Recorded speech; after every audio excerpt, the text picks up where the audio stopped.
Chapter 327. The field was deathly silent. The officers looked at this scene in disbelief. Some of them had thought that Instructor Su's close combat ability would be extremely strong, which was why they had agreed to this kind of challenge. However, they could never have imagined that Hua Xiaoxi, as an expert of the West Woods military district, would not even be able to withstand a single blow from Su Lu. After a series of breezes and drizzles, he was beaten into a stiff stick by Su Lu and fell from the air to the ground. Even if it had been a little longer, the officers would have been able to accept this kind of situation easily. However, they only heard a series of muffled sounds that sounded like raindrops hitting sand. Hua Xiaoxi retreated miserably and then the instructor kicked. Hua Xiaoxi flew up and fell down. They could see that Instructor Little Su seemed to be using the close combat techniques of the military, but it was extremely different in some aspects, especially the feeling when he attacked. Whether it was extending his elbow, knee, or entering the body, each of his actions was clean and efficient, but also extremely fast. He launched with a flick, retracted with a touch. He did not fully extend, but his speed was displayed to the extreme.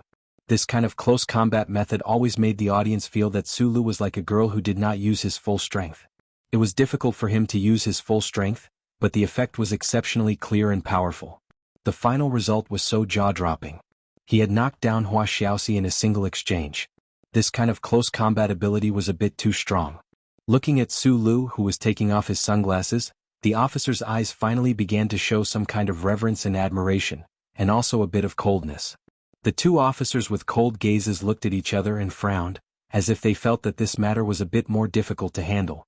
Meanwhile, the members of Team 7 at the periphery of the crowd had already stood up from the stone steps by the tree. With complicated gazes they stared at Su Lu. At this time, they experienced the evaluation that Bai Yulan had once made, and more or less confirmed the fierceness of their future direct superior. Su Lu took off his sunglasses and reached out to pull up Hua Xiaoxi on the ground. Earlier, when he attacked, he did not use even a sliver of the true power in his body. He completely relied on the 10 postures that were soaked into his bones and the battle instincts he had forged over the years. It was not difficult to defeat the opponent, but he did not cause any real damage to the opponent. "If you can beat me one day, you can try using the mecha again," he said with a smile. The thought of not having to get on the mecha to reveal that he was not as strong as Madman Li made him feel very gratified. Hua Xiaoxi propped up his upper body and spat out a mouthful of sand. He hatefully said, "I underestimated the enemy. Otherwise, I would have been able to hold on a little longer." Soldiers were simple and direct. A loss was a loss. Hua Xiaoxi did not plan on persevering. It was just that he kept feeling that he had been knocked out of his head by the instructor's nagging combat skills. Otherwise, he would have been able to persevere for a while longer. However, as soon as he raised his head, he saw Su Li's extremely sincere smile. His words could not help but stop abruptly. At this moment, he suddenly felt that Instructor Little Su's face without the sunglasses was so amiable with a smile, as if he did not look as hateful as before. No one knew that during the 2 months in the training base, Su Lu had been wearing sunglasses on his nose to hide his smiling, amiable, and harmless eyes. In order to play the role of a cold instructor, he could press the corners of his lips into a sheet of frost, but he still could not do anything about this pair of eyes. After Hua Xiaoxi shook his head and returned to the crowd, Su Lu swept his gaze over the officers around him and said with a smile, "Who else?" No one answered.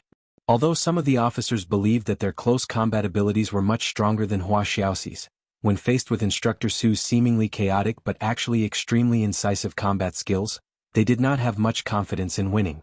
More importantly, at this moment, as they looked at Instructor Su's smiling face and thought about their mecha lessons these past few days, their hearts calmed somewhat.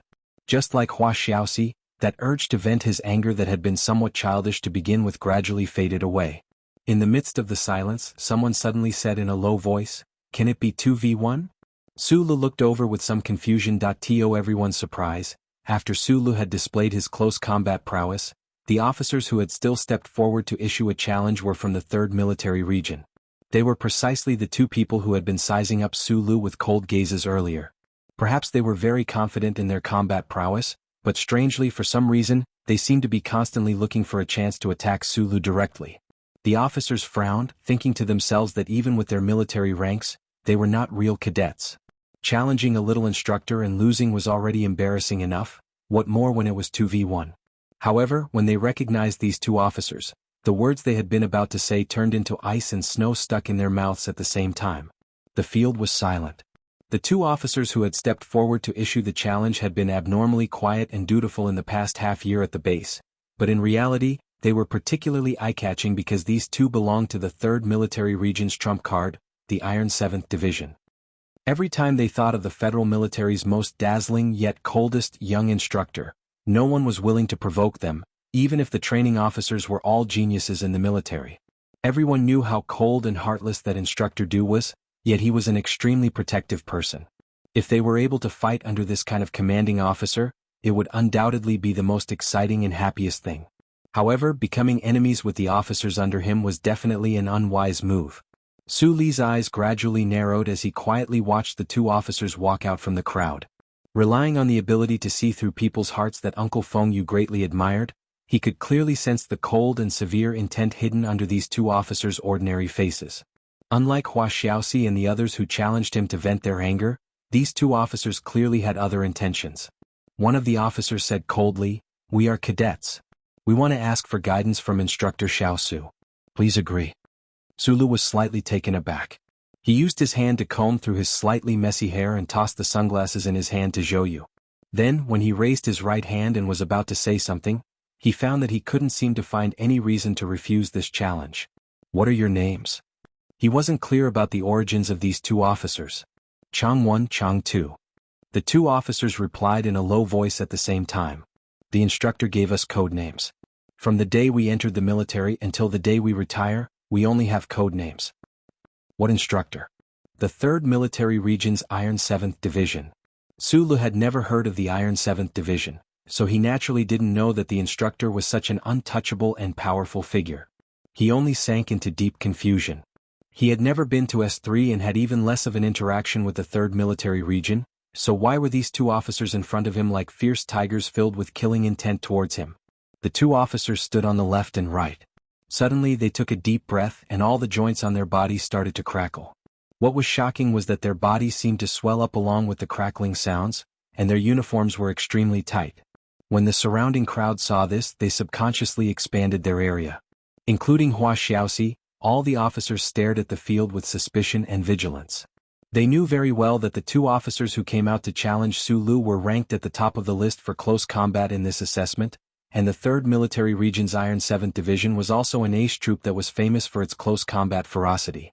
What kind of level did the Special Forces personally trained by such an instructor have? Not to mention, the current state of the two Iron 7th Division officers meant that they had once learned some kind of technique in the training hall. With these two officers attacking one, would Instructor Xiao Su be able to hold on? Everyone felt a sense of danger pervading the field. Right now, there was no commanding officer or military police present, but presumably these two officers wouldn't dare to make a move. But for some reason, everyone felt that something dangerous was about to happen. The members of the 7th Division on the periphery had already stood up. They were all skilled soldiers in the forest and could faintly smell the scent of blood. In particular, Xiong Linxuan's pupils constricted slightly. Thinking of Bai Yulan's instructions on the sickbed, his palms subconsciously moved to the bottom of the stone steps and applied a bit of force this time. Sulu was still thinking about where the gloominess and hatred in the eyes of the two officers came from. He lowered his head and was silent, his mind wandering. However, before his mind could calm down, a strong wind rushed toward his face. Chang 1 and Chang 2, these two Iron 7th Division close combat experts, stomped their thick-soled military boots on the solid surface of the field. The ground trembled slightly, and two wisps of light smoke rose into the air. The two of them were like fierce tigers leaping down from a cliff. In an instant, they closed the distance between them and Su Lu and attacked him, who had his head lowered in thought.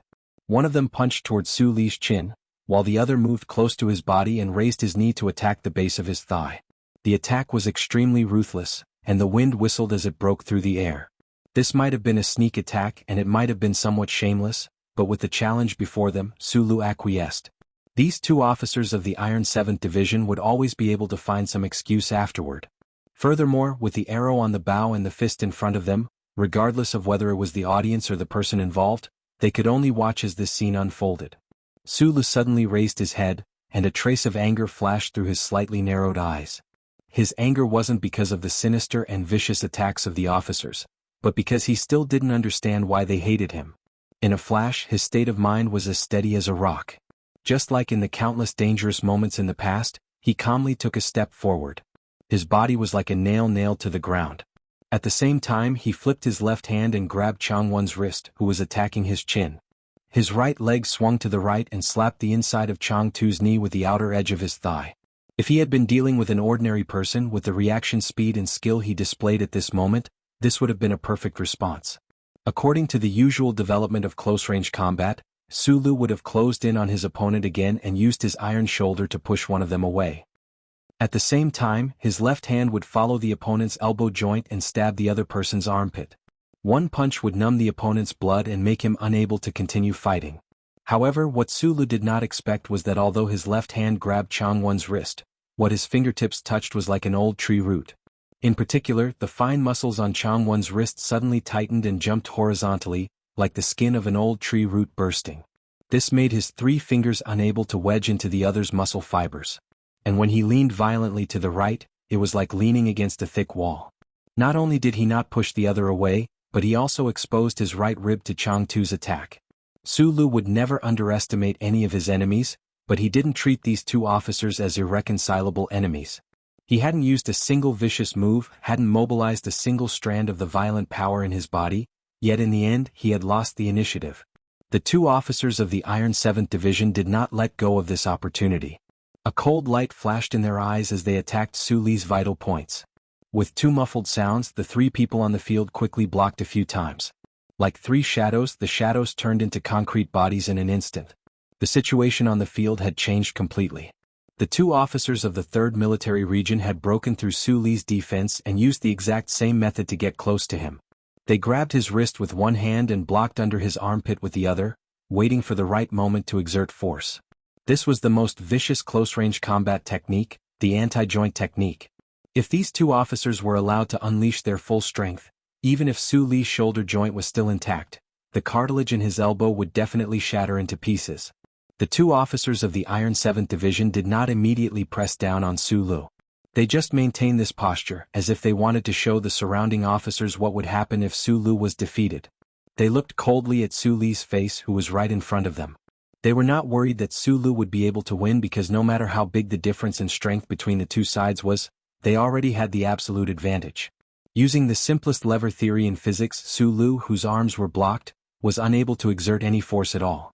The spectating officers had felt a strange sense of danger when the challenge started. However, when they saw that the 2 of them had defeated Instructor Xiao Su in one fell swoop, they thought that even though the 2 of them were Iron 7th Master's Ice Men, they still wouldn't dare to hurt an instructor as students. Thus they heaved a sigh of relief. Only Xiong Lin Quan, who was standing at the edge of the crowd, had the coldness in his eyes getting deeper and deeper. His 5 fingers that were grabbing onto the stone steps behind him started to exert force. His knuckles turned white, and he was actually able to lift the stone steps that weighed dozens of kilograms by an inch. The atmosphere was very silent, very strange, and very awkward. As an instructor, Su Lu was completely controlled by 2 students. Although he was younger than these officers and had no experience in the military, nor did he have a record of killing people, he was still an instructor. At this moment he couldn't help but feel a little humiliated. Instructor said that strength is strength when speed is multiplied by strength. The limit of an individual's strength is constant. Chang Yi looked at his face that was close by, and his eyes were full of ridicule and indifference. He said in a lecturing tone, "The faster the speed, the lighter the strength of the punch. You're just playing with fancy moves, but we, the people of the Iron 7th Division, are not as weak as those guys." Both of his arms were blocked and his joints were restrained. Human physiology and basic physics confirmed that Su Lu was completely restrained, so this Iron 7th Division officer was in the mood to appreciate his failure and ridicule his incompetence. "I admit defeat," Su Lu said directly with a smile. He wasn't obsessed with winning or losing. On the contrary, he was obsessed with the opponent's hatred for him, and he really wanted to know how far the Iron 7th Division officer wanted to go. The officer didn't expect Su Lu to admit defeat so easily. After a slight pause, he said fiercely, I don't accept. You're an instructor. If we kill you, we'll definitely have to go to military court. But I think if we just break your arms, there shouldn't be too much of a problem." His eyes were cold and ruthless. He said in a low voice, "In close combat there are often accidental injuries like this, right?" The conversation in the field was very low and fast, so the officers in the crowd didn't hear it at all. They wondered why Instructor Xiao Su still didn't admit defeat. Sulu was silent for a moment, then lowered his head and said, "Since it's revenge, let me know the reason. Then I'll feel better, right?" "Park Ji-ho is someone that the Iron 7th Division wants." Chang-yi said coldly, "I'm from the same yard as him." Sulu raised his head, an indescribable emotion flashing through his eyes. Almost at the same time, the two Iron 7th Division officers' eyes flashed fiercely. Their muscles tightened and they clamped their arms around his elbow joint, pressing down hard. Not all the people in the crowd were combat experts, but as outstanding officers that the Federation focused on grooming, they definitely had a sharp and accurate eye. When the two Iron 7th Division officers lowered their shoulders and crossed their legs, at least half of the people in the crowd could see what they were going to do next. It was just a very common camp challenge. The winner was already decided, but who would have thought that it wasn't over yet? In these past 2 months, the officers had hated MX Mecha class to the core. However, after passing the assessment, they no longer hated Instructor Little Sue for wearing sunglasses and pretending to be cool. Deeply educated in discipline and self-control, they knew very well that upholding the original challenge agreement today was more of a tradition of steel in the military camp. In some ways this was just a game between men. But these two people from the Iron 7th Division were actually going to break Instructor Xiao Su's arm in front of everyone on the field. Could it be that the soldiers raised by Commander Du of the Iron 7th Division were so cold and cruel that they weren't even afraid of the military law? Or could it be that because they had the Iron 7th Division as their backing, they didn't care about the military law at all? In the midst of the shock, Lan Xiaolong and Zhou Yu's expressions changed drastically, and they immediately started to move. But there was one person who reacted faster than them. Outside the crowd, there was a crisp sound as the stone steps were lifted up by someone. Xiong Linquan roared as he held the heavy concrete steps with both hands. Like a deity, he shook the crowd and rushed over before the other two. He valiantly smashed the stone steps down. With a muffled boom, the heavy concrete steps smashed into the ground, creating a crater. In the blink of an eye, the stone steps, which weighed who knew how many kilograms, were shattered by the huge force. Debris flew everywhere and dust flew everywhere. However, Xiong Linquan, who had rushed over like a god, spread out his hands and stared blankly at where the stone steps had landed. He blinked in shock, and didn't feel that the web between his thumb and index finger had been split open and was bleeding. There was a suffocating silence in the field because his thunderous attack missed. 3 meters before the stone steps landed, the three people who were tangled up with each other still maintained their previous postures, as if they hadn't moved at all. The only reason they were able to dodge this terrifying attack was because at the last moment, someone still had the strength to force the other two people to take 3 steps back. There was only one person who could do this. The pupils of the two Iron 7th Division officers shrank as they stared at Su Li's face in horror. When they attacked with all their might, they found that Su Li's arm didn't break as they had imagined. It didn't even bend. This completely violated the physiological structure and physics of the human body. Su Li's arm seemed to be cast from iron. Su Li's eyes were unusually bright. He looked at them and said sincerely, "After you get out of the hospital, tell your teacher that his reasoning is bullshit to me. I'm fast enough and I'm strong enough." Chapter 328. Xiong Linquan smashed down the stone stairs. Su Lu, whose arms were restrained, dragged the two officers of the Iron 7th Division back a few steps in a flash. Logically speaking, he was unable to exert any strength, but he was able to use the strength of one person to move the bodies of 3 people. This only proved that he was in control of the situation the entire time. It was only now that the two officers of the Iron 7th Division knew that they had encountered a real iron plate. In the previous fight between Su Lu and Hua Xiaoxi, he had only displayed the most accurate and fast aspects of close-range combat. His true strength had been hidden the entire time.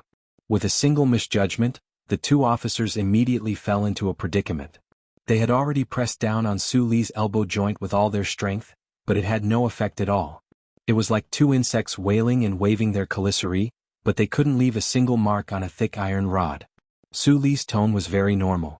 He was indeed very strong. He had trained with Uncle Fengyu for so many years. After coming to the capital ring, other than Madman Li, he had never met anyone who could face him head-on.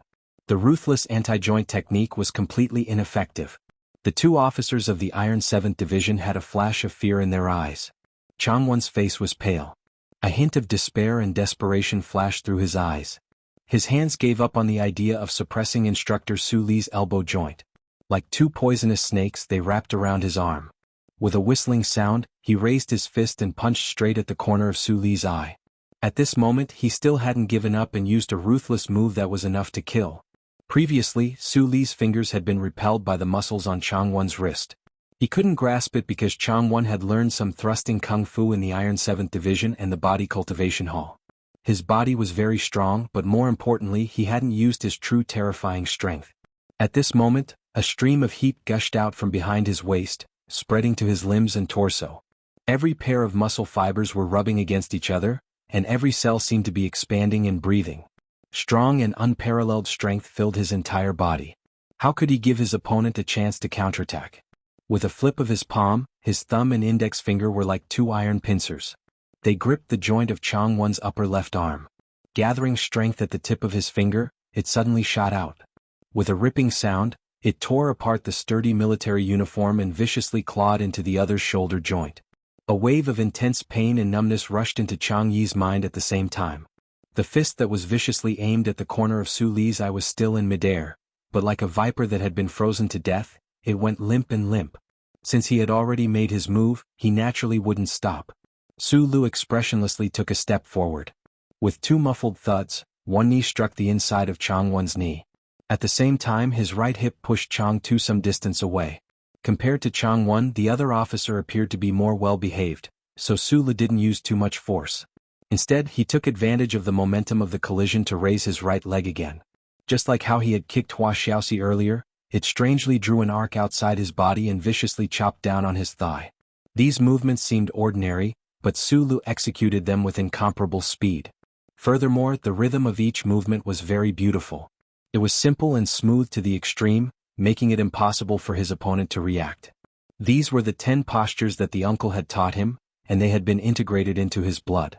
During battle he did not need to use his brain to think at all. Relying on the situation in the field and his instincts, he naturally displayed them. However, this fierce kick was not taught to him by uncle. It was more than 2 years ago when he saw Captain Tian's sharp kick on the ancient Bell spaceship. His heart trembled and he pondered over it day and night. Only then did he combine the intent of this kick with the 10 postures, which became his favorite attack method. However, this kick was qualitatively different from the one that had hit Hua Xiaoxi earlier. This was because Su Lu had channeled all the mysterious power in his body into his tibia. When he kicked Hua Xiaoxi he did not use much force, so Hua Xiaoxi was sent flying. However, this kick was already as sharp as a knife. Its speed and power were extremely terrifying. Chang Tu, whose thigh was hit, felt a huge force hit him.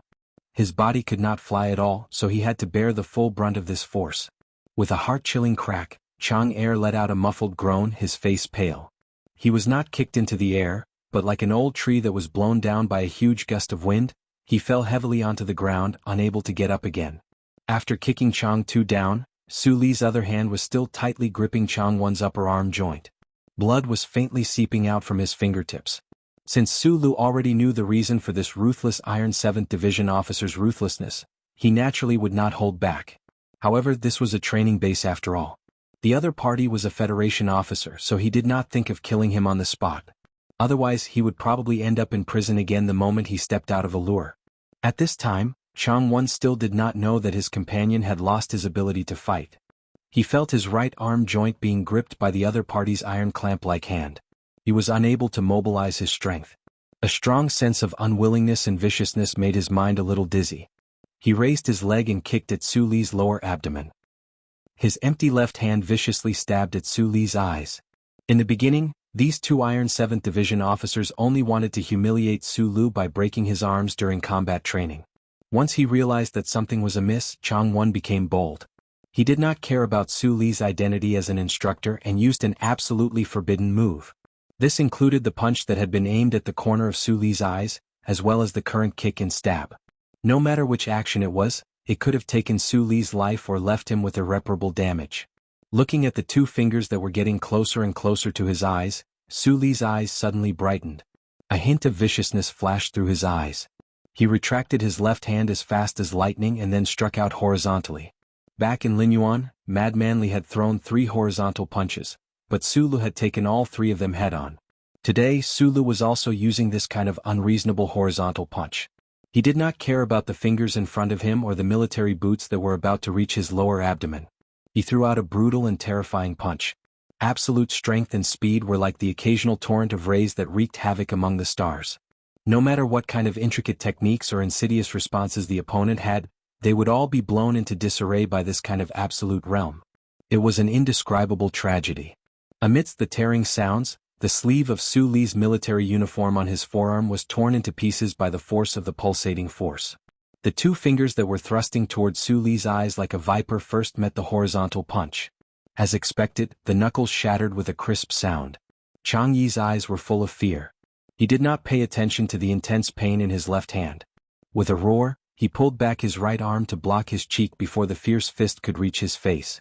However, if Su Lu could block Madman Li's horizontal punch, how could this officer of the Iron 7th Division be able to block it? With a loud boom, Su Li's horizontal punch struck the other's vertical arm. Chang Wen's body trembled violently as he stumbled back 7 steps. However, in the end he was unable to withstand the powerful torrent of energy and fell to the ground in a tragic manner. He rolled backwards like a rolling gourd, rolling all the way until he was out of the crowd of dumbfounded onlookers. After rolling for more than 20 meters he finally stopped. His limbs went limp as he lay on the ground and fainted. How much strength was needed to send someone more than 20 meters away with one punch? There was a deathly silence. Xiong Lin Quan, who was still bleeding from the web between his thumb and index finger, looked at Su Lu in disbelief. He felt an unprecedented chill in his heart. He thought that not only was Lao Bai right, but he also seemed to have underestimated Supervisor Su's strength. Su Lu pulled back his fist and looked down. He wiped the traces of blood from his fingertips on his military uniform and walked toward Chang Yi, who was outside the crowd. Chang Er was at his feet. His thigh was at least fractured, but his life was not in danger, so he did not need to worry. Seeing Instructor Xiao Su walk toward the unconscious Chang Yi, the military cadets had shocked and complicated expressions.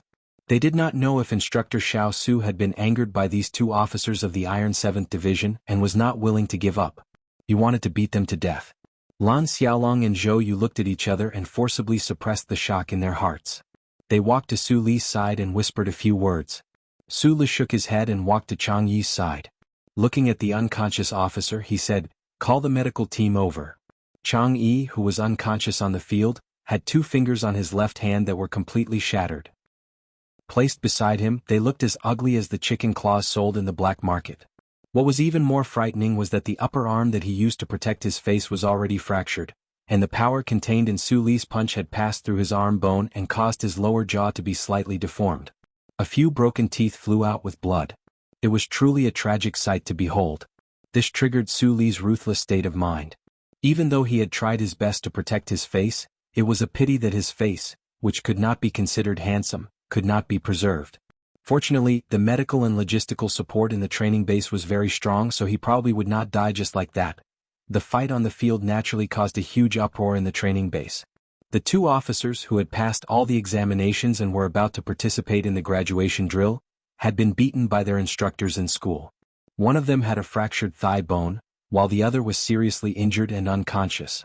No matter what, this was a major incident that required investigation. The National Defense Department authorized the base to conduct an independent investigation. The base's investigation naturally would not pay attention to the fight between Instructor Su and Hua Xiaoxi. Instead, the focus of the investigation was placed on the latter. Su Lu was not worried about the results of the investigation because it was the officers who had initiated the challenge.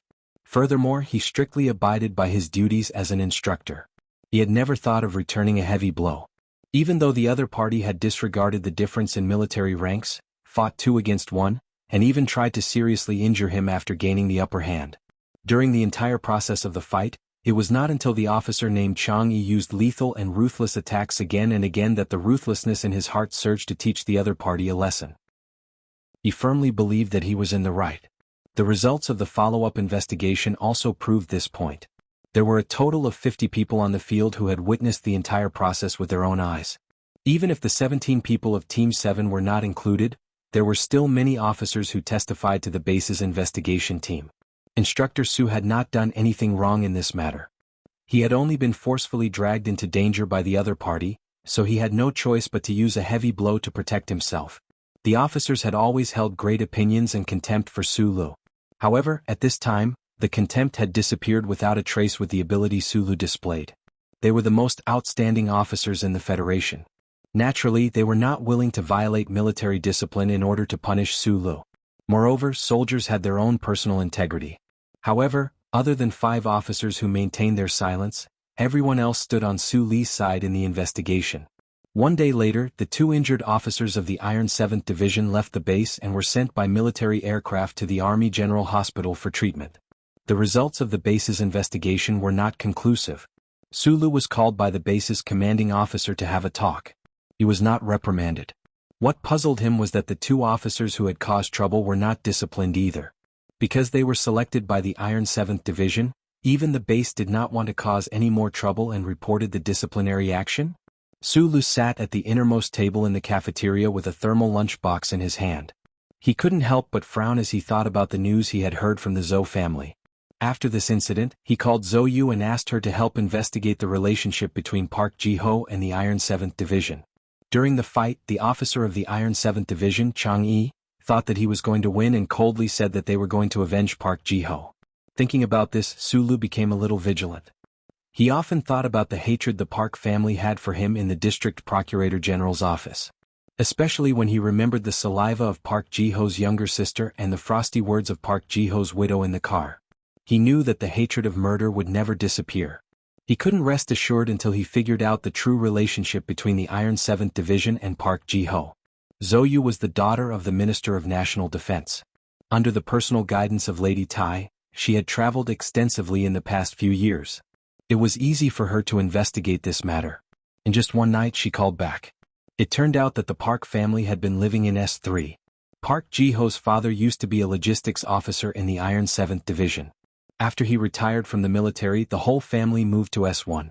When Park Ji-ho was young, he had lived in the Iron 7th Division's compound and had a good relationship with the people in the division. More importantly, Park Ji-ho had entered the 2nd Military Academy under the name of the Iron 7th Division. His performance in the academy was excellent. As long as he completed the National Defense Department's all-rounder training program, he would definitely return to the Iron 7th Division after a year of training in the Nutshell Company. In a sense, the Park Ji-ho that Su Lu killed at the entrance of Husan Road was the Iron 7th Division's main training target. Zhou Yu warned Su Lu on the phone that he should keep a safe distance from the Iron 7th Division in the future. This was because the Trump Card Division of the 3rd Military Region was famous for being very protective of their own people. Su Lu didn't understand. His backer in the Federation was really powerful. Could it be that there was really someone in the federal military who was willing to cause trouble for him? Zhou Yu didn't explain too much on the phone. After all calls in and out of the base were monitored, so there were many things that couldn't be explained. She just seriously reminded Su Lu that the Iron 7th Division was a special force in the federal military. It was very strong, and the commander of this division, Commander Du, wasn't someone to be trifled with.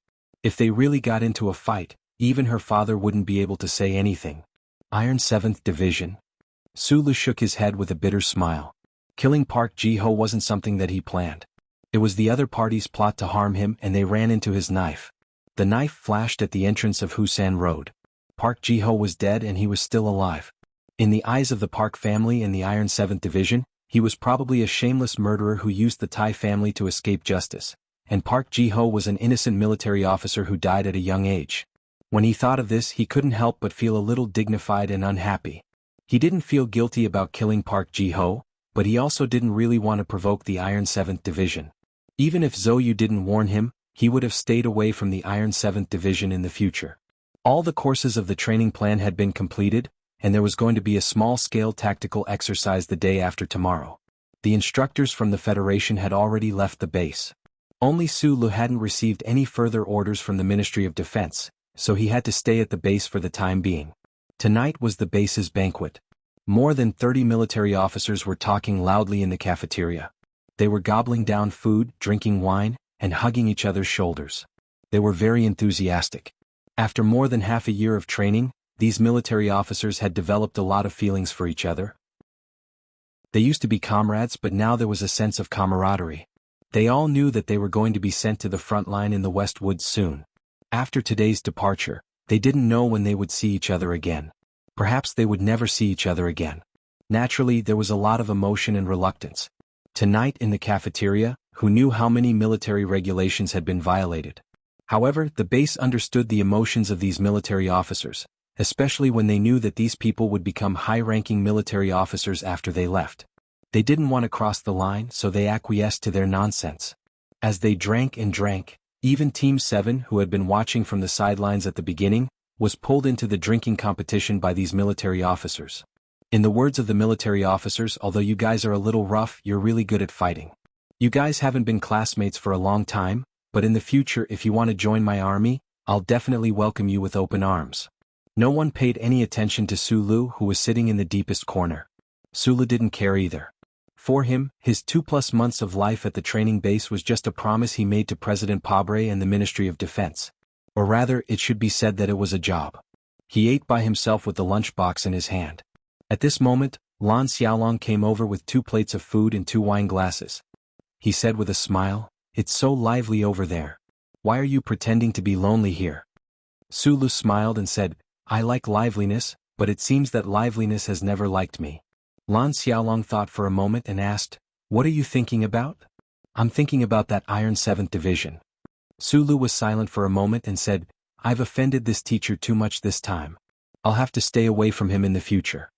Lan Xiaolong poured him a glass of wine and said, "Let me tell you a piece of bad news. At the graduation ceremony the day after tomorrow, the headquarters of these military officers will send people to pick them up. The Iron 7th Division will also send people." Sulu narrowed his eyes. The Ministry of Defense values this training very much. Lan Xiaolong looked at the wine glass and said with slight worry, "The Iron 7th Division will send people to pick them up." But the teacher Du Changqing. Chapter 329. Division Commander Du Xiaoqing. Sulu was both unfamiliar and familiar with this name. Before these few days he didn't even know that the 3rd Military Region had an unbreakable Iron 7 Division, much less that the division commander of the Iron 7 Division was called Du Xiaoqing. But after Zhou Yu's warning over the phone, he had developed a natural sense of vigilance towards this name. Du Xiaoqing. These 3 words were written as thin as bones, but they were filled with the aura of steel. When read aloud, these 3 monosyllabic words seemed to have some sort of lethality when they came out of anyone's mouth. Even Lan Xiaolong, who said them with a hint of worry, still felt this way. Sulu was silent for a long time. The reason why this division commander's name could make him feel so emotional was all because of those 2 fearless officers and the tolerance the base had for the Iron 7 Division. Combined, it seemed that when people mentioned this division commander, their emotions would become somewhat unnatural, and they would feel a sense of reverence from the bottom of their hearts. But this was just a division commander. Just as he was about to ask Lan Xiaolong about the Iron 7 Division, the officers who were making a ruckus suddenly quietened down. This was because Zhou Yu had just walked over to the table in the corner with a glass of wine in his hand. Everyone quietly watched this scene. Everyone laughed and drank while Sulu sat alone in the corner. This couldn't be considered a deliberate exclusion. It was just a natural boundary between the instructor and the students. Moreover, the 2 sides hadn't gotten along very well in the past few months. But Zhou Yu's action seemed to be breaking some sort of boundary. Zhou Yu smiled and lowered his body, clinking his glass with Su Li's, and said, "These past 2 months, you've been teaching them attentively. They're actually very grateful, but they just can't bring themselves to come over." Sulu didn't think about the Iron 7 Division again. He laughed self-deprecatingly and said, "It's just work." Zhou Yu had once followed the entire development of the MX Mecha in the Nutshell Engineering Department, so he naturally knew that Sulu had really given his all in these 2 months, teaching all he knew about the MX Mecha to these officers. The federal military didn't have a standard tutorial for the MX Mecha in the first place. What Sulu did was beneficial to the federal military, but its effects could be maintained for a long time. Sulu looked at him and smiled. In the past 2 months, Zhou Yu had not had much personal contact with him. He knew very well that this was some sort of unspoken rule in the military camp, so he did not understand why the other party wanted to break this rule today. Zhou Yu seemed to have guessed what he was thinking. He smiled warmly and said, "We're about to graduate. There's no need to worry about anything else. Regardless of what others think, I still have to thank you. You're the one who doesn't need to thank me. With your understanding of MX, you'll be able to grasp it immediately even without these lessons." Sulu downed the wine in his cup in one gulp. His chest felt slightly spicy, and he exhaled a breath that reeked of alcohol. Pursing his lips, he smiled and said, "Just like how you were in the First Academy's Mecha faculty. You're still number 1. Zhou Yu broke the invisible dividing line in the canteen. After a moment of silence, A person whom Sulu had not expected also walked over with a wine cup in his hand. This officer had a serious expression on his face. He lightly clinked his cup with Sulu and said in a deep voice, "Commanding Officer of the Westwood Special Mecha Battalion Wuxia. Thank you Instructor Su for your hard work these past 2 months." Sulu stared at Wuxia's dark face and was speechless. The spicy feeling in his chest turned into warmth. He smiled but didn't say anything. He only drank the full cup of wine that Lan Xiaolong had poured for him and drank with the other. Hua Xiaoxi gave him a formal military salute and then turned around to return to his own table. There wasn't any irreconcilable hatred to begin with. The stiff mood between Su Lu and the officers was mostly caused by the unique atmosphere in the military camp. This kind of mood came and went quickly. The officers had already noticed that after the assessment, Instructor Little Su no longer wore those damn sunglasses. His smile was so amiable that it was as bright as the sun.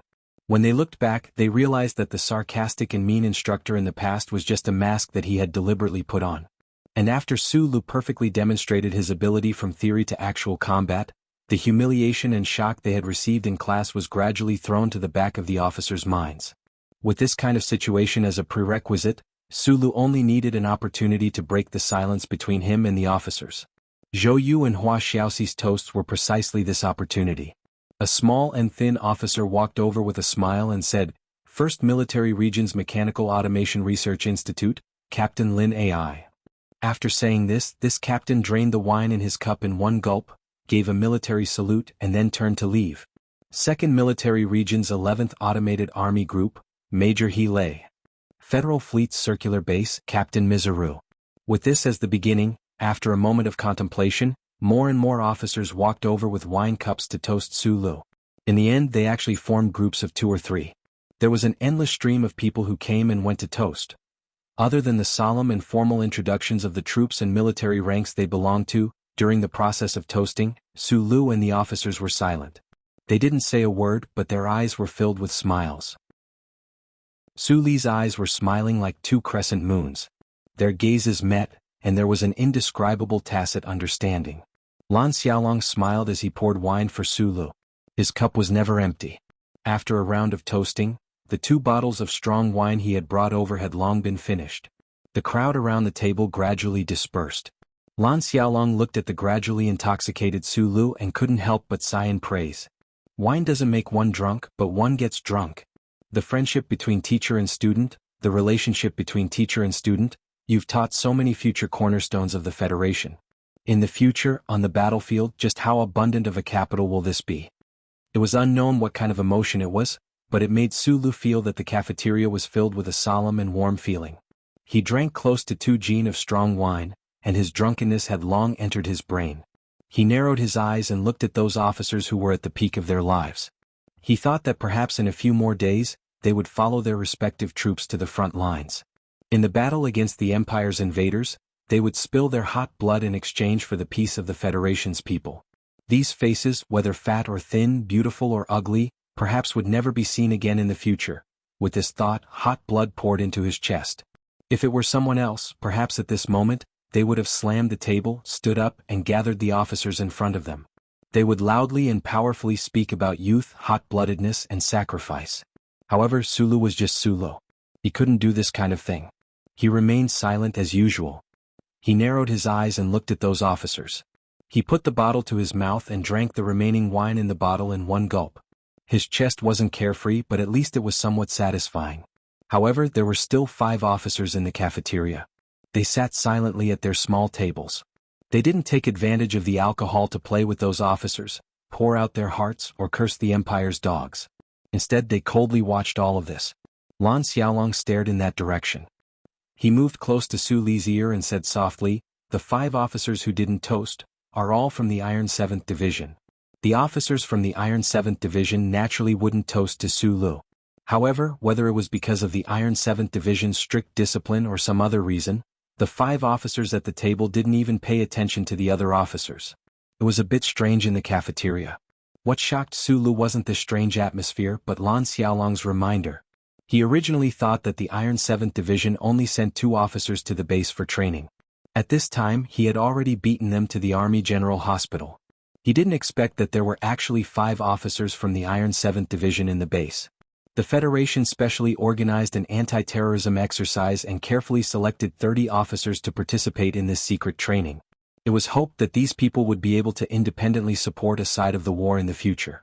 However, just the Iron 7th Division alone took up 7 of the spots. How many divisions were there in the federal military? The Iron 7th Division alone took up 1/5 of the quota. Su Li's heart was filled with endless shock. What kind of division was this? How strong was the training level and military quality of this division to be able to achieve such shocking results?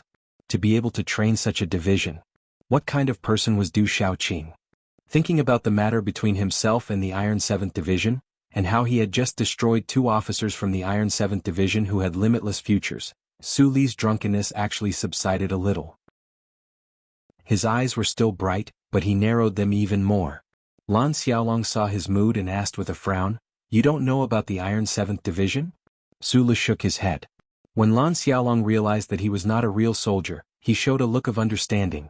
From Lan Xiaolong's description, Su Li learned about the shocking history and exceptionally strange current situation of the Iron 7th Division. The 7th Mechanic Division of the 3rd Military Region, during the Second Defensive War of the Federation, ushered in a bloody battle at the Huiming Corridor in the West Woods. Facing 3 reorganized brigades of the Empire, the division alone completed an unbelievable mission on administrative planet 5460, which bought precious time for the Federation's main forces to surround the Empire. However, the 7th Division paid a huge price for this, suffering heavy casualties and losing a large number of people. It could be said that the entire division was buried in that planet filled with blood and smoke. During the post-war reorganization, the 7th Division, whose division commander and company commander all died on the battlefield, almost had its designation revoked. However, at this time, the Federation's news channel broadcasted a tragic video recording of the Iron 7th Division's sniper attack. This caused a huge uproar within the Federation. The Veteran Association, which had already begun to show its power at that time, organized an angry demonstration that directly surrounded the Parliament Hill and the President's residence. Under this kind of pressure, the federal military had no choice but to withdraw the order to revoke the 7th Division's designation. Instead, they announced that they had begun to rebuild the division. Whether it was equipment or personnel, they allocated to the 7th Division according to the status of an absolute ace. They also gave the Mechanic Division the title of Iron 7th Division. The glory of the Iron 7th Division spread throughout the universe until the god of war, Li Bofu, left his division. Only then did the 1st Military Region's 17th Armored Division completely overwhelm the Iron 7th Division, establishing its position as the Federation's number 1 division. The once glorious Iron 7th Division, due to certain reasons, gradually disappeared from the Federation's people's memories. Why is that? Su Li held the beer bottle tightly and listened to Lan Xiaolong's narration seriously. His mood fluctuated along with the bloody history of the Iron 7th Division. His vigilance and resistance toward the name Iron 7th Division gradually turned into a trace of disappointment. There are many theories, most of which are related to the evaluation of Battle 5460. Many big shots in the military have always had doubts about the process of that battle. Later, due to the pressure of public opinion, they rebuilt the division, but they didn't want to pay attention to it anymore. It seems to be a scar on our history. Lan Xiaolong said faintly, "Those big shots are long dead. No one knows the truth of history." However, just as the Iron 7th Division was stationed in S3 for decades and was so lonely that only the name of the Iron 7th Division remained, Du Xiaoqing, who had graduated from the 1st Academy, came to this forgotten corner. The story of the Iron 7th Division began once again.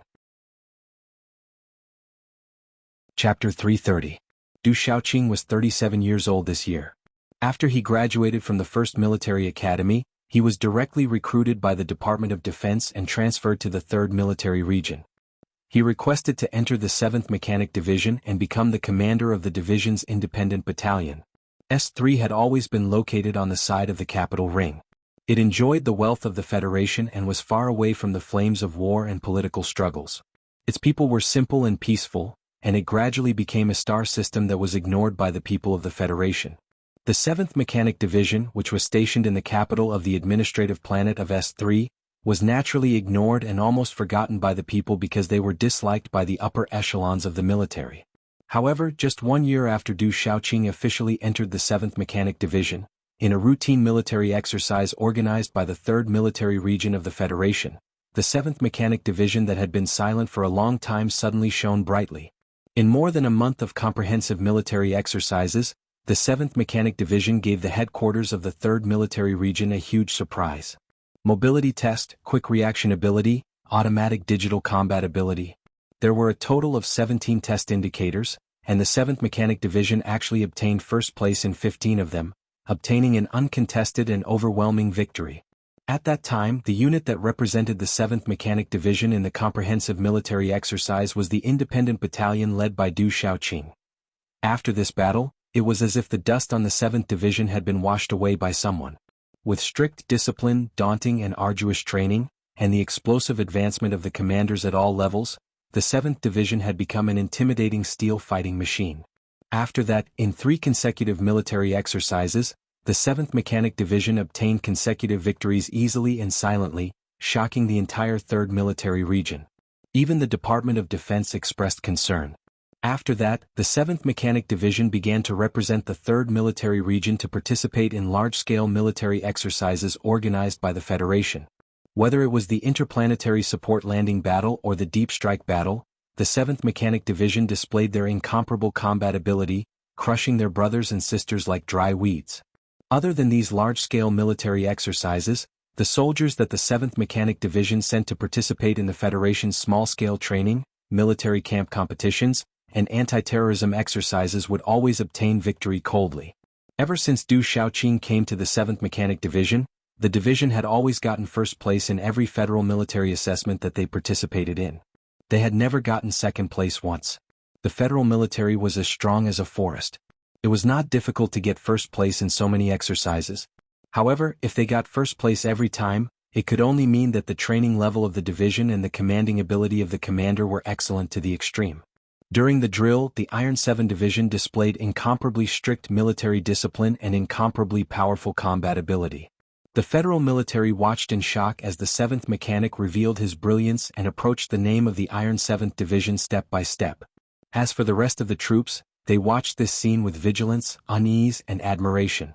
Getting first place in 37 military exercises in a row had firmly engraved the name of the Iron 7th Division in the federal military's honor book. No one knew if there would be a division that could do this in the future, but in the past tens of thousands of years of history, there had never been a division that had been able to win like the Iron 7th Division for 8 years. The 3rd Military Region, which did not have a very high position in the federal military, no longer cared about the questionable Battle 5460 and the bad impression that the military had of the 7th Mechanic Division. Based on the achievements of the Iron 7th Division, the 3rd Military Region did not hesitate to treat the 7th Mechanic Division as their trump card. Whether it was equipment or honor, the 7th Mechanic Division gave them everything they had. During these continuous maneuvers, the 7th Mechanic Division truly gained the reputation of the Iron 7th Division. Du Xiaoqing also rose from a battalion commander to a regiment commander. Finally, at the age of 33, he became the youngest division commander in the history of the Federation. He even broke Li Pifu's record. No one had any doubts about this. Although the Iron 7th Division had never shown its sharp fangs at the front line of the West Woods to this day and had never obtained any real military exploits. But when the Iron 7th Division was mentioned, the trump card troops of the various military regions who had encountered the division in maneuvers would think of the Iron 7th Division in the mountains and on the mineral planets. It was as condensed as a fist, scattered like a gust of wind, roaring and howling. It was an iron-blooded division with a cold steel will in its strict and solemn demeanor. These trump card troops were really frightened by the Iron 7th Division in many maneuvers. They absolutely believed that if a division like the Iron 7th Division was sent to the front line, it would be easy for them to achieve their own great military exploits. And Du Xiaoqing, who had personally trained this kind of division, of course he was qualified and only he was qualified to be the commander of such a division. Su Lu held his empty wine glass and narrowed his eyes thoughtfully. He thought about how Du Xiaoqing was able to turn a division that had been deliberately abandoned by the military into a well-disciplined and terrifyingly well-trained Iron 7th Division. He led this division to achieve such a fierce military exploits. He was really not an ordinary person. He could really be said to be extremely talented and had extraordinary perseverance. Or maybe he was just like Li Pifu, a peerless military genius. If he was remembered by such a person, it would not be very good news. When Lan Xiaolong was telling these stories, a few people were sitting around the table. The combat personnel of Iron 7th Division did not toast to Su Lu. Instead, they brought their lunch boxes to the table, which seemed to indicate some kind of attitude. Xiong Linquan frowned and looked at Su Lu. He suddenly said, I know that the Iron 7th Division is very fierce, but Du Shaoqing is just one person. He wants to become the second army god? He doesn't even know if the Empire will agree. If he really has the ability, he should take the initiative to go fight a few battles in the Westwoods. Over the past year, the seniors of Iron 7th Division had heard a lot about Su Li's achievements from Bai Yulan. They found it hard to believe, but after seeing it with their own eyes in the training base, it had a certain impact on their minds. They knew very well that in the years to come, Su Lu would always be the supervisor of Iron 7th Division. They would be Su Li's men. Although they still could not say that they were very close to Su Lu right now, when they saw him worrying about the Iron 7th Division, they subconsciously mocked him a little. After all, in front of outsiders they had always been on Su Li's side. The Iron 7th Division had been dazzling and imposing in the military all these years because of a series of achievements. However, they did not have a reputation in the Federation. It was precisely because of this that the Iron 7th Division's biggest problem was that they had never been to the front lines in the Westwoods.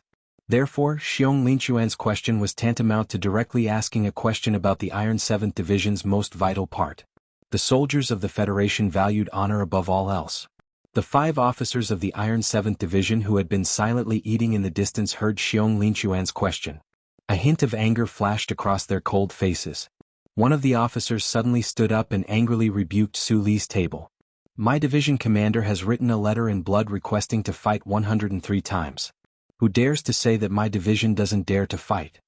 Hearing this powerful and resonant sentence, the people at Su Li's table fell silent. Xiong Linquan opened his mouth, but in the end he did not retort. After all, this involved the most important issue of a division's reputation. Instead, it was Lan Xiaolong who said with a smile, Don't tell me that the soldiers under Division Commander Du are all like your 2 colleagues who were carried away? From the looks of it, Division Commander Du is just SOSO. The officer who had stood up to debate for the Iron 7 Division had a frosty expression on his face as he said in a cold voice, Division Commander Shaoqing graduated first from the 1st Affiliated High School of the capital 1st Affiliated High School, entered the 1st Military Academy first, and graduated first from the 1st Military Academy first. A member of the Federation's Trinity Association, the youngest division commander in the Federation. If this is all there is to it, then who can bring it out to compare? This officer's voice was very cold, but there was a hint of fanaticism in it. The indifference was directed at Su Li's table, but the fanaticism showed the admiration and reverence that the Iron 7th Division officers had for this division commander. The best high school in the Federation was the Capital University Affiliated High School, and the most difficult school to get into was the 1st Military Academy. The Federation had a population of more than 10 billion, and these 2 most prestigious schools had gathered countless geniuses and elites. Previously, when this officer repeated Du Shaoqing's resume, this division commander had actually gotten first place 3 times in a row. According to the simple life before the catastrophe depicted in the movies, this kind of excellent result was equivalent to getting first place in the 3 examinations, which was extremely rare. The Trinity Association's history was exactly like this. Until today there were only a dozen members of the Federation's Trinity Association, and most of them were already old men. It was no wonder that when this officer talked about his teacher, his back was ramrod straight and his face was full of pride. Hearing this, Su Li's table was shocked into silence, thinking that Du Shaoqing's resume was really a mess. Even Lan Xiaolong's lips curled into a cold smile, but he didn't say anything, because he really couldn't find a loophole to attack this impeccable division commander. Su Lu was also shocked, but what surprised him was the Iron 7th Division officers' fanatical reverence and worship for their division commander. Based on his rough understanding, he always felt that this kind of situation in the military wasn't a good thing. The Iron 7th Division officers' eyes were as cold as ice, but this kind of calm that was about to freeze represented their pride and glory. Although they didn't show any contempt or disdain, they made the people standing opposite them feel a sense of pressure and displeasure. Su Lu had drunk a lot tonight, so he was a little excited. Feeling the coldness and disdain of the Iron 7th Division officers, he shook his head and said, I happen to know 2 people who are qualified to enter the Trinity Association. One of them is now a secretary and the other one is in prison. He smiled, looked up at the officer and said, So this doesn't mean anything. I think your division commander Du doesn't want you to talk about his childhood every day. The officer's expression stiffened, and when he was about to say something, Sulu said seriously, "If you don't believe me, you can ask around and see if I'm lying." The two people he was talking about were Secretary Shen Li and Shi Qinghai from the back mountain of Macho. One was the person in charge of the Tai family, and the other was the person who had manipulated the presidential election and assassinated Macklin. It was not a disgrace to Du Xiaoqing's status as a teacher. However, he only said that one was a secretary and the other was in prison. This made the people of the Iron 7 Division very angry. The 5 Iron 7th Division officers realized that Instructor Su didn't seem to be lying. After a moment of silence, they saluted and left the busy cafeteria. Sulu looked at the 5 officers who didn't fit in with the surrounding environment, and couldn't help but frown. Lan Xiaolong asked, "Is what you said true?" Sulu paused for a moment before he realized that he was asking about Secretary Shen and Mr. Shi. He smiled and said, "Of course it's true. I rarely lie." Chapter 331. There are many theories. Some say that the Iron 7th Division's performance is too strong. Coincidentally, the situation between the Federation and the Empire has been relatively calm in the past 10 years. If they were to use the 3rd Military Region's Trump Card Division to fight in the West Woods, it would seem that they value the Empire too much. It was already late at night.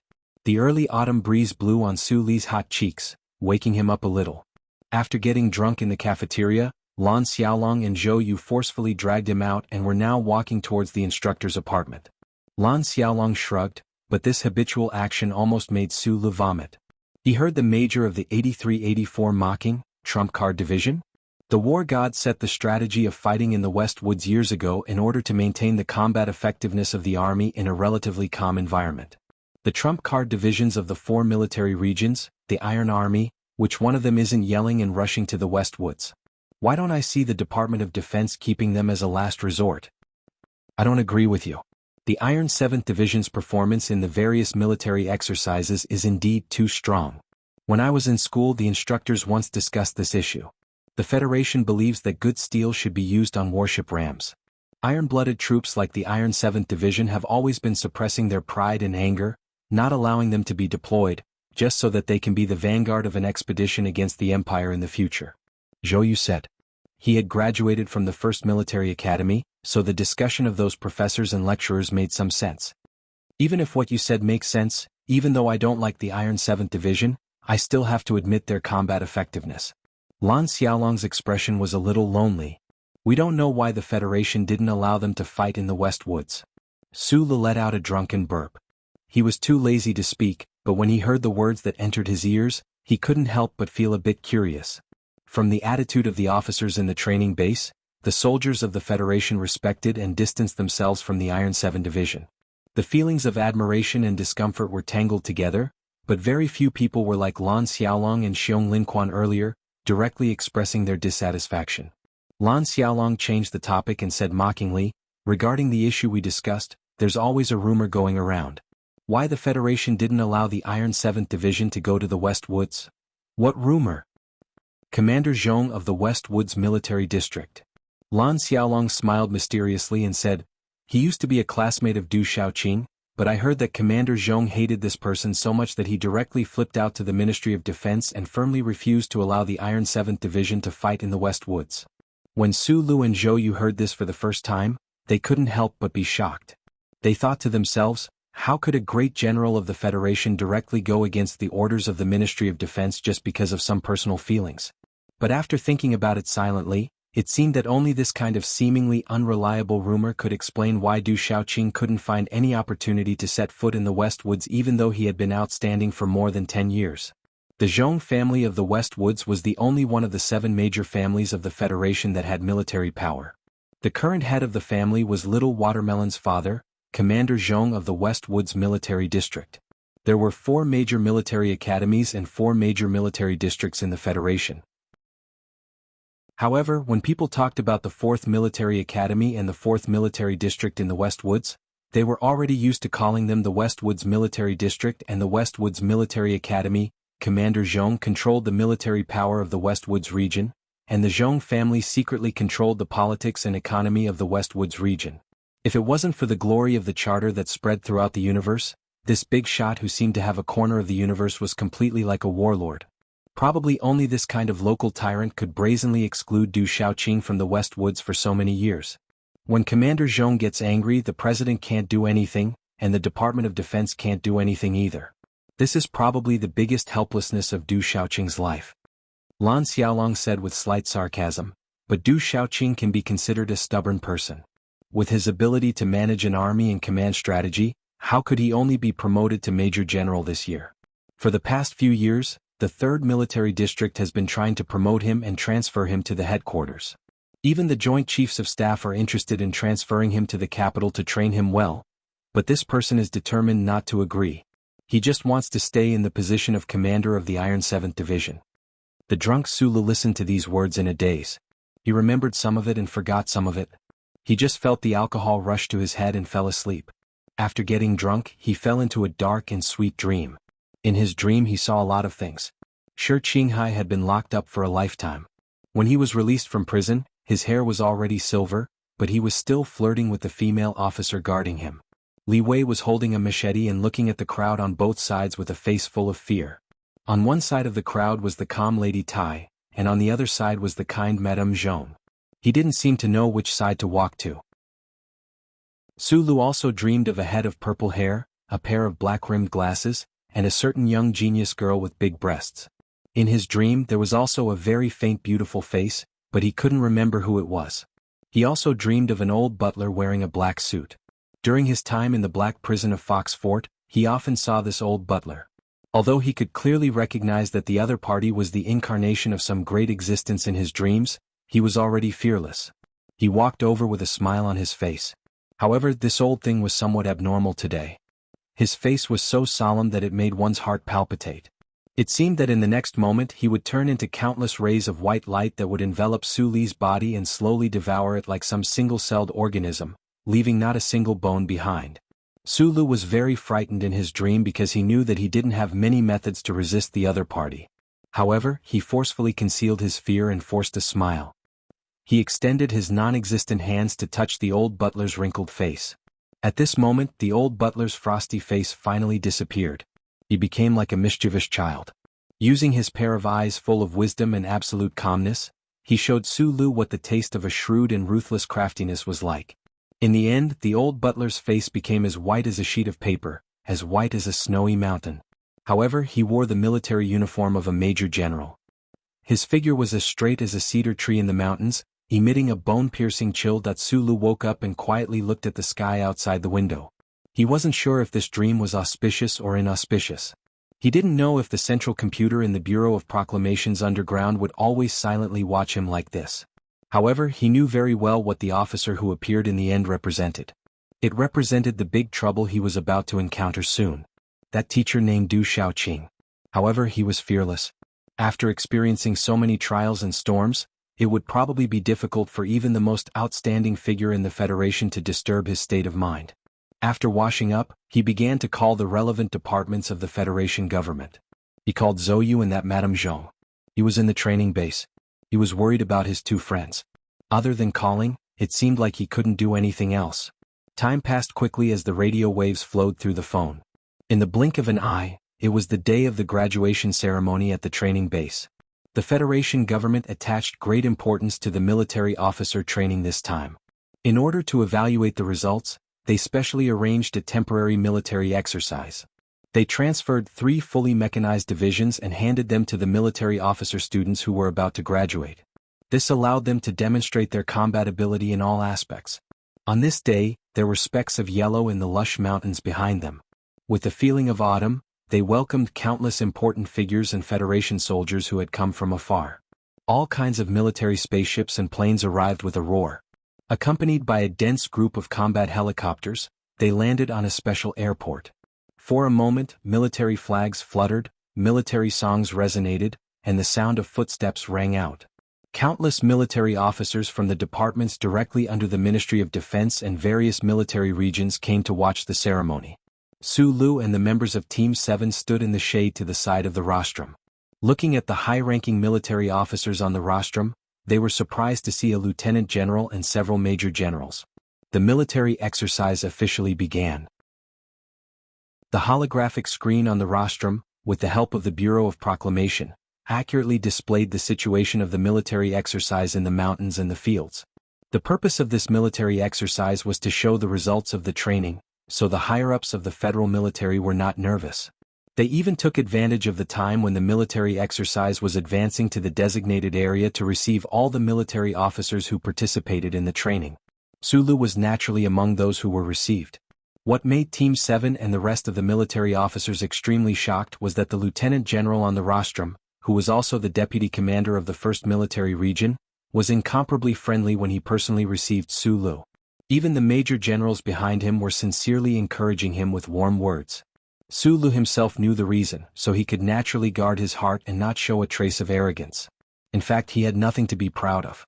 What made him vigilant was that except for Lieutenant General E, the other high-ranking military officers looked at him with admiration in their eyes. There was also a trace of extremely complicated and strange emotions. The military god left Philadelphia for the first time in order to enter the military prison of Chingching to see this young man.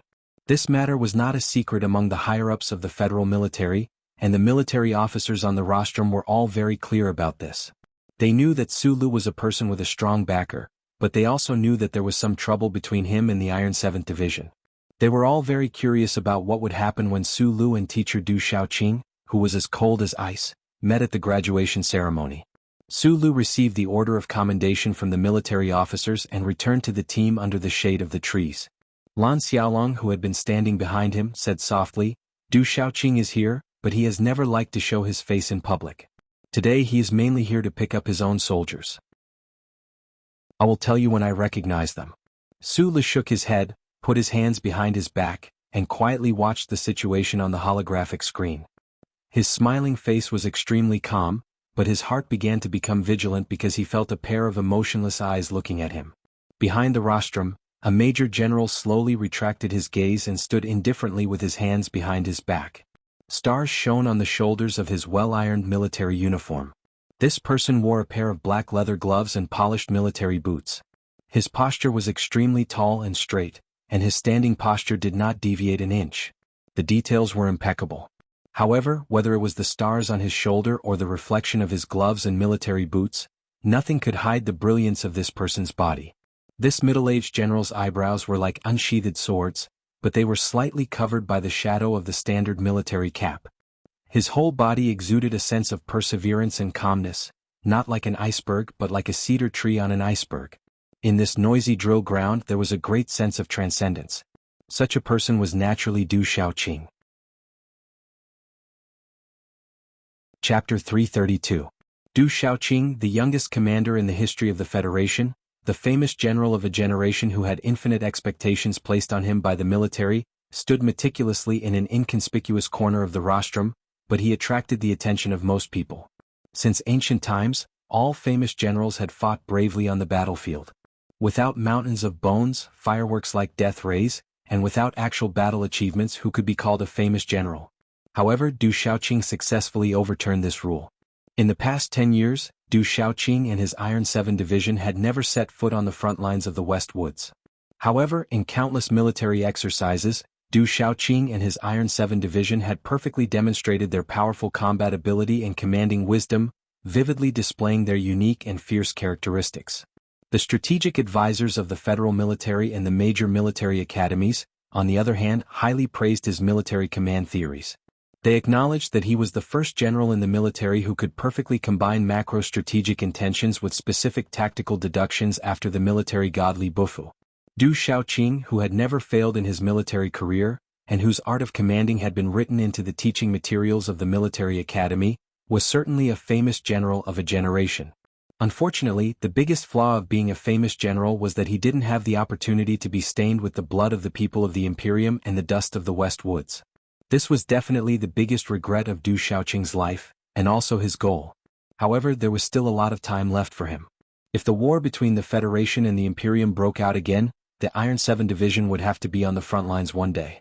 But right now, he could only wear the hat of a military genius and wear the title of a famous general, stay in the capital ring a little lonely and angry, and participate in these meaningless military exercises and graduation ceremonies. The coldness emitted by the well-ironed military uniform and shiny military boots was probably a true portrayal of this commander's inner feelings. Glancing at Du Xiaoqing from the corner of his eyes, Su Li's eyes quickly blinked. Such a peerless figure was like a tiger locked in a laboratory, unable to roar and run in the forest. After a long period of depression, it was likely that he would become even more dangerous. At this time Lan Xiaolong also saw Du Xiaoqing on the stage. The veins on his forehead bulged and then disappeared. He said in a cold tone, "Do you know why this military genius is not willing to be promoted to the 3 military regions and not willing to go to the Ministry of National Defense? That's because he wants to lead the Iron 7th Division to the West Woods, or even to the Empire. He wants to be a commander and lead the Iron 7th Division to the West Woods, or even to the Empire. He wants to make a name for himself. Otherwise, everyone will flatter him and say that he's a famous general. The best place for the general to return to should be on a burning warship." Su Li looked at the major general on the stage, who was like a cedar tree, and thought for a while. He then slowly said a Federation proverb, "It's not strange that he has this kind of stubbornness. That's because the god of war was fought by our division's commander. When this commander Du first joined the army, every step he took seemed to be following the steps of his old commander. He copied his old commander completely." Lan Xiaolong said coldly and mockingly, "In fact, a lot of people have already seen that Du Xiaoqing wants to be the second god of war of the Federation. A soldier who didn't want to be a general wasn't a good soldier, and a general who didn't want to be a god of war probably wouldn't have a bright future." Su Li had heard too much about the achievements of the Iron 7 Division in the past few days. He knew that Du Xiaoqing was a person with amazing talent and a strong will. If he hadn't been suppressed by the big shot of the Zhong family in the West Woods, he probably would have already made outstanding military achievements. It wouldn't be impossible for him to catch up with the old man in Philadelphia. Lan Xiaolong was silent for a while and then suddenly said with a hint of sadness, "I was in the 17th Division when I joined the army. Back then, when the commander sealed up the marshal's uniform, the 17th Division accepted the military order to become a regular ground force and was transferred to the Hongdu Garrison District. The designation was changed to 8384. Before the designation was changed, the Federation held a joint military exercise. In fact, it was just to send off the 17th Division. During the exercise, all the brother units gave us face. At that time, our division was filled with sadness, so we didn't do much. Only the Iron 7 Division of the 3rd Military Region looked like they had taken an aphrodisiac when they saw our division. Their faces were dark and they chased after us like ghosts." What happened in the end? It was the first time that Su Li knew about this. He turned around and asked in surprise. "Our division lost." Lan Xiaolong lowered his head slightly and said in a heavy tone, "The 17th Division has always been the first division of the Federation. It was an undefeated division that was personally created by the old man. Even in the territory of the Empire, it had never tasted defeat, let alone a mere military exercise. But, in the last military exercise before the designation was changed, we lost. We lost to the Iron 7 Division of the 3rd Military Region. At that time, Du Xiaoqing wasn't the commander of the Iron 7 Division. He was the military officer in charge of tactical deduction in his division." Lan Xiaolong raised his head and stared at Du Xiaoqing and the officers of the Iron 7 Division in the distance with disgust. He said coldly, "In order to build up his reputation, he took advantage of the fact that our division's morale was still unstable to beat us at the 17th Division's farewell ceremony. After we were transferred to the Garrison Division, there was no way for us to win back. This Commander Du is really shameless to the extreme." Su Li was silent for a long time. The competition between the various divisions in the military had always been extremely cruel. If that military exercise was said to be a farewell ceremony for the 17th Division and a ceremony for the retirement of Army God Li Pifu, then Du Xiaoqing and his Iron 7 Division actually won.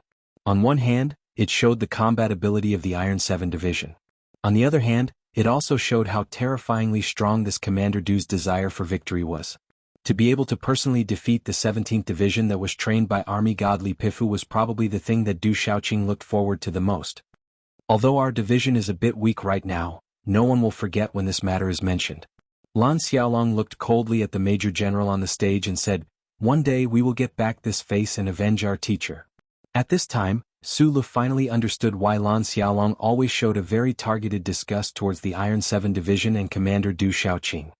He was not like the other Federation officers who were respectful and distant, but also couldn't hide their admiration. "The Iron 7 Division defeated the 17th Division, but I don't know if this commander can catch up to that old man in Philadelphia," he thought as he narrowed his eyes and looked at Du Xiaoqing's tall and straight figure on the stage. While the two were quietly discussing, the military exercise codenamed Graduation Day had also entered a heated phase. The color blocks that represented different troops on the giant screen gradually spread across the barren hills in a gradual manner.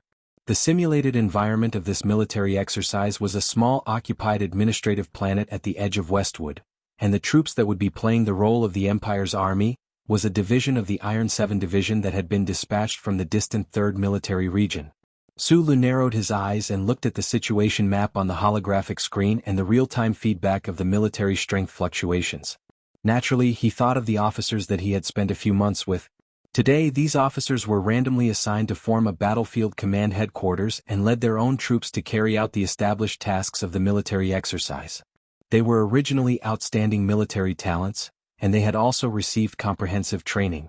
Whether it was commanding or tactical courage when leading the attack, there was no problem. However, when he thought that their opponent was the Iron 7 Division, Sulu was a little worried. After all, he was also one of the instructors and he really hoped that they could produce a good result. However, the situation of the military exercise did not develop as he had hoped. Sulu was not a professional officer, and he had not received any relevant education. However, judging from the data fed back from the light beam and the frosty faces of the generals of the Federation, he knew that the troops led by the graduates were not in an advantageous situation right now. The image of the mountain captured by the precision satellite appeared on the holographic screen after the data was restored. Sulu narrowed his eyes and looked at the soldiers wearing dark-colored digital camouflage uniforms on the holographic screen. He was deeply shocked by the cold aura that the other party exuded. The soldiers hidden in the fortifications in the mountains, whether it was the mobile battalion piloting the M5 mechas or the low-altitude attack troops hidden in the forest, whether it was the deployment and transfer of troops or the attacks, all of them were exceptionally accurate. The army of thousands appeared on the holographic screen like a single person, accurately and perfectly executing every order. Was this the strength of the Iron 7 Division? What shocked Sulu the most was that this iron-blooded army was like a single person, but its brain was not in the command center at this time. Instead, it was like a bystander looking at the holographic screen indifferently and did not issue any orders. He subconsciously looked at the rostrum. The generals on the rostrum were silent and cold. Compared to them, Commander Du Xiaoqing, who always had a cold expression on his face, seemed to be more normal. The commander was not here, but the Iron 7 Division was still able to display such amazing combat power. How crazy and meticulous did their daily training and tactical deduction have to be? At this time, Sulu noticed that an officer walked up to the rostrum. He walked behind Du Xiaoqing and whispered a few words. Du Xiaoqing nodded slightly with a cold expression. The lieutenant colonel smiled slightly, took out a pair of sunglasses and handed it over respectfully. Seeing Du Xiaoqing put on the sunglasses under the sun, it added a sense of coldness. Sulu frowned deeply. Could that lieutenant colonel be Du Xiaoqing's bodyguard? Sulu knew that the bodyguard of the Minister of Defense was just a colonel, and Du Xiaoqing was just a division commander. How dare he use a lieutenant colonel as his bodyguard? Too arrogant. He narrowed his eyes slightly and muttered to himself. However, he knew that the federal military felt guilty towards Du Xiaoqing and the Iron 7 Division because of Commander Zhong's outburst in the West Woods and forced the Iron 7 Division to obtain military merits. Naturally, they would not pay attention to these details. On the rostrum, Du Xiaoqing slowly took off his gloves and put them in his left hand. His right hand touched the lower beam of his sunglasses. The curves on his face seemed to have been carved by a knife. He still stood straight, displaying the bearing and demeanor of a professional soldier. I've been pretending to be cool in the training base for more than 2 months. I thought that I had grasped the essence of it, but after seeing it today, I realized that my level is still far from it. Looking at Du Xiaoqing, the role model of a professional military officer, Sulu couldn't help but feel endless emotions. However, for some reason he felt a sense of discomfort, but he didn't know where this feeling came from. Right at this moment, a burst of rapid discussion came from the rostrum. On the screen, the two sides of the military exercise had already come into contact on the Eastern Front. The battle was about to start. The color blocks that represented the military strength began to disintegrate and collapse, especially at the hilly terrain on the side. Both sides placed their special mecha battalions there. The heavy alloy mechas crushed the green and yellow forest, fiercely clashing together. The battle was extremely intense. Chapter 333. Sulu looked at Du Xiaoqing and thought about how the other person seemed to have a natural cold and majestic aura as a professional military officer, compared to the awkwardness he felt when he drew mountains instead of hills. He couldn't help but sigh softly. Although his voice was low, it still fell into the ears of the members of Team 7 next to him. From the beginning of the military exercise, the members of Team 7 had been standing in a scattered manner. When they heard Su Li's sigh, including Major Lan Xiaolong, everyone's spirits were lifted. They nodded like they were pounding garlic. They thought to themselves, who couldn't tell that you were faking it when you were pretending to be cool in class? But the teacher on the stage wasn't pretending to be cool, he was really cool. If the military officers and students who were currently braving the rain of bullets in the mountains and commanding the troops in battle heard Su Li's sigh, they would definitely have the same opinion. After the military exercise finished, the two sides began to make contact with each other in the predetermined terrain. The situation became extremely intense. The high-ranking military officers and their attendants on the rostrum followed the path on the stage and walked underground. There was a large empty room underground. The mechanics of the Federation's General Assembly base installed and repaired 37 large light screens and related electronic equipment yesterday. They temporarily acted as the headquarters for the graduation military exercise. A faint light fell into the space of the headquarters. The images on the light screen constantly changed. The Federal Central Computer was directly connected through the network. Using its supercomputing power, it presented all the details of the military exercise in real time for the military officers who were watching the exercise. Looking at the fierce contact battle between the two sides on the light screen, the military officers and officers in the headquarters discussed animatedly. The staff officer of the 1st Military Region who was in charge of the military exercise was busy in front of his workbench. The underground space was filled with a serious and tense atmosphere. Su Lu, who was standing inconspicuously in the corner, narrowed his eyes as he observed all of this. However, a very strange thought appeared in his mind. The high-speed electric current and data flow in the terminal workbench in front of him was that old man's clone. However, what he saw now was only electronic equipment, and there was no trace of the old man in the tuxedo. When he was young, Sulu had always wanted to participate in the mechanic officer examination of the Ministry of National Defense. For this, he had specially studied some tactical teaching materials of the federal military. However, he was not a professional soldier after all. Looking at the professional terms and terms that kept flashing on the 37 light screens, as well as the numerical curves that kept decreasing and increasing, he could not understand at all what stage the military exercise had progressed to. Lan Xiaolong glanced at his side profile and saw his awkwardness. He lowered his voice and explained a few words. Only then did Su Lu roughly understand the current development of the military exercise. The Iron 7th Division, which was playing the role of the Empire's army, had gained the upper hand in the military exercise. They forcibly seized a high ground in the area 192, 220, 345 and occupied a considerable advantage. During this process, although the military officers deduced the opponent's tactical intentions in advance, they couldn't stop the advance of the Iron 7th Division.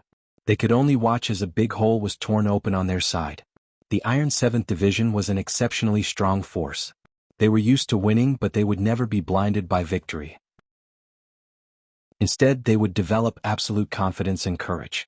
Such a terrifying force had never been on the battlefield in the West Woods. Under the long-term dissatisfaction and anger, the commander of the Iron 7th Division and the ordinary soldiers all had a flame in their heart. Every time they participated in the Federation's military exercise, they wanted to spew out this flame so that it wouldn't burn their organs. They treated every military exercise as a real battle. They wanted to make up for the regrets of the entire force with the difficulties of their brothers. They wanted to prove to the Federation that they were the strongest division in the Federation. They didn't deserve to be placed in the peaceful and lonely S3 galaxy. They should go to the West Woods and even go on an expedition to the Empire. In countless military exercises, the Iron 7th Division had always won an overwhelming victory in the end. It had to be said that this had something to do with the overall fighting spirit of this division. During the military exercise, the Iron 7 Division's attacks were exceptionally fierce, causing people's hearts to turn cold. They had defeated countless of their brothers' troops, and had also established an unquestionable prestige and respect for this division and Du Xiaoqing. What was even more frightening and respectable was that the Iron 7th Division didn't only know how to be fierce and inflexible. This Iron Blood Division had strict tactical discipline, sharp command, and strong practical experience. Every regiment and battalion seemed to have their own thoughts. Under the premise of a big goal and strict military orders, they could also show an extremely flexible and adaptable ability. This ability could even be demonstrated in a class segment. Every component and segment of the Iron 7th Division was as cold as ice. They were like machines that didn't know fatigue and fear, but they were also very agile. Under the control of Division Du Shaoqing, they were like living steel monsters, giving people a feeling that they were unstoppable. Su Lu looked at the hologram worriedly as he listened to Lan Xiaolong's detailed explanation. He was very worried about the students in the mountain. Although the Iron 7th Division today was playing the role of the Empire's army, and logically speaking, the Military Exercise Command Center wouldn't let them win an overwhelming victory. Moreover, Du Shaoqing wasn't personally commanding, but looking at the current situation he felt that something was wrong. Everyone in the Military Exercise Command Center probably had the same feeling. Although these professional officers had long been used to the invincibility of the Iron 7th Division in the military exercise, the other side today was an outstanding officer specially trained by the Federation to prepare for a fierce war with the Empire. In the end, it still ended up like this. The highest-ranking lieutenant general in the room, Deputy Commander Yi, had a gloomy expression. The generals and senior officers behind him also stopped talking and were silent. Occasionally, someone thought of something and subconsciously turned to look. Du Shaoqing was sitting in a chair in the corner of the command center, drinking a cup of coffee. He didn't take off his sunglasses and his chin was slightly lowered. It seemed that he didn't care about the outcome of this military exercise at all. This was probably the temperament and confidence of an ever-victorious general. After a simple lunch at noon, the Military Exercise Command Center began to busy themselves with work again. But at this time, Lieutenant General Yi's expression was much better than it was in the morning, and the atmosphere in the command center gradually relaxed. The reason for this change was that the situation of the military exercise shown on the 37 circular holograms was developing in a direction that comforted the federal military. In the face of the Iron 7 Division's ferocious and cold offensive, although the joint column under the command of the military officers was in an extremely difficult situation, after paying an extremely heavy price, they finally stopped the enemy in the area of the Lonely Mountain Range. Lonely Mountain was the code name of the military exercise simulation sand table on the graduation day. In fact, it was an area of mountains and valleys 70 kilometers behind the base. Both sides of the military exercise had to achieve their respective tactical objectives, so this area was of utmost importance. According to Su Li's understanding, the Military Exercise Command Center named this area Lonely Mountain because in the border area of the West Woods, on a planet that was first occupied by the Imperial Expeditionary Force, there was a lonely mountain. The military officers were divided into several small groups to command the joint column of the military exercise side. After all, they were the best all-around talents in the Federation. After being caught off guard by the ferocious offensive of the Iron 7th Division in the beginning, they gradually calmed down and fully displayed their excellent commanding skills. However, the cooperation between the various groups was still a bit stiff and rusty. Any small detail on the battlefield could affect the final outcome of a battle. The reason why the joint forces were able to hold off Iron 7 Division at Lonely Ridge was because the Special Mecha Battalion of the joint forces had taken the risk of cutting in from a 30-degree angle. The Special Mecha Battalion, which had 8 MX mechas, had successfully evaded the electronic surveillance and destroyed the reserve armored force camp that Iron 7 Division had purposely left there in one fell swoop. The heavy black silhouettes of the alloy mechas were like silent giants. With agility that did not match their bodies, they quickly advanced on the rugged mountain path, splitting up and launching surprise attacks. The generals in the Military Exercise Command Center watched the screen and couldn't help but gasp in amazement. This was the first time the Federation's new MX mecha had displayed its true power in a large-scale battle. It completely overturned everyone's previous impression of mecha being cumbersome and powerful, and achieved very clear results. The Black MX mecha leading the charge of the Special Mecha Battalion's tactical movements were extremely precise and fierce. Su Lu narrowed his eyes as he watched the mecha's movements. He immediately determined that the pilot inside was definitely Hua Xiaoxi. He had taught them for more than 2 months and was so familiar with the mecha movements of these officers that he could replay them in his mind. Naturally, he could tell who the pilot was through certain movement habits and details. Hua Xiaoxi was the joint first in the mecha assessment, so he naturally had to assume the role of the main attacker of the mecha battalion. 8 MX mecha meant that 8 officers were not in the command center of their respective units. Instead, they were charging on the front lines of the battlefield. He had watched for a long time before discovering that Zhou Yu was not among these 8 MX mecha. After thinking about it for a while, he understood. Although Zhou Yu was very good at mecha piloting, at the same time he was also the #1 in the tactical deduction test, he was only slightly worse than Ai Yuan. For this military exercise, he must have stayed in the command center of the joint column to be in charge of commanding the entire column. Thinking about how Zhou Yu was currently commanding the joint column to block the cold and terrifying attack of the Iron 7th Division at Silent Hill, and then thinking about how the MX mecha that was incomparably close to him would definitely shine brightly in this military exercise, Sulu was like a rock. He couldn't help but feel a sliver of pride in pride. Unfortunately, he would not be able to learn the ability to command troops from this military exercise. Every profession has its own specialization, Sulu thought to himself somewhat self-deprecatingly. If he had been the commander on the battlefield, any one of these officer cadets whom he had scolded for so long would have been able to annihilate the troops he was leading. This was the difference between them. Thinking of this, he suddenly thought of that teacher who had not personally commanded today. Glancing over from the corner of his eye, he saw Du Shaoqing sitting solemnly in his chair, his expression as cold as ice. But for some reason, Sulu felt that there was an invisible curve at the corner of the other's lips, expressing some sort of disdain and contempt. The graduation drill used a real simulated battlefield, using a 17% ratio. The relevant battle scale, firepower calculation, and time were all calculated according to this ratio, representing 1/6 of the real battlefield environment. When it was close to evening, the graduation drill officially ended. A total of 5 tactical objectives had been set for this military exercise. Under the brilliant display of the MX mecha and the precise and calm command of the officer cadets, the combined column had made a strong counterattack in the latter half of the drill. In the end, they had completed 2 of the objectives with the help of the attack group at the last moment. And the Iron 7th Division, which had gone into battle in a conventional manner, was as strong as ever. This iron-blooded troop completely ignored the unexpected blow they had received in the latter half of the drill, silently and even somewhat calmly completing 3 of the tactical objectives. The calmness of the Iron 7th Division was particularly evident during the process of the troops returning to camp after the drill. The screen in the command hall was clearly broadcasting the scene over there.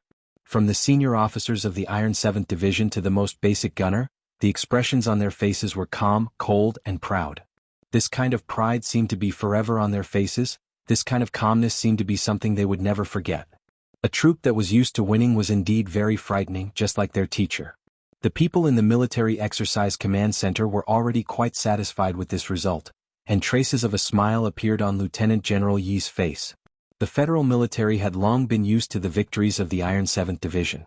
Today the combined column under the command of the officer cadets had not lost too badly.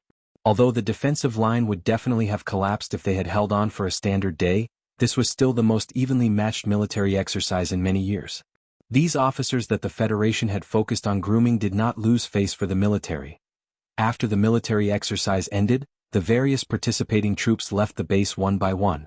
Sulu looked at the military transport ships that covered the sky and couldn't help but feel a little puzzled. It was said that the Federation was lacking in crystal resources, but for the sake of a military exercise, they were able to transport thousands of people from S2. It seemed that in order to prepare for war with the Empire, the Federation really was willing to pay any price. Immediately after, he turned his head and looked at the officers lined up in front of him. He narrowed his eyes and smiled slightly. At this time the instructors were all standing on the other side. He was only the instructor of the mecha class, so it was naturally not convenient for him to stand out and say anything. However, his mood was revealed through his expression. Although he was young, these officers in front of him were still considered his students.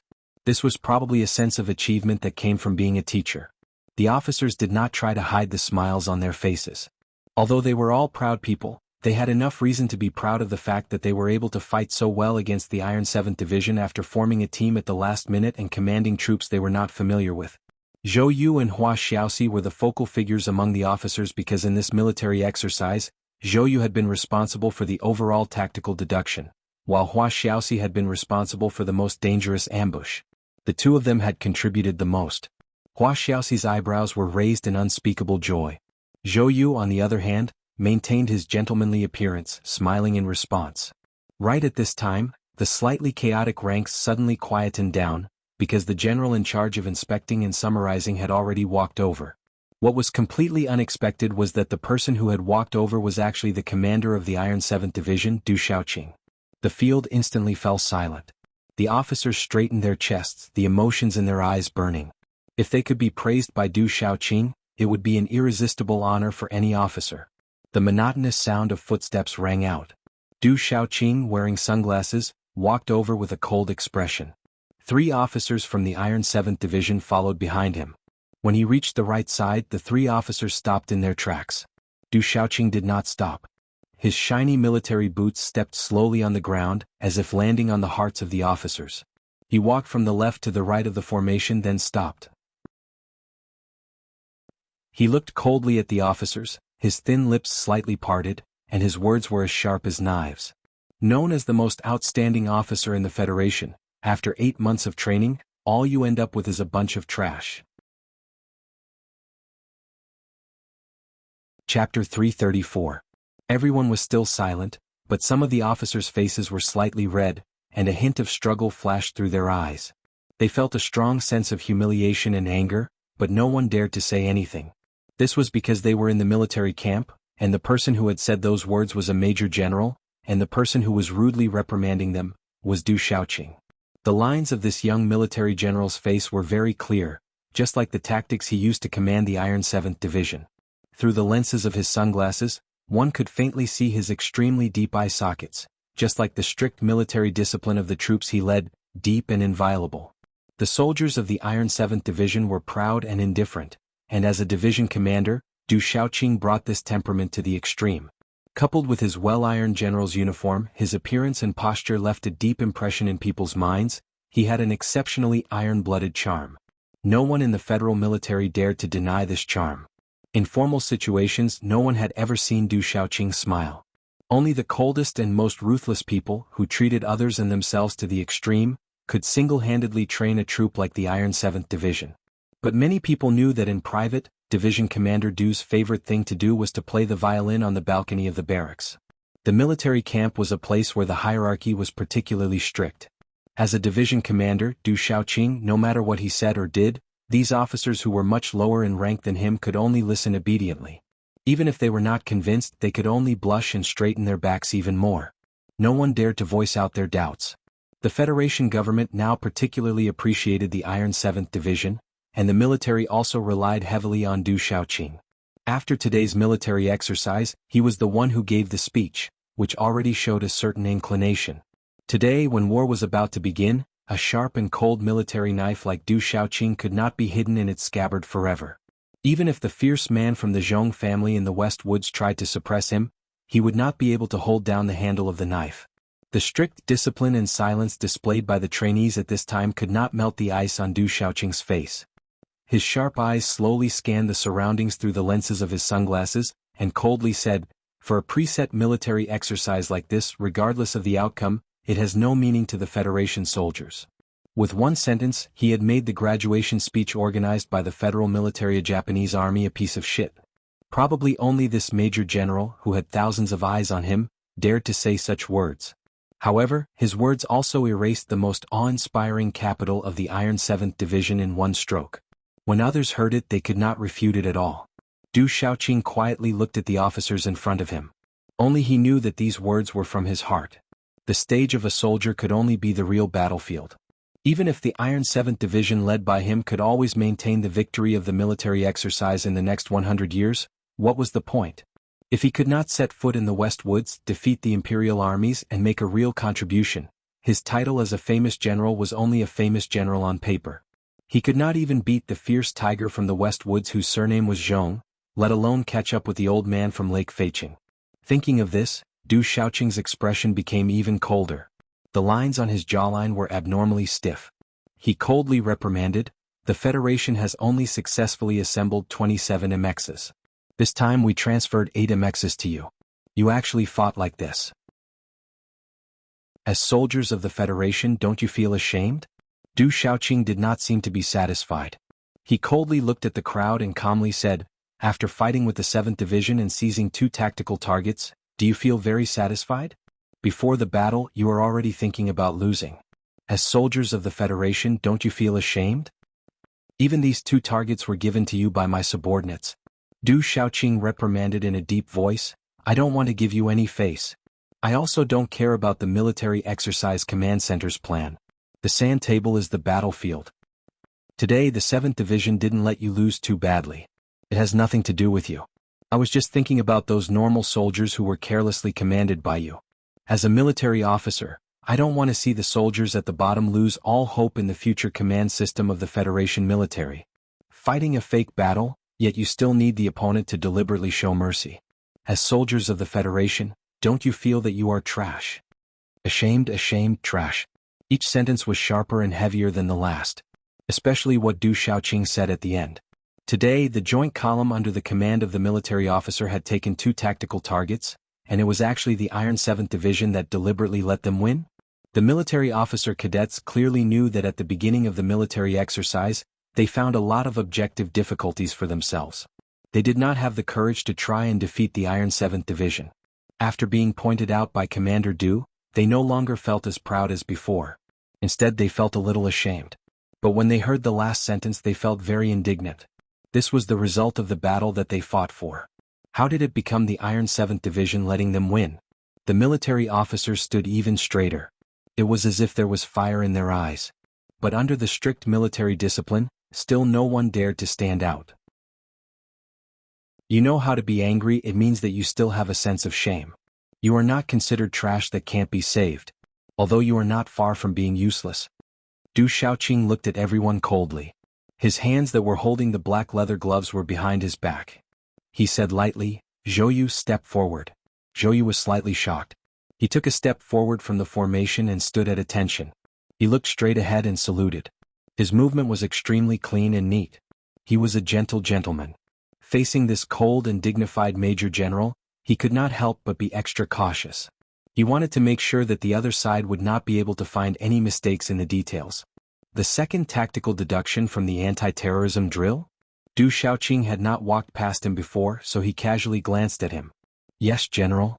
Zhou Yu answered loudly with an expressionless face. "The second tactical deduction." Du Xiaoqing said indifferently, "Let me ask you, if the 7th Division gave up on the backup and didn't provide any support when your mecha battalion went straight to the bottom of Silent Hill and attacked your camp with the armored brigade, what would you do?" The atmosphere in the middle of the silent field suddenly changed. This was because all the military officers, including the instructors standing outside, could hear that this division commander Du Xiaoqing, who was known for his tactical deduction, was actually going to verbally test the military officers' brains today. He wanted to use this to prove to everyone that the 7th Division had gone easy on them today. This was to give these military officers a heavy blow to their confidence. Zhou Yu, on the other hand, was not afraid at all. His eyes suddenly lit up and he replied in a clear voice, "The instructor said that the MX mecha is best at surprise attacks and decapitation. Our army will need 34 minutes to rush down to provide assistance, and 12 minutes to return to the camp. Within 46 minutes, the 7th Division's armored brigade will not be able to pass through Area 452. 124, why not?" Du Xiaoqing looked at him coldly. "Because the road is not easy to travel, General." It was rare for Zhou Yu to be so playful. It seemed that even someone as gentle and polite as him felt a bit of disgust towards the aggressive Du Xiaoqing. When he heard Zhou Yu mention the instructor, Su Lu was smiling with his head lowered. Hearing this, his smile widened. Du Xiaoqing was not affected. He was not angry, but he did not laugh. He asked coldly, "Why is it not easy to travel?" Zhou Yu was slightly taken aback. He replied, "The area is all mountainous. The armored brigade is not suitable to advance quickly in this kind of terrain.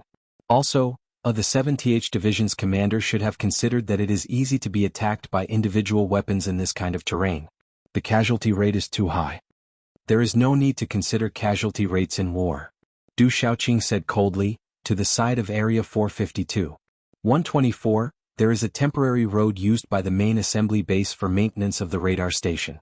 Although it has been out of use for 20 years, the armored brigade can still force its way through without any problem." As soon as these words were said, the originally silent scene was instantly filled with gasps. Who would have thought that Du Xiaoqing would actually know of a maintenance road that had been out of use for 20 years? Perhaps even the logistics officer of the base would not be able to describe the location of this road so casually. Zhou Yu's eyes narrowed. He felt a trace of nervousness and disbelief. His brow furrowed, and after a moment of silence he said, "The map provided by the Exercise Command Center did not indicate this road. You officers have been in this base for 8 months. Du Xiaoqing reprimanded in a low voice. The 7th Division only received the order for the exercise 3 days ago. The 7th Division came from System S3. They only used 3 days to find this abandoned road, but you guys don't know about it. Is this an excuse? Zhou Yu frowned and thought for a long time. He confirmed that if the 70th Division's armored brigade had been able to use this road, the situation of today's military exercise would have been greatly reversed. But who would have thought that the people of the Iron 7th Division would actually know the terrain of the military exercise area better than they did? Preparation for the battlefield was indeed the most important thing. Could it be that the other side had really gone easy on them today, and that was why the troops under his command were able to get a barely passable result? Thinking of this, Zhou Yu's brow furrowed even tighter. He said very seriously, even if the armored brigade was able to use this road that we don't know about, how could they have discovered the location of the Joint Army's camp? I've already set up 3 layers of electronic interference barriers beforehand, and the satellite signal filtering and disguising has also been completed. He raised his head to look at Du Xiaoqing's cold profile and said, and the armored brigade's disguise radius is not large.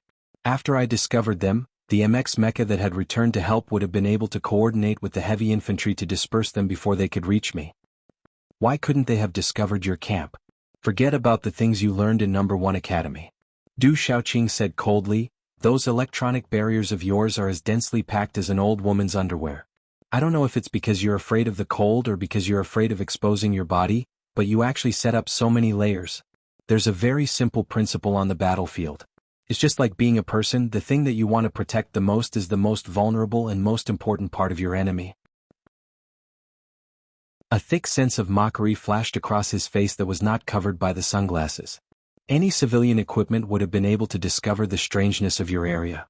Even if they didn't know what you were hiding, they would still know that it was your weak point. Cold sweat gradually seeped out of Zhou Yu's back. He suddenly raised his head and retorted, "You're gambling with the armored brigade's life. If I deliberately used 3 layers of electronic barriers as a disguise to lure the armored brigade into the ambush?" Du Xiaoqing unhappily waved his hand and cut him off. He said coldly, "All of your soldiers are tied up at the eastern line of Silent Hill. How would you have extra soldiers to set up an ambush? Even if the armored brigade didn't find your camp, once they came out from there, they would be able to circle around your camp and coordinate with the main force of the 7th Division. How many people do you think will be able to survive today? The most important thing is." Du Xiaoqing looked at Zhou Yu indifferently. He increased his tone and said with a pressuring tone, "Your camp is right there. A soldier must dare to gamble on the battlefield. A soldier who doesn't have the will to gamble is destined to be a failure." Zhou Yu slowly lowered his head. He furrowed his eyebrows and thought for a long time. Then he raised his head firmly and said, "Even if the armored brigade comes, I can still use the 44-man assault formation to retreat. As long as I can hold on until the mecha camp comes back, this battle can still be fought." 120, 447 area. How much power do you have left? One of the 7th Division's divisions is watching over there, Du Xiaoqing said coldly without hesitation. Zhou Yu thought for a while and replied, "But 120, 446 area is still in my hands. The highest altitude here is 1,245 meters. Your assault helicopters won't be able to do much damage." Du Xiaoqing said expressionlessly, "Your MX is on the way back. Although the 70th Division's M52 is a little slow, it's not like they can't walk on the mountain road." Zhou Yu was stunned. He frowned and thought for a long time. There was no terminal computer, no holographic screen, no map coordinates, no firepower deployment data, and no modern tools.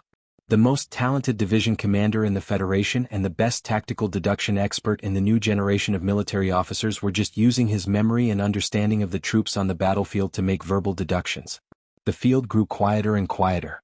Only the voices of these 2 people could be heard. It was as if there were golden spears and armored horses colliding in the air, making crisp and silent sounds of collisions. There was also the faint smell of smoke from the explosions of gunpowder. However, Division Commander Du Xiaoqing's tone was always cold and indifferent. Moreover, he didn't need time to think before making any deployment. Zhou Yu, on the other hand, took longer and longer to think, and his voice became more and more labored. The federal military recognized Du Xiaoqing as the number 1 person in terms of strategic intelligence and tactical command. For Zhou Yu to be able to argue verbally with him was already very impressive in the eyes of everyone present. However, looking at the cold-faced division commander wearing sunglasses, everyone felt an incomparable chill in their hearts. They wondered what exactly Du Xiaoqing's brain was made of. The few lieutenant colonels of the Iron 7th Division who came with Du Xiaoqing had calm expressions. They had seen too much of their division commander's shocking military intelligence and had long gotten used to all of this. On the contrary, they instead felt a faint admiration for Zhou Yu, who had been verbally deducing tactics with his division commander until now. Back when he was at the Westwoods Preparatory Military Academy, Zhou Yu was already regarded as a genius, completely overshadowing his already excellent brother Zhou Jin. He was sent by the 4th Military Region to the 1st Military Academy to study history and battle examples. He was incomparably diligent, and that was why he had achieved what he had today. However, what made him feel incomparably oppressed was that the division commander he was facing today, Du Xiaoqing, was actually as cold and unapproachable as a snowy mountain. Every virtual command that came out of this person's thin lips was like a noose that tied people to death, making it difficult for him to breathe and cold sweat trickled down his back. What made him even more fearful was that Du Xiaoqing's tactical commands were not only sharp and forceful, they were also meticulous in taking care of the details.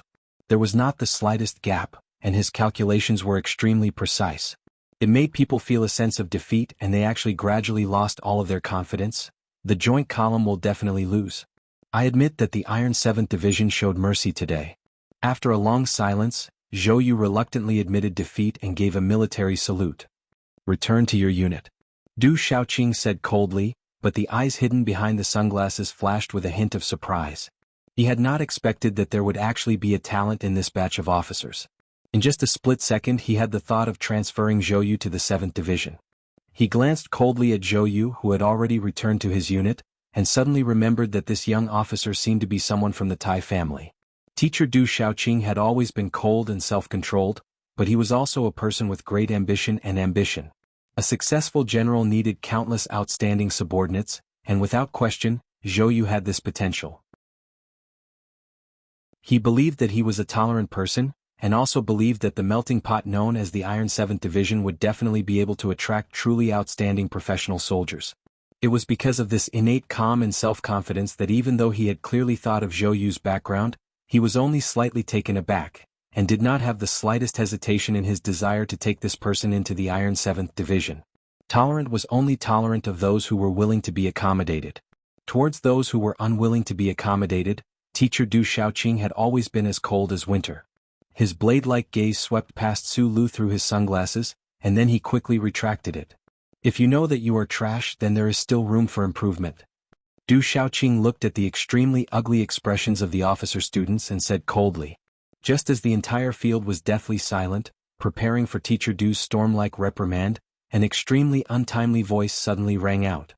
Spending so much effort to win against a piece of trash who just graduated from school, it's really meaningless. As these words were spoken, the entire field fell silent, and a chilling sense of danger arose spontaneously. The military camp was strictly governed by military hierarchy. When a major general was lecturing, who would allow a subordinate to casually interrupt? Earlier, the officer students had been thoroughly reprimanded, their faces flushed red, but they could only puff out their chests. Now, someone had actually appeared out of nowhere and said such a thing. If this wasn't courting death, then what was? Moreover, these words were clearly directed at Du Xiaoqing and his 7th Division. Previously, Teacher Du had said that the military exercise of the Federation was meaningless, so this person had said that Du Xiaoqing's victory over Zhou Yu was just an armchair strategist. What was even more frightening was the hidden meaning in this person's words. Teacher Du had coldly and harshly condemned this group of officer students as trash. Then you worked so hard to win against a trash. What was that? These words were not spoken by Su Lu. The military camp was a place filled with the smell of iron and blood. The reprimands of superiors were all loud, and there were many people who scolded even more harshly than Du Xiaoqing. There were all sorts of obscenities. Speaking of which, when Su Lu had been an instructor, he had also often scolded people as trash in class, but people were just so strange. Su Lu always viewed these officer students as his own students and scolded them himself. Hearing Du Xiaoqing's incomparably cold reprimand, he felt exceptionally uncomfortable in his heart. However, he knew of the problem between himself and the Iron 7th Division, especially after feeling Du Xiaoqing's cold gaze sweep over him twice earlier. Although he wanted to protect his calf under the difference of military ranks, he could not do so. He could only remain silent. But Major Lan Xiaolong, who stood behind him, could not hold back the hint of dissatisfaction and mockery in his heart. After his slightly mocking voice rang out, the entire field instantly fell into an even more absolute silence than before.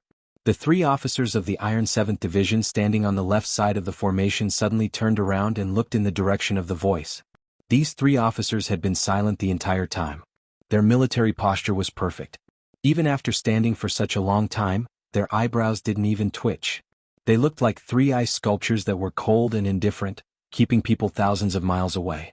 But at this time, these 3 officers were like fierce tigers that had suddenly awakened. 3 pairs of blade-like eyes stared at Lan Xiaolong's face at the same time. Du Shaoqing's sword-like eyebrows raised slightly. He slowly turned his head and also looked in that direction. There was no way the military camp would allow this kind of insubordination to happen. Lan Xiaolong had been stationed here for a long time in Garrison Unit 8384, and had endured until he became a major. However, he had more or less an undisciplined aura, just like the members of the 7th Combat Group behind Sulu and Sulu. Even when the 3 officers of the Iron 7th Division glared at him with angry eyes, Lan Xiaolong still had an indifferent expression on his face. He even raised his eyebrows. But when Division Commander Du Shaoqing also turned his head, he couldn't help but feel a chill in his heart. He was a little confused. This division commander was clearly wearing sunglasses, but why did he feel like his gloomy gaze was about to pierce into his heart? One of the 3 officers of the Iron 7th Division was the guard officer Du Shaoqing, Shimin-jin, who had previously made Su Lu exclaim at Du Shaoqing's arrogance. As a lieutenant colonel, he was willing to serve as Du Shaoqing's guard officer. Naturally, he was incomparably loyal. Shimin-jin strode in front of Lan Xiaolong. His face was so gloomy that it seemed like rain was about to fall. He moved a few centimeters in front of Lan Xiaolong and scolded him loudly, "Which division are you from? Don't you know the rules? Who allowed you to interrupt when your superior is scolding you? Where are the military regulations that you learned? Tell me your name." Lan Xiaolong's ears were about to be deafened. Feeling the spittle on his face, he was a little displeased. However, he was suppressed by the other party's ferocious roar and anger. He looked at the gloomy face in front of him and believed that if Du Shaoqing wanted to kill him right now, this guard officer would definitely pull out his gun and shoot him without hesitation. In order to maintain military discipline, Commander Du Shaoqing naturally wouldn't execute Lan Xiaolong for his actions.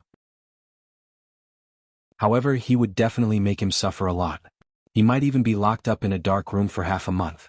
However, Lan Xiaolong didn't regret this. As a member of the 17 Mechanics Division, how happy was it to be able to mock Du Shaoqing to his face. Furthermore, although his temperament was undisciplined, he still had the perseverance of the Federation soldiers. He looked at Shimin-jin indifferently and didn't say a word, waiting to be punished later. At this moment, there was a slight movement behind him. He was pulled behind someone.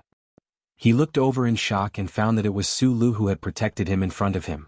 It was like an old hen protecting her child. "He's Major Lan Xiaolong, a member of the Whitewater Company's 7th Combat Team," Su Lu explained to the guard officer in front of him. He had a headache about the trouble Lan Xiaolong had caused.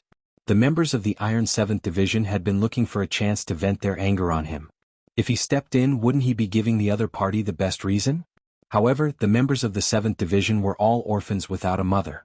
With a wave of his hand, the old man in Philadelphia removed them from their official military status and put them under Su Li's command.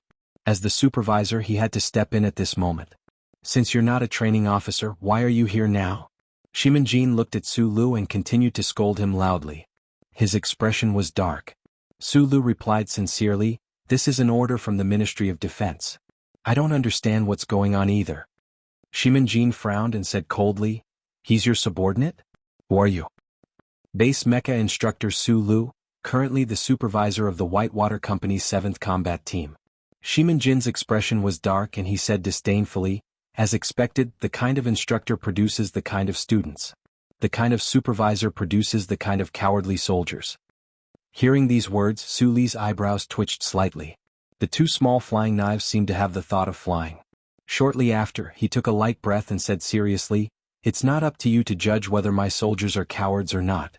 I may not be a good supervisor or a good instructor, but I think the students participating in today's military exercise are all not bad." Hearing these words, the expressions of the students standing in a row, who had initially been somewhat ugly, softened slightly. They all thought in their hearts that Instructor Xiao Su was usually a jerk, but in front of outsiders he actually gave them face. However, they did not expect that this thought had already placed them in the same category as Su Lu. They had even copied Su Li's way of calling himself young master in class. As for the combat personnel of the 7th Combat Team, most of them were from the 17th Mechanic Division. They had an irreconcilable enmity with Du Xiaoqing's Iron 7th Division. Hearing Su Li's words made them very happy. Furthermore, they were originally non-military personnel, so they had less to worry about. Xiong Linquan purposely made himself not look at that ice-cold instructor Du Xiaoqing and said faintly, "Our soldiers are indeed quite cowardly. It's just that we often go to the West Woods to kill the Empire's people."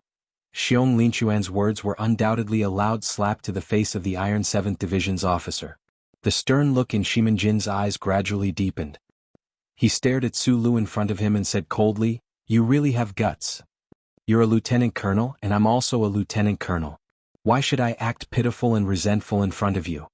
From the moment the 7th Division appeared in front of him, Su Lu instinctively felt a sense of danger. Du Xiaoqing had reprimanded everyone mercilessly, and his anger had already accumulated to a certain extent. At this moment, looking at the gloomy face of the guard in front of him and hearing his words, the 2 throwing knives on his forehead finally flew up. He replied indifferently. Shimin-Jin was slightly stunned. He did not argue with him about the military rank. Instead, he looked at Lan Xiaolong who was behind Su Lu and said coldly, "You've violated the rules. Have your man come out."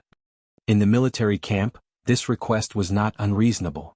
However, Su Lu was not a professional soldier, and his personality also determined that he would not hand Lan Xiaolong over today. However, in the face of strict military discipline, what could he do? Earlier, when Teacher Du and student Zhou Yu were conducting tactical simulations, this subordinate of mine only wanted to participate in the discussion. He did not intentionally interrupt the senior officer's conversation. I don't think he needs to be disciplined. Su Lu narrowed his eyes and actually said such a thing. You guys are from the 17th Division? Right at this moment, Du Xiaoqing's cold and oppressive question came from the other end of the line. I don't know how to fight. Su Lu learned from Teacher Du's experience of pretending. Tomorrow he'll show it a little. Chapter 335. Hearing his teacher's words, Lieutenant Colonel Shimin-Jin's expression turned solemn. He quickly put away his angry and dark expression and calmly turned away, exposing Su Li's body to everyone's eyes. Su Li's heart chilled slightly. This guard's change in expression so quickly could only mean that his previous roaring and anger had all been an act. The Iron 7th Division was just looking for a reason to deal with him. Su Lu himself was a youth who occasionally got angry, so when faced with Shimin-Jin or even Du Xiaoqing's anger, he would not be afraid. However, today's opponent was a general whose rank and authority were far above his, and who had always maintained a calm mind and a cold hostility. This matter was somewhat troublesome. Lieutenant Colonel Su, as an instructor, do you have your own opinion on the tactical deduction for this military exercise? Du Xiaoqing said coldly. His speed was normal and even his tone was normal. Just by pointing out Su Li's rank, he naturally had the air of a military camp. Su Lu had thought that this iron-blooded teacher would come to find trouble with him, but he did not expect the other's first words to be like this. Hearing the calmness and self-restraint in Du Xiaoqing's words, as well as a natural sense of majesty, he silently thought that some of the truly important people in this world were probably used to their words, and no one dared to refute them. Therefore, there was naturally some kind of unquestionable coldness and valiance in their words. I'm teaching mecha, not deduction. Su Lu lowered his head slightly and said calmly, if you want me to do tactical deduction, even if you give me 3 divisions in front of the Iron 7th Division, they will only end up dead. In a person's life who knew how many conflicts they had to go through before they could reach their goal. However, the prerequisite for competing with others was that you had to have the ability to compete, except for some issues that involved principles and could not be challenged.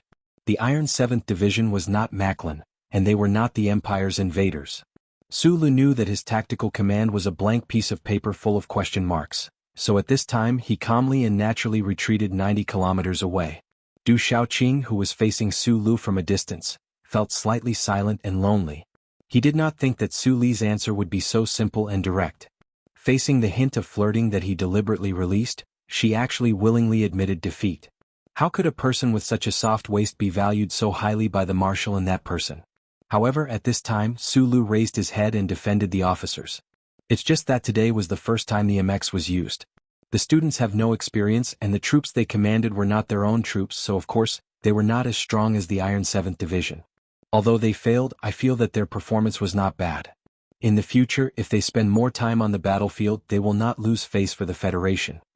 As soon as these words were said, the officers, who had been in low spirits, could not help but straighten their chests. There was an additional trace of gratitude in their eyes as they looked forward. Looking at Su Lu, who was standing quietly in the group of instructors, Du Shaoqing's deep eyes flashed with a trace of gloominess. Because these words were originally intended for everyone to hear. The Federation and the upper echelons of the military had intended for him to carry out the final summary inspection work. Naturally, there was a deeper meaning to this. They were tacitly allowing and even encouraging him to establish his own authority in the military.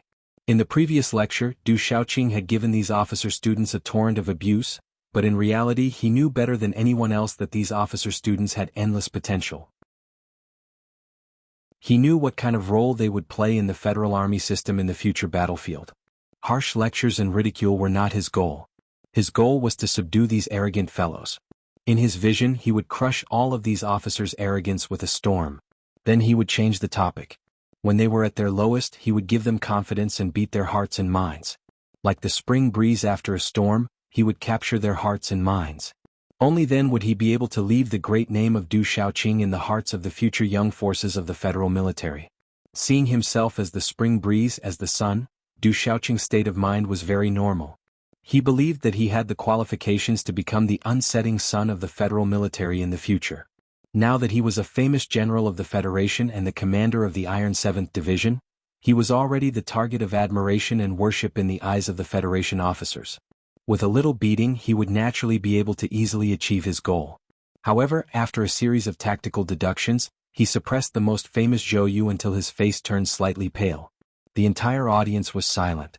Just as Commander Du Shaoqing was about to change the topic and appease the crowd, someone extremely untimely and impudently disrupted the course he had planned. Then there was another person who stole his lines. What made him even angrier was that the person who stole his lines just had to be that very unpleasant person, Su Lu. The clear sound of footsteps rang out in the quiet field. Pa pa pa. The sound of the hard military boots hitting the ground was crisp but not loud. However, what was strange was that when all the officers, including Su Lu, looked at Commander Du, who was slowly walking over from the end of the line, they felt that his footsteps were exceptionally heavy and powerful. It was as if a heavy black mecha was walking out of a smoke-filled valley. Du Shaoqing walked to the center of the line and stared at Su Lu through his sunglasses. He didn't say anything for a long time. Su Lu took 2 steps forward and gave a military salute. He also didn't say anything. The smile on his face was completely gone. He calmly and solemnly narrowed his eyes. It was as if the sun was about to set and was burning his retinas. He felt a little uncomfortable. This kind of deathly silence and the feeling of almost confrontation made all the officers in the field feel a strong pressure. The trainees were very worried about this bastard, Instructor Xiao Su, but they didn't have the right to stand up and say anything. The instructors wanted to say a few words on behalf of Su Lu, but under this kind of pressure, no one dared to stand up. Even those undisciplined and strong members of Team 7 behind Su Lu were intimidated by the cold aura exuding from Du Shaoqing in this instant. A person's reputation was like the shadow of a tree. A cold general of the federal military, the youngest major general, just by standing at the front of the line, he was able to exude a boundless sense of pressure. After a long silence, Du Shaoqing finally opened his mouth to speak. The words that came out of his thin lips were cold and sharp. A lieutenant colonel and a mecha instructor. You admit that you don't know anything about tactical deduction, but you stand up for your students and challenge my judgment. Was it the Ministry of Defense or the Joint Chiefs of Staff who gave you this guts and this authority? The military camp was a simple and direct world. Even though Du Shaoqing was the youngest division commander in the Federation, the only major general, the most standard professional soldier, and the most idol-level figure, once he was enraged, he still walked the simple and direct path without so many twists and turns. His words were not as sharp as knives, they were like a bucket of ice water that had been splashed directly onto Su Li's head, sending a chill down his spine. Su Li clasped his hands behind his back and lowered his head slightly. The dim light of dusk shone on his resolute and calm face. He didn't say anything to retort, keeping his head lowered so as not to meet Du Shaoqing's eyes, but he also didn't give off the feeling that he was surrendering. It was probably this attitude that caused Du Shaoqing's mood to darken. He glanced at the members of Team 7 behind Su Lu and said coldly, "You are no longer part of the 17th Division, you are just a bunch of trash. Don't embarrass the Marshal." Su Lu wasn't moved by these words, because he wasn't part of the 17th Division to begin with. However, the faces of those fellows behind him were filled with anger. Du Xiaoqing, however, didn't look at them anymore. He turned his head to stare at Su Lu and scolded him coldly, "Trash is trash. You are also trash." Hearing the word trash, Su Lu vaguely caught on to something. Other than Park Ji-ho, who had died at Hushan Road, and the 2 Iron 7th Division officers who had been heavily injured by him and couldn't participate in the graduation parade. Du Xiaoqing's intention to humiliate him probably had something to do with this. But was this because of his pride as an ace officer of the Federation, or did it have something to do with that old man in Philadelphia? "I don't know why the Ministry of National Defense would take in a criminal," Du Xiaoqing said darkly, "but you actually used the name of an instructor to heavily injure 2 officers of my division during training. Do you really think that the military court won't dare to do anything to you? That I won't dare to do anything to you?" Du Xiaoqing's voice wasn't loud, but every word was like the sound of a cannon as it blasted into Su Li's ears. Su Li didn't want to go against this strong military man, but when he heard these words, his eyebrows that had already fluttered once raised again. The interaction between people was a very strange thing. If you didn't like someone at first sight, you would not like them for the rest of your life. This was probably the reason why the tiger of the Zhong family in the West Woods kept suppressing Du Xiaoqing. And Su Lu also had the same feeling when he saw Du Xiaoqing. The coldness of this major general made him very uncomfortable. If a general scolded a lieutenant colonel in any other situation, anyone could only silently accept it, let alone the person who scolded him, was Du Xiaoqing of the Iron 7th Division. But Su Lu was just an ordinary lieutenant colonel. Du Xiaoqing's cold and oppressive aura could make everyone quiet, but it couldn't really press his head down. It should be known that in the room of the military prison in Qingqing, even the lightning-like gaze of the military god of Philadelphia couldn't break his big heart, let alone other people. So he raised his head, and his slightly squinted eyes were unusually bright against the beautiful sunset in the west.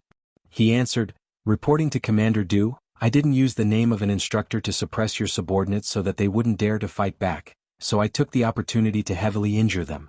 The investigation report of the base is already out, you can read it yourself." After a slight pause, Su Lu turned his head and looked directly at the sunglasses on Du Xiaoqing's nose bridge. He said loudly, "Those 2 officers once passed on the teachings of the instructor, that a person's strength is the combination of speed and strength. And those 2 officers also said at the scene of the challenge that the 7th Division often suffered heavy injuries in close combat training, and asked me not to worry about it. So they were heavily injured. This is the result of the fight. If the commander doubts the investigation report of the base, you can let the close combat experts of the 7th Division, or you can try it yourself."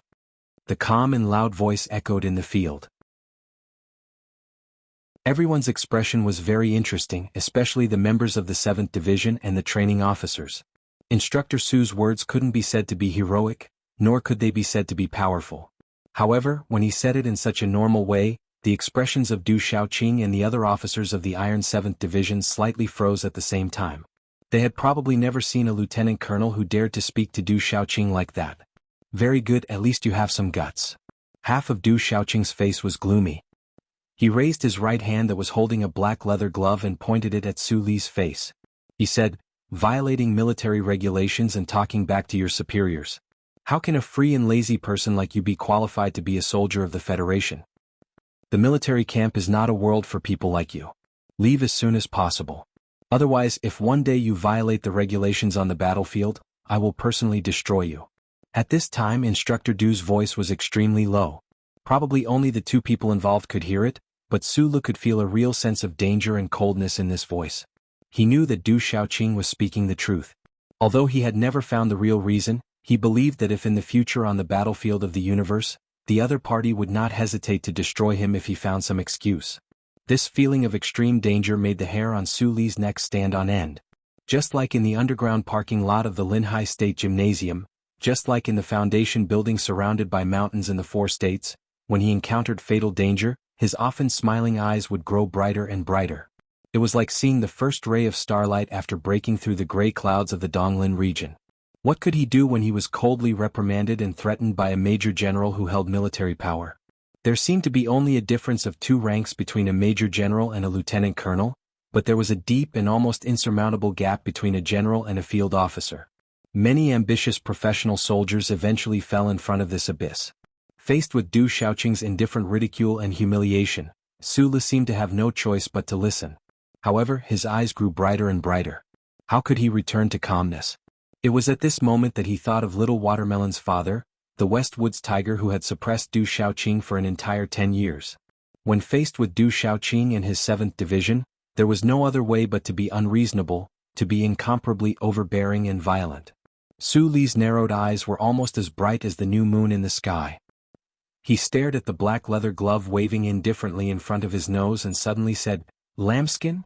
The black leather glove in Du Xiaoqing's hand slowly came to a stop in the evening wind. Bureau HTD doesn't care? The Federation's laws are always a little higher than the military regulations. A hint of a sincere smile appeared on Su Le's face. Violating the regulations, contradicting the superiors, being free and undisciplined, does that mean you don't have the qualifications to be a soldier of the Federation? Then how can someone who brazenly uses lambskin as a glove and violates the Federation's Wildlife Protection Act be qualified to be a teacher? Du Xiaoqing looked coldly at Su Le. His expression was as cold as ever, but there seemed to be a hint of mockery at the corner of his mouth. Who in the Federation didn't know that Commander Du of the Iron 7th Division was the role model of a soldier, the standard role model? His style of attire was unparalleled, and his sunglasses and black leather gloves were his style of dress. As a major general, who would dare to question such privilege? Hearing Su Le's words, Du Xiaoqing was slightly angered. He said indifferently, "You can ask Bureau HTD to come find me as long as they dare to interfere with my business." These words were very imposing and arrogant. The Iron 7th Division had always been an imposing, arrogant, and protective force. Their commander was even more so. Su Le's question was clearly asking for humiliation. Du Xiaoqing's indifferent words revealed a hint of disdain and mockery that couldn't be hidden. About injuring an officer of the Iron 7th Division, contradicting the superiors and violating the regulations. Su Le looked at Du Xiaoqing's sunglasses and said calmly, "You can ask the legal department, no, the Ministry of Defense to come find me, as long as they dare to interfere with my business." Whatever Du Xiaoqing said, Su Le said the same thing. Normal Federation laws couldn't control the commander of the Iron 7th Division, but could the military regulations control Su Le? This was a resounding slap to Du Xiaoqing's face. "You have privileges, but I have a father-in-law who is the scapegoat, and a distant relative beside Feiqing Lake. As the saying goes, unreasonable and unreasonable in the end, isn't this what it means to be angry?" Du Xiaoqing's face finally changed. The cedar tree on the mountain began to loosen. Snow rustled and fell and endless coldness rose. However, just as this major general was about to flip out, Su Le said something that directly slapped him in the face, and also didn't allow him to apply the ointment. He looked straight ahead, his line of sight passing through Du Xiaoqing's ice-like shoulders and side face to look at the last trace of sunset in the distance. He lowered his voice and said, "Don't go crazy anymore. Otherwise, if you really force me to go crazy, what good will it do you? You are a big shot. If you are beaten by me in front of so many people, how humiliating will it be for you? How can you be the second army god of the Federation in the future? I believe you know that I can fight very well. Your bodyguards didn't have time to shoot. The point is, you are standing too close to me." Su Le withdrew his gaze and looked at Du Xiaoqing.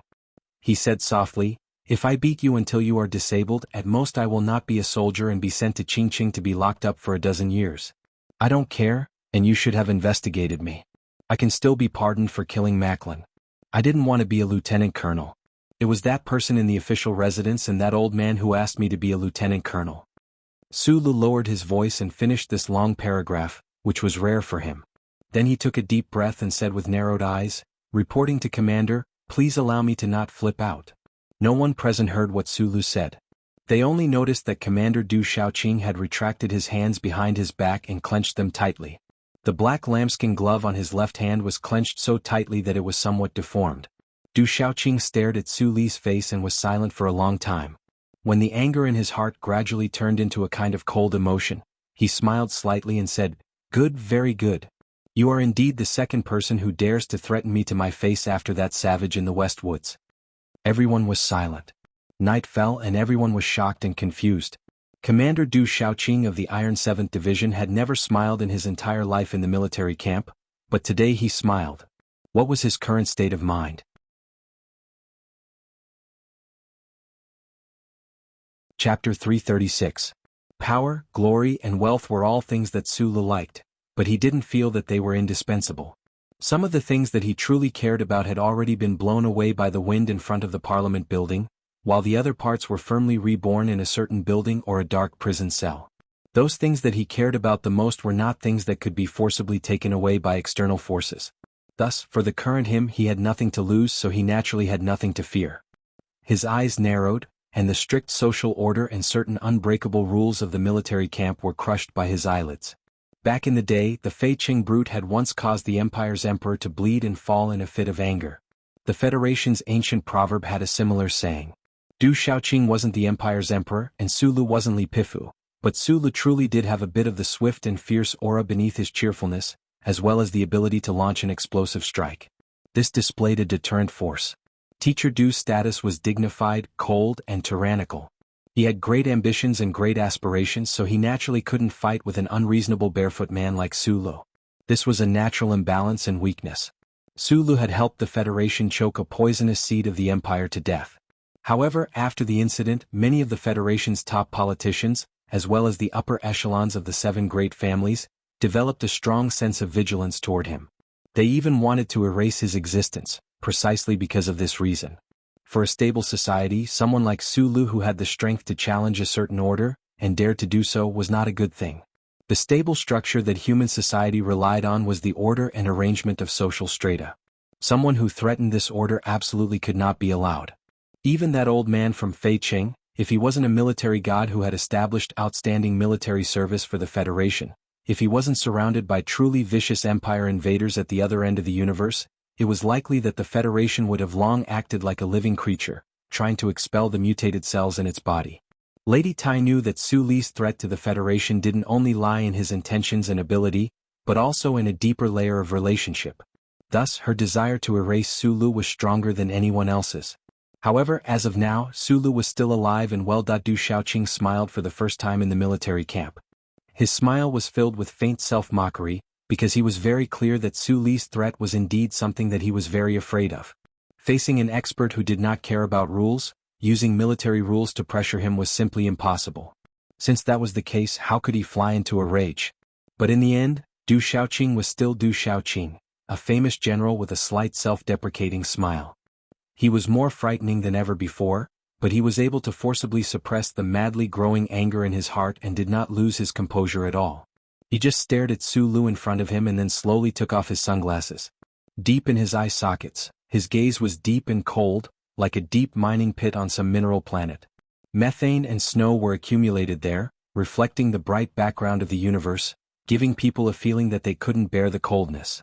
I heard that you were the one who successfully developed the MX? Du Xiaoqing stared into Su Li's eyes and said, as a famous general of a generation, being able to judge the situation and be brave enough to make a decisive decision was a form of true military wisdom. In just a few seconds he had calmed down and accepted Su Li's threat that neither side would fly into a rage. The officers present all knew of Su Li's important role in the development of the MX mecha, so they didn't show any shock at these words. Sulu let out a small sigh of relief. Just as he was about to explain something, he heard Du Xiaoqing continue calmly.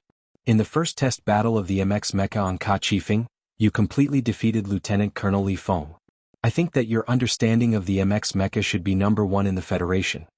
Under the influence of President Sieg and Lady Tai, the details of the MX mecha battle at the Old Moon base had always been kept a secret. The Federation's military only knew that in that battle, the Nutshell Engineering Department had won against the Federation's Academy of Sciences, and the MX mecha had been finalized. However, they never knew who those 2 extremely powerful mecha pilots were.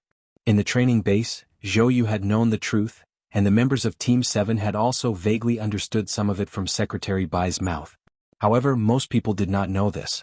Right now, hearing Instructor Du say it calmly, they finally understood that their mecha instructor was actually someone who could defeat the successor of the Lees of Philadelphia, that crazy genius. The lined-up officers stared at Instructor Little Su in shock, somewhat unable to believe their own ears. Thinking back to how they had been trying to use mecha to challenge their instructor these past few months, they couldn't help but feel a sense of shame and fear. Su Lu knew why Du Xiaoqing would bring up his most outstanding achievement at this time. He looked at the other, frowned slightly and said, "Reporting to instructor, this is a Federation secret. 3 days ago, the details of the battle at Kachifeng have already been declassified." Du Xiaoqing looked at him expressionlessly. A strange feeling grew in Su Li's heart. He wasn't sure what the cold and callous instructor in front of him meant by saying all this. Right then, Du Xiaoqing continued coldly, "I heard that you were personally recruited into the army by the Lord Marshal?" In the past few decades, the Federation had only had 2 marshals. One was the current president, but no one would directly address him as the Grand Marshal. The other was the actual marshal.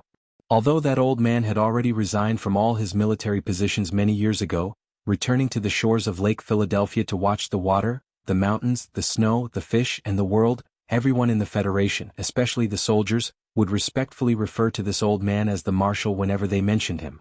Du Xiaoqing's words shocked the officers present even more than the 2 facts he had revealed earlier. Su Lu looked at this person's deep gaze in slight surprise, but he could already hear the sounds of discussion coming from behind him. To be personally chosen by the Great War God and specially recruited into the army, this was more glorious than any other kind of glory. The officers looked at Instructor Su with shock and curiosity. Even the excellent military posture they had been maintaining all this time was somewhat scattered. Du Xiaoqing looked at Su Lu expressionlessly. He was forced by this seemingly ordinary man to the point that he couldn't flip out. The anger in his chest turned into a stifled knife, almost cutting his heart and lungs. He directly admitted that the other party had the qualifications to make him unable to flip out, and then announced to the crowd. Then the teacher changed the topic and returned to the topic at the beginning. "You previously thought that the students didn't use the MX machine, and you are undoubtedly the most experienced soldier." Du Xiaoqing said lightly, "Marshal Li admires you a lot. If you say that you don't know how to make tactical deductions, who would believe that? If you were the one attacking today, how would you attack?" The words were as cold as ice, but no one could stop them. Du Xiaoqing's strategy was amazing, and no one could compare to his detailed deductions. He had actually used the commanding techniques on the battlefield at this moment. "If I can't use military rank to suppress you, I'll use logic to suppress you." In just 3 sentences, Du Xiaoqing had pushed Su Lu to the front of everyone's burning gazes, pushing him to a certain height. "You are the developer of the MX mecha, you are the strong person who defeated Madman Li, you are the person personally groomed by the Great Marshal." If Su Lu still said that he didn't know how to respond at this time, who would believe him? With Su Li's personality, if he didn't know how to respond, he wouldn't. He wasn't particularly afraid of losing face, but at this time, Du Xiaoqing had connected him to the Lis of Philadelphia, so he couldn't help but be cautious. The reason he could survive and leave the dark military prison was all because of that old man. Although he viewed that old man as a distant relative in his heart, he knew very well that the upper echelons of the federal military all saw him as someone the Great War God would focus on grooming. Otherwise, why would Deputy Commander E be so cordial with a small fry like him during the ceremony this morning? It had nothing to do with protecting the glory of the Lis of Philadelphia.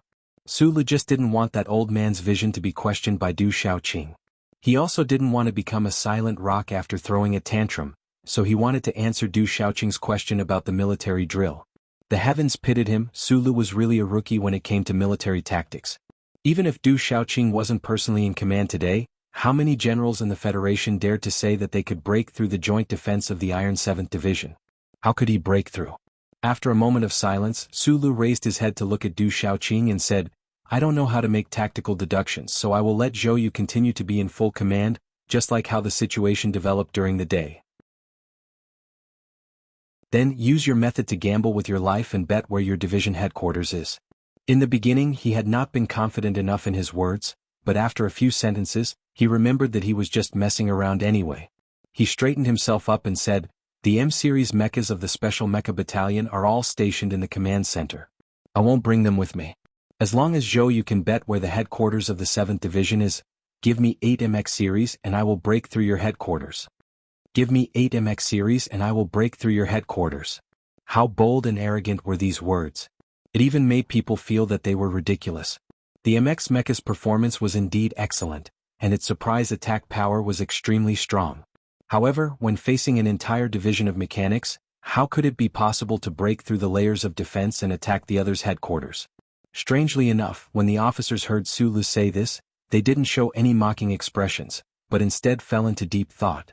Just like how Du Shaoqing had been able to stand up straight and give off the feeling of a cedar tree pressing down on their heads, making them not dare to speak, a person's reputation was like the shadow of a tree.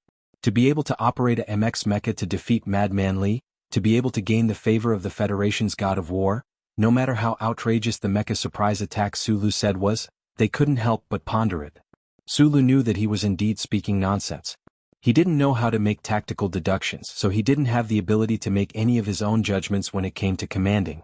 His only source of confidence in the military camp came from the swift and agile attack style of the MX mecha. To break through the combined defense of the Iron 7th Division, he had no way at all, so he could only let Zhou Yu continue to be in command, and then repeat Du Shaoqing's murderous command judgment, and then make a strange move, saying that he would use 8 MX series to break through the enemy's headquarters. In any case, it was all said with his mouth, so there was no way to prove that he was lying. Sulu thought in his heart. At this moment, the spirit of Mr. Shi the rogue little brother Wei the Jianghu Wei, the former rogue orphan, possessed him. Very good, very funny. Du Shaoqing looked at Sulu and said coldly, "Who in this world can do it?" "Marshal Li did it before," Sulu replied after a moment of silence, but in his heart, he was thinking that the uncle should also have this ability. Back then, Li Pifu had controlled the M37 mecha to launch a surprise attack thousands of li away and kill the Emperor of the Empire. Compared to controlling the new MX mecha to break through a division and destroy a division, it was undoubtedly many times more difficult. A glimmer of light appeared in Du Shaoqing's deep eyes. He had originally been prepared to say that the marshal was already old, but when the words reached his mouth, they became the following sentence. "Still having the marshal on the battlefield is in itself the greatest humiliation of our Federation soldiers. Who else but the marshal can come up with such a ridiculous tactical design like yours? Do you really think you can?" Sulu lowered his head slightly and was silent for a long time. Suddenly he thought of the brilliance that spread throughout the universe and said softly, "Maybe I can." The field was silent, awkward silence. The officers woke up from the shock of Su Li's 3 brilliant battle achievements. After some thought, they confirmed that Instructor Su's tactical deduction could not be said to be daring, it was pure nonsense. Even if he was given 80 mecha, he still might not be able to get close to the Iron 7th Division's division headquarters.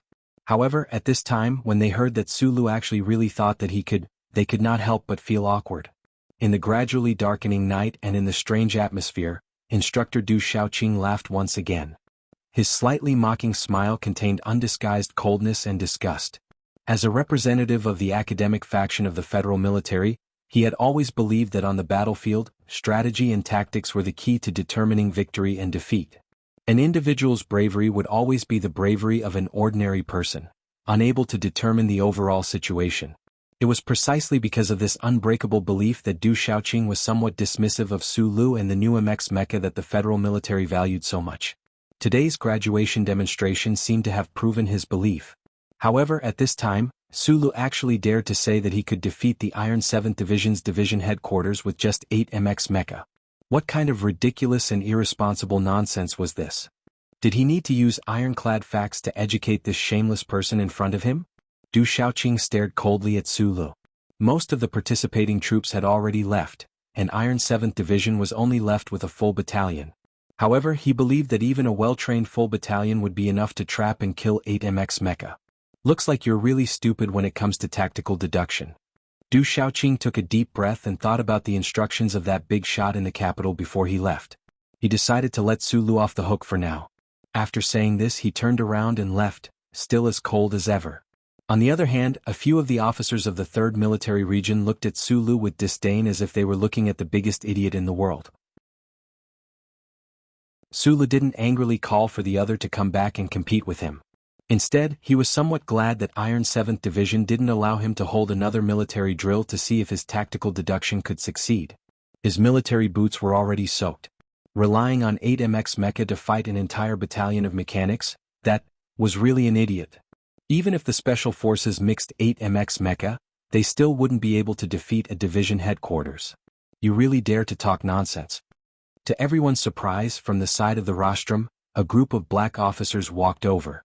Surrounded by those generals, they were the Defense Minister Zhou Yingxing and the 1st Military Region's commanding officer, General Miles. Du Xiaoqing, who was just about to leave, paused and stopped in his tracks. Under the shocked and confused gazes of the crowd, General Miles smiled and said, "Xiaoqing, didn't the 7th Division still leave a battalion behind? Let this guy try to defeat a battalion."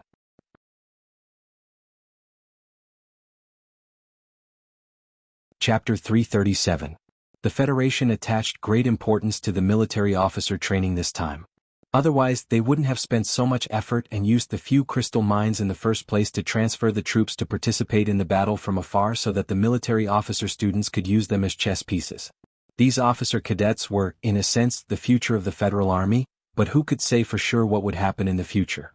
Perhaps they would fall in space before they became generals, or perhaps they would be mediocre on the battlefield in the future. Thus, although the military placed great importance on this, they were careful not to make too much of a spectacle. Today, the highest-ranking general who had personally come to watch the graduation drill was only Deputy Commander E of the 1st Military Region. Who would have thought that the Defense Minister and the Chairman of the Joint Chiefs of Staff, these two top brass of the military, would quietly come to the base several hours after the drill had ended? What were they doing here? Seeing Minister Zhou and General Miles being accompanied by a group of officers, everyone present could not help but feel shocked and confused, countless thoughts running through their minds. This was especially so for Division Commander Du Xiaoqing, who had been preparing to leave. His grip on his gloves and sunglasses tightened subconsciously, and his sword-like eyebrows twitched slightly. The arrival of two military bigwigs made him feel confused, especially General Miles' words earlier, which made the veins on his forehead pop out and disappear. Let his own personal guard battalion play a game with Sulu? Try breaking through a battalion? The cold and proud Du Xiaoqing felt that he and the 7th Division were being disrespected, and many feelings of displeasure welled up in his heart. However, the other party was the highest-ranking general of the federal military, so he silently saluted and then stood to one side, not saying anything. "Of course, Du Xiaoqing, you can't do it yourself. If you personally command that special attack personal guard battalion of yours, that would be bullying," said General Miles as he looked at Du Xiaoqing. Hearing this, Du Xiaoqing's expression cleared slightly, and his mood improved slightly. He was indeed somewhat curious about this legendary mecha expert Su Lu. Although he had seen the recording of Su Li's battle, he had never seen him up close. Especially after seeing Su Li's tough attitude earlier, his mood had already darkened to the extreme. Now that there was such a chance, he could try to beat this person up a little and use iron-blooded facts to educate this person. This was very rare. After a moment of silent consideration, Du Xiaoqing said in a low voice, "Shimin, fight well. Don't embarrass the 7th Division." Behind him, the eyes of Shimin Jin, a bright light flashed through his eyes. He saluted and loudly said, "I promise to complete the mission." Admiral Myers nodded. The military had a deeper level of consideration for this military exercise, which was why he and Zhou Yingxing had suddenly come to the base after the military exercise. However, even if it was to achieve that strategic objective, they could not let Du Xiaoqing personally command. As the Federation's most promising major general, using him to spar with these cadets was really like using the main cannon of a battleship to fight mecha. It was a bit of a mountain out of a molehill, and it was also a form of disrespect to Division Commander Du Xiaoqing. Defense Minister Zhou Yingxing stood calmly beside General Miles, not saying a word. From the moment he had appeared, Su Lu had been staring at him. Thinking about how he had forced Du Xiaoqing to the point where he could not flip out, he could not help but feel that life was really strange. Just as he was thinking of taking the blame for his father-in-law, this person really came to take the blame for him. Thinking too much, Su Lu only came back to his senses when he heard Shimin Jin promise to complete the mission. His lips parted slightly, and his eyes subconsciously narrowed. From the beginning until now, it seemed like no one had asked for his opinion. It should be known that if such a small-scale military exercise was really designed, the person who would be piloting the MX to attack the opposing division would be him.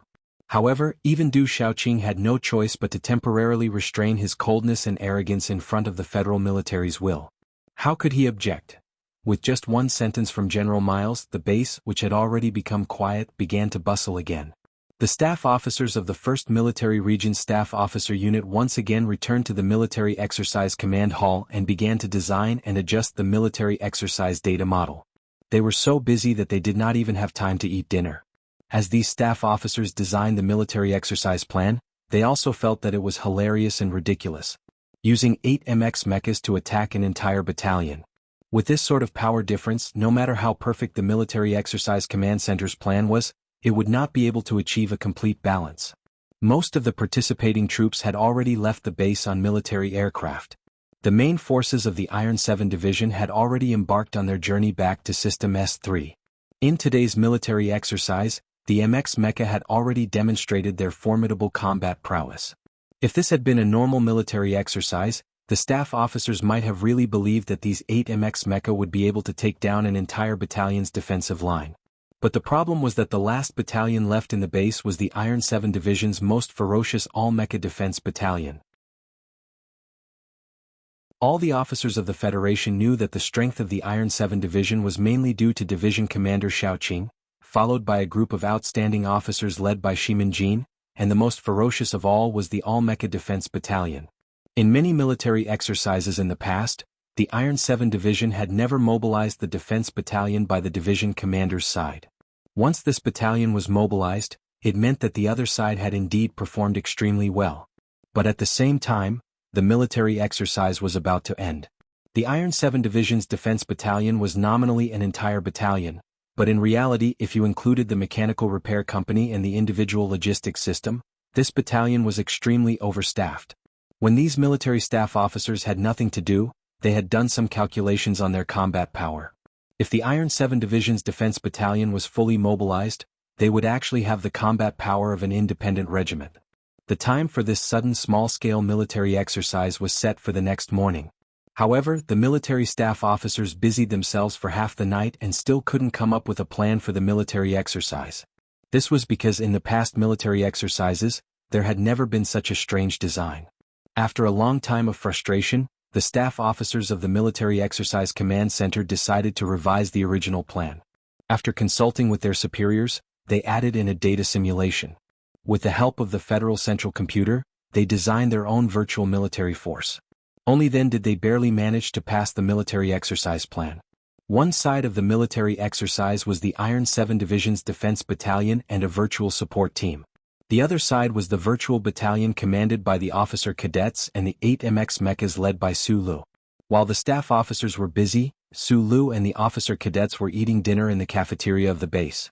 After the sudden confrontation in the afternoon, the members of Team 7, who called themselves the 17 Mechanics, had already shed their initial suspicion and uneasiness towards Su Lu.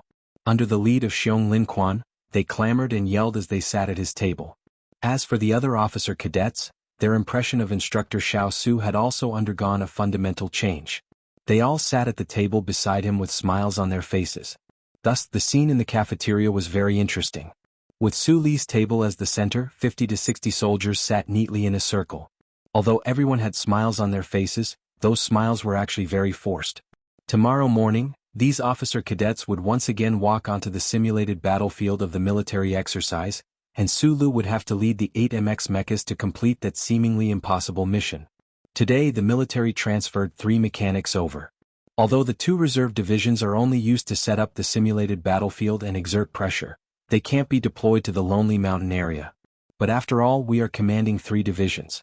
If we lost so badly against the Iron 7 Division, I have even less confidence in commanding tomorrow morning. Zhou Yu put down the utensils in his hands and said with a complicated expression, Commander Du's tactical deduction has no loopholes. Although Shimanjin will be commanding tomorrow, in reality, the Iron 7 Division is still his division regardless of whether he is there or not. I can't find any loopholes in their plan. As for the surprise attack by the MX mechas, if it was a true surprise attack, perhaps there would be some chance of success. But this impromptu military exercise has already clearly indicated that you are going to launch a surprise attack, so the other side will definitely be prepared to deal with it. There is no way we can succeed in this kind of ridiculous military exercise. Su Lu lowered his head and ate silently, not saying a word. He could feel the atmosphere in the cafeteria. The officer cadets had never had the experience of commanding a large unit by themselves, especially freshly graduated students like Zhou Yu. No matter how talented he was, the gap between him and Instructor Du Xiaoqing could not be closed. At this time, everyone no longer had much confidence in themselves. After General Miles somewhat unreasonably confirmed the impromptu military exercise, Su Lu noticed that Du Xiaoqing was looking at him coldly. With his ability to judge people's hearts, he actually felt a trace of murderous intent. The burning Jinshi in his body immediately began to circulate, becoming extremely sensitive. Su Li's mood was somewhat gloomy and slightly angry. Although Du Shaoqing had not been able to fly into a rage today, which had caused him to lose face, and because of Park Ji-ho and other matters, it was difficult for him to coexist peacefully with the Iron 7 division. But the other party had actually wanted to kill him. This made him feel incomprehensible and uneasy. Just as he was about to comfort the student who was forcing a smile, he saw Secretary Jiao walk in and use his eyes to signal for him to follow him out. Minister Zhou wants to see you. Secretary Jiao had met Su Lu a few times and was no stranger to him. He also knew that the person in front of him often went in and out of the Shishanzhou family. Su Lu was slightly startled. He did not understand why Minister Zhou wanted to see him at such a tense time before the military exercise. Was he not afraid of the speculation and discussion within the military? In the high-rise suite of the training base, Zhou Yingxing took off the glasses on the bridge of his nose and calmly waved his hand at Su Lu, indicating that he should sit on the sofa beside the bed. This big shot who had suddenly risen to power in the Federation, whether it was in charge of logistics in the General Assembly base, or cautiously holding his tail between his legs as the Deputy Minister of the Ministry of National Defense, or now that he had become a real big shot with great power in the federal military, his expression was always so calm and peaceful. There was not the slightest change because of his rise in rank and power. Su Lu sat down and looked at Zhou Yingxing in front of him.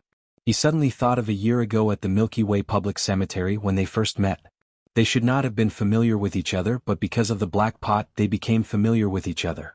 Looking at the white hair on Zhou Yingxing's mane, Su Lu felt a little emotional. He thought that Minister Zhou probably had to bear a lot of pressure between the government and the back mountain. Teacher Shaoqing is talented, courageous, and capable, so it is natural for him to be proud and cold. As a soldier of the Federation, you have to admit that he is a model soldier. No matter from which angle you look at it, it is difficult for you to find fault with him. Zhou Yingxing looked at him gently and said, "The President and the new members of the Parliament all admire him." After casually mentioning this powerful minister did not say anything else, nor did he blame Su Lu for his performance today. In the past year, Su Lu had often gone to the West Mountain compound to eat, and had also had a few deep and simple conversations with the other in the study. He had gradually gotten used to this style of speaking, but he was extremely sensitive to some hidden meaning in Minister Zhou's words. It was difficult to find fault with Du Shaoqing. Did this mean that some people in the upper echelons of the military had been trying to find fault with the Iron 7th Division? On the surface, the data shows that only 27 MX mecha have been made, but in reality the General Assembly Base and the Nutshell Engineering Department have already made 230 MX mecha. Minister Zhou calmly changed the topic and said, "The relevant military mechanics have also been receiving training in Hong Kong. The ones in charge of the training are Shang Qiu, whom you know, and those companions who worked with you all those years ago." Su Lu nodded. The Federation had sent Shang Qiu and the others to train mechanic engineers, while he was sent here to train pilots. With both sides working together at the same time, the actual large-scale equipment of MX should be able to be brought forward. It was just that he did not really understand why he had to train so harshly in their mecha abilities when the training officers were trained according to the standards of their commanding officers. Why did the military not let him train the original pilots of the various units? Fitting out a new mecha is a comprehensive project. It cannot be rushed. Zhou Yingxing's brows showed signs of fatigue. He said, "But no one knows how much data the Empire has on those two corridors. When will the first shot be fired in the West Woods, so the military must hurry. The department has seen the teaching materials you wrote in the base and admired them very much, especially your statement that the pilots themselves should also be excellent mechanics. The Federation cannot immediately train tens of thousands of ready-made mechanics. If the people who operate the mecha have a deeper understanding of the mecha, this problem can be solved. After some modifications to your teaching materials, they will be sent to the 4 great military academies." Zhou Yingxing seemed to be in a better mood. He looked at him with a smile and said, "I knew you could design mecha, but I didn't expect your theoretical level of mecha operation to be so good." Su Lu was a little embarrassed. He had never formally learned how to operate mecha. He had only memorized a lot of it in Yue University. Coupled with the advanced testing system in H1, he had been able to rely on his deep knowledge of mechanics and his understanding of the MX to come up with this set of teaching materials. He had not expected that this set of teaching materials, which he had been forced to write, would actually be used by the military. In the past, the official data stated that there were only 400 M-series mecha. How many are there really? Sulu thought back to what Minister Zhou had said earlier, and suddenly his heart skipped a beat. He had a close relationship with this important person in front of him. He could not help but want to know the big question he had when he was reading the weapons magazines in Donglin. 3,400 units. And it's still increasing at the rate of 20 units a day. Minister Zhou rested both his hands on the sofa and replied with a smile. The MX is a brand new system. The main assembly base and nutshell don't have enough production lines and the cost is too high. The old M-series mecha will still play a big role in future battles. Hearing this number, Su Li's heart shook. So the Federation had been hiding its true strength all this time. And looking at the trace of emotion and satisfaction on Minister Zhou's face, he remembered that this general had always been in charge of the Federation's logistics system. The astonishing number of mecha and the powerful ability to deliver supplies should be the condensation of the other's life's work and his greatest pride. Everyone knew that logistics were the key to war. And the Federation had appointed a general with a logistical background as the Federation's Minister of Defense. No matter how much of this involved the strong recommendation of Macho Yingxing and President Pabre's balancing act, it at least proved that the Federation was changing some big concepts. Summoning him here in the middle of the night naturally couldn't be just to talk about some Federation secret numbers or daily life. Sulu thought to himself that tonight's conversation would definitely have something to do with the MX mecha. These training officers and the Japanese military exercise this time are actually the plans drawn up by the Joint Chiefs of Staff after the MX mecha standard was officially confirmed half a year ago. Minister Zhou looked at him calmly and asked, "Do you know the true purpose of this military exercise?" Sulu shook his head. War is a war of people and also a war of equipment. A revolutionary weapon will bring about a revolutionary change in the thinking of war. Unfortunately, the MX appeared too late, and the war is just around the corner. There isn't much time for the federal military generals to gradually discover the importance of the MX and gradually change the inherent tactical guiding ideology. To change the established thinking they learned from the 4 major military academies is a very difficult thing. This bend, no matter who tries, it will be very difficult to turn it around. But we need to consider what kind of situation we will face if the Empire's new mecha has already been successfully developed. Zhou Yingxing said with a serious expression. In the future, the frontline commanders must learn a completely new commanding ideology in terms of attack and defense. Attack, they must maximize the mobility of the MX mecha. Defense, they must learn how to face the highly mobile close-range attacks of the new mecha. All the generals in the military must have a deep understanding that in the future battlefields of the planetary continent, the mecha is the most important thing. Zhou Yingxing's tone was calm, but it carried a trace of an air that brooked no resistance. This was the long-term plan of the top brass of the federal military, the crystallization of their collective wisdom, and also the general trend of the Federal Army's reform. The reason why I didn't let you train the original pilots but instead train these commanders is to spread this attitude towards the MX mecha to all the troops through these officers. In the future, when this batch of officers grows up, they will become staunch supporters of the theory of mecha dominance. This is also the mission President Pabre and the military has given you. Hearing these words, Sulu could not help but feel his mind waver. He had not expected that he would actually be involved in such an important matter. He pursed his lips and then said seriously, "The students have learned very well. In today's military exercise, the Special Mecha Battalion led by Hua Xiaoxi has already displayed the capabilities of the MX mecha. It's still too far from the requirements of the joint conference." Zhou Yingxing shook his head coldly and said, "Zhou, you clearly had a 70% chance of getting to the opponent's command center. They clearly knew where the MX's deep penetration ability was. But they were still limited by their inherent tactical discipline and ideology. They only dared to attack the backup mecha base of Iron 7 Division, not daring to directly attack the division headquarters. The division headquarters might have failed because they were facing the Iron 7 Division. But in this military exercise, the Joint Conference had originally hoped to display the capabilities of the MX mecha to shake the old ideology of the spectating officers. Unfortunately, the MX's capabilities were only partially displayed. The officers present and watching from afar were not truly moved. Minister Zhou rubbed his forehead tiredly and sighed softly. He said, "Without being moved from the depths of one's heart, it is very difficult to adjust the strategic thinking of an army. This is especially true for this group of academic officers, led by Commander Xiaoqing. They still firmly believe that strategy is the most important thing on the battlefield. Of course, the Joint Conference will definitely not oppose this ideology, but they will need to make adjustments. In fact, one of Commander Xiaoqing's personal guard camps is filled with mecha. He understands the importance of equipment better than anyone else, but he has always been proud of his daily training and commanding, so he subconsciously does not want to admit this point. Zhou Yingxing said calmly, "This is also the real reason why Admiral Miles and I came to the base. After your impromptu military exercise ends tomorrow, there will be a senior general meeting immediately. The 4 main armies and the Federal Fleet will be connected remotely." Su Lu stared blankly at the department head sitting on the sofa. Only now did he realize that the impromptu military exercise in the early hours of the morning was not because of the trivial matter between him and the Iron 7 Division. It had such a profound meaning. He suddenly felt a little cold. His voice was slightly hoarse as he said, "A super defense battalion full of mechas. I can't win. The Joint Conference is not asking you to fight the Iron 7 Division, just one camp.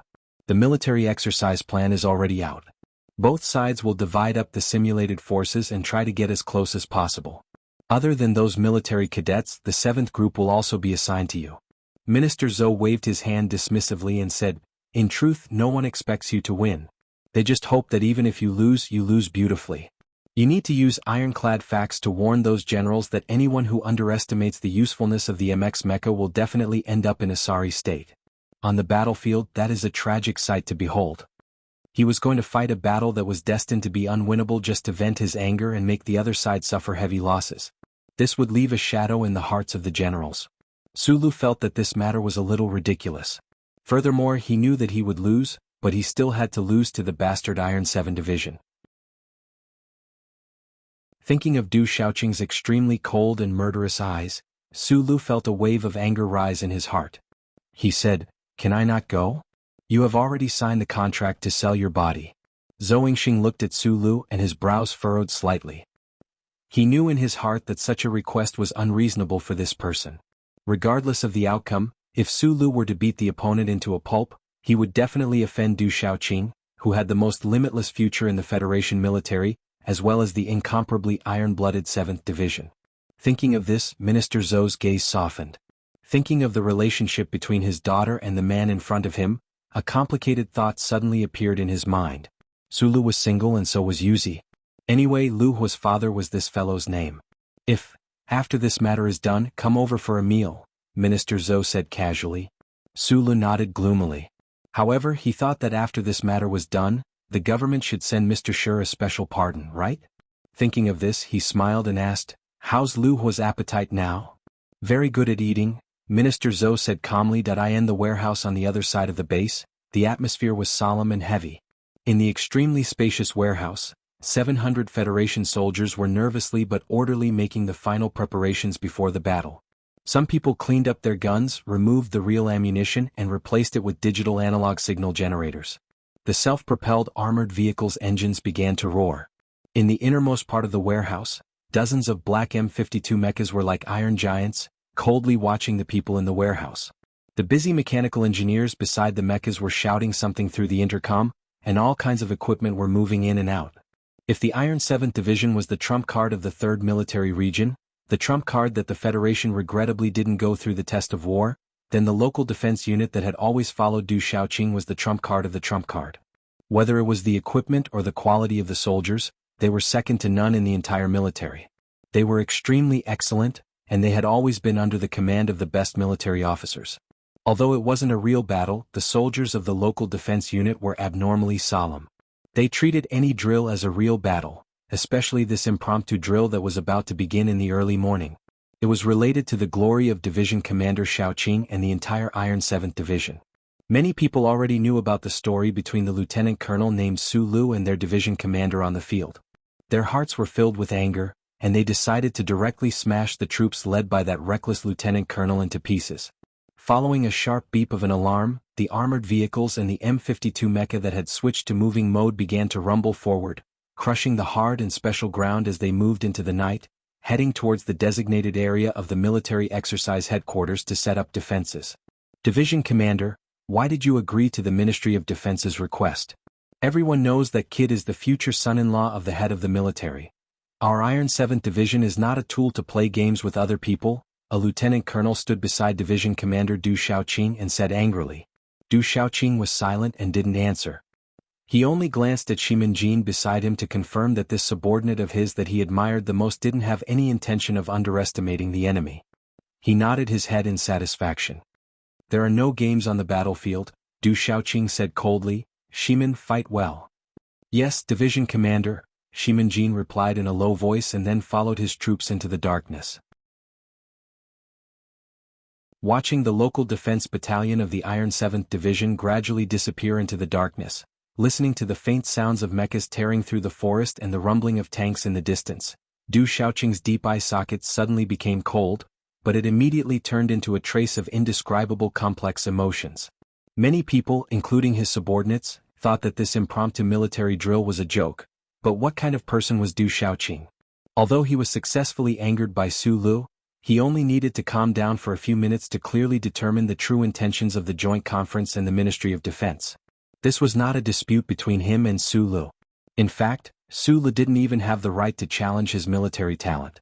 Du Shaoqing quietly looked at the Dark Knight, but from this impromptu military drill and the intentions of the military, he thought of something even more profound. Looking at the entire universe, Du Shaoqing had always had no respect for anyone on the battlefield.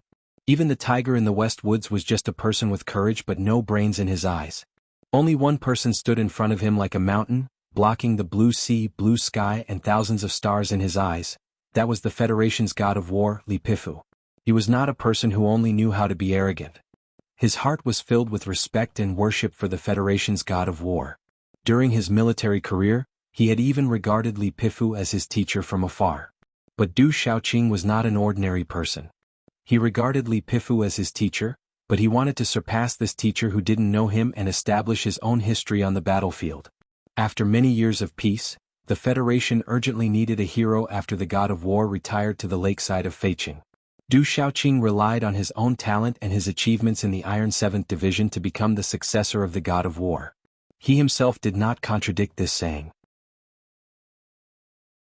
His real thought was, if not me, who else can do it? However, the god of war suddenly left Feiqing, went to the capital special district and went to the military prison of Qingqing, all for that kid. That kid even entered the military base and became the instructor of this batch of officers with great potential. Du Shaoqing's cold eyes flashed with a hint of mockery. Successor? The god of war, Li Pifu, had both military wisdom and supreme bravery. He was the epitome of military talent. Du Shaoqing took away the word strategy, while Su Lu challenged Li Feng at the top of Kaki Peak and killed Macklin at S2. However, he took away the word bravery from Li Pifu. The marshal shocked the universe back then. In the end, he relied on his bravery to travel thousands of miles to kill the emperor of the empire. Du Shaoqing looked at the Dark Knight with some loneliness and muttered to himself in his heart. Su Lu was still an inconspicuous instructor, but he already felt threatened. How far would he go in the future, a person specially trained by the army god? Therefore, he wanted to prove to the entire federal military that between strategy and bravery, strategy was the most important thing. This was also why he agreed to the Ministry of National Defense and let his subordinates and Su Lu carry out this military exercise. But in fact, in the deepest part of Du Shaoqing's heart, he had always been disgusted with the Federation and the military. He respected Li Pifu very much. When he was studying at the First Military Academy, he had calmly thought about this because the god of war would always die. As a person who governed the military, Du Shaoqing insisted that training the level of logistical support, the ability to implement tactics, and the unpredictability of strategic intentions were the most important things to kill the enemy on the battlefield. Individual heroism and idol creation could bring an extremely strong combat strength in normal times, but this kind of influence was too heavily relied on. Once the hero or idol died, what would the army do? However, Du Shaoqing did not notice that at this time, several soldiers left in the warehouse were secretly looking at him from afar. Looking at the tall and straight figure of their teacher, the eyes of these soldiers were filled with fanatical worship and awe. He himself was already the embodiment of the Iron 7th Division. The plan for the military exercise has been decided. The Iron 7 Division has been given a virtual high-speed missile unit by the central computer. It's a non-cruise system. Although it won't do much damage to the MX mecha, it'll still be a big problem. Our side has only been moved by a virtual reorganization camp. Those digital signals will face the trump card of Iron 7th Division, so we can't place too much hope on them. Besides, the tactical intent this time is too clear. The other side will definitely be on guard against the MX mecha breaking out of camp. If the other side has a thermal activation band monitor, then it will be very difficult for you guys to approach silently. If you guys block all electronic signals, then I can release a few inductive heat sources and try. But the problem is, if you guys block all electronic signals, then you won't be able to receive the satellite map and real-time information from the command center. In this vast mountain range, where will you find the other side's command center? The most important thing is, I might not be able to bet on the location of his command center from the electronic monitoring. Zhou Yu, who was in charge of the overall tactical deduction and specific command, was not as gentle and calm as usual. His brows were furrowed and his expression was worried as he said, "The local defense camp's equipment is too strong. Although Du Xiaoqing is not well known, I heard that he is Du Xiaoqing's most trusted staff officer. He is still a guard with the rank of lieutenant colonel, and is educated by Du Xiaoqing every day. You can imagine how good his commanding skills are. We will lose without a doubt." "I can't think of any other way," said Zhou Yu directly. The stern-looking officer students beside him began to discuss among themselves. "Instructor Su, what do you suggest?" Hua Xiaoxi noticed the silent Su Lu and asked curiously. With these words, the room instantly fell silent. Su Lu was silent for a moment, then smiled somewhat helplessly and said, "I'm not good at this. But Zhou Yu, can you think of a way to tear open a hole in Iron 7th Division's outer defensive perimeter and open up a path for me? Even if you can tear it open, it won't mean much. 8 MX mecha are too big of a target and will be easily discovered," said Zhou Yu seriously. Su Lu lowered his head slightly, his palm lightly stroking the black workbench beside him. He said, "Hua Xiaoxi, you guys send all 7 MX mecha out in a moment and leave a path for me to sneak in. No matter how strong the MX mecha are, don't expect them to actually be able to break into the opponent's command center." Zhou Yu retorted bluntly, "The internal electronic codes of the federal military are too easy to identify. As mentioned earlier, unless you turn the MX into a blind and deaf person, then there will be some possibility. But for a blind and deaf person, are you prepared to wander around the mountains for an entire day and then admit defeat? I'm going to lose anyway. Just help me leave a hole." Su Lu scratched his head, then turned his head with a wry smile to say to Xiong Lin Quan and the other 18 men, "You guys follow me. Once you can squeeze into the hole, then spread out and help me cover up." The entire room was silent. The officer students were all excellent all-rounders, but after thinking about it for a while, they still couldn't understand. Other than stupidity, what other adjectives could describe Instructor Xiao Su's design? The night wind blew gently.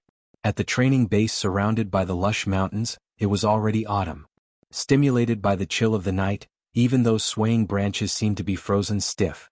8 pure black MX mecha were like 8 proud warriors about to go on an expedition.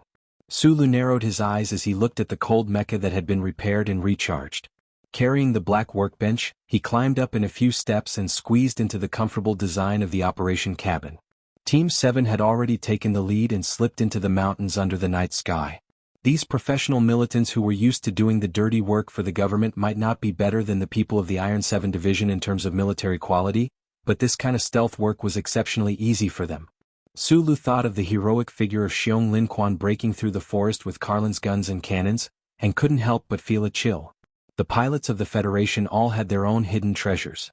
This was a rule that had been cultivated over the years. The more ace the pilot was, the more bizarre and mysterious their belongings would be.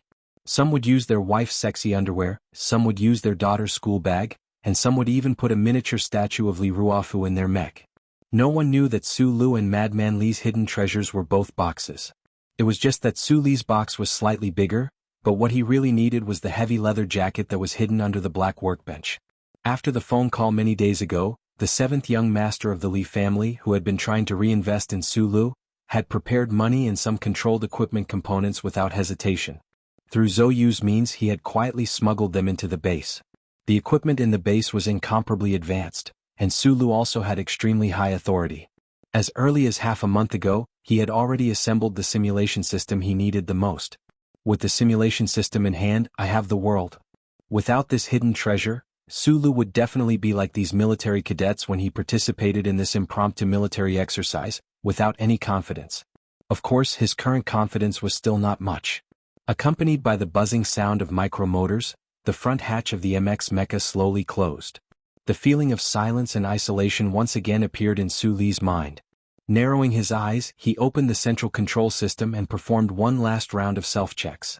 Taking out the simulation system, he put it on and began to connect. As a mecha designer, he had an innate advantage in this aspect. The universal interface that Sulu had designed just so happened to be able to connect to the simulation system. After 3 minutes of silence, Sulu felt the numbing and itching sensation of electricity on the surface of his skin. He felt the scorching lines of power in his body flowing along his internal meridians, continuously sending signals to the MX mecha. He could not help but feel a strong surge of confidence and power fill his entire body. The black MX mecha began to move. Its cold alloy mechanical legs did not turn into forward mode, but instead trembled strangely. Then, with a strong gust of wind, the black mecha disappeared from its original position with unparalleled speed, breaking through the forest and kicking up a cloud of dust, leaves in the air and countless birds chirping. The 7MX mecha who had been left behind seemed to freeze. In the cockpit, Hua Xiaoxi thought about the scene on the screen and could not help but rub his eyes. This level of mecha control, how high of a hand speed was needed to make a mecha display this kind of speed? Everyone was shocked and amazed. Instructor Little Sue was indeed the ace pilot who had defeated the heir of the Lees of Philadelphia. This level of ferocity was truly not normal. 5:30 a.m., the strange military exercise officially began. Iron 7th Division's Ace Defense Camp, in just one encounter, displayed even greater combat power than they had displayed during the day. On the battlefield, the interference of radio waves, filtering, and strong and weak signals intertwined with each other in the air without a sound but in an incredibly tragic manner. The moment the ground troops came into contact with each other, the numerical strength of the virtual soldiers on the central computer dropped rapidly under the attack of the local defense battalion, who cut them apart like sharp blades. Zhou Yu stared at the data on the screen with a heavy expression. Only now did he know that Instructor Du Xiaoqing's words were true. During the day, Iron 7th Division had indeed gone easy on them. Right now, the opponent looked like they were really going for it. His own ragtag troops could only hold on for another half an hour at most.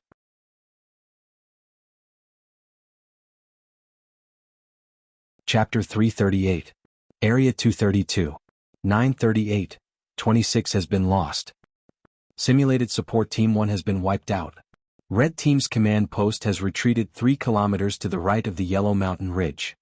In the underground military exercise command hall of the base, the staff officers of the headquarters of the 1st Military Region were walking back and forth, retrieving data for feedback. Then they would use the work platform to perform complicated calculations, turning the real-time situation of the exercise site into a visual image and displaying it on a large holographic screen. The satellite controlled by the Federation's charter computer was faithfully superimposing these images with the real-world map, creating a world full of blood and smoke. These were all simulated data streams, but when displayed on the holographic screen, they turned into dazzling blocks of color. It was especially shocking. The staff officer who kept reporting the current situation had a dull and monotonous voice. It was like the voice of a synthetic robot. There was no change in his emotions.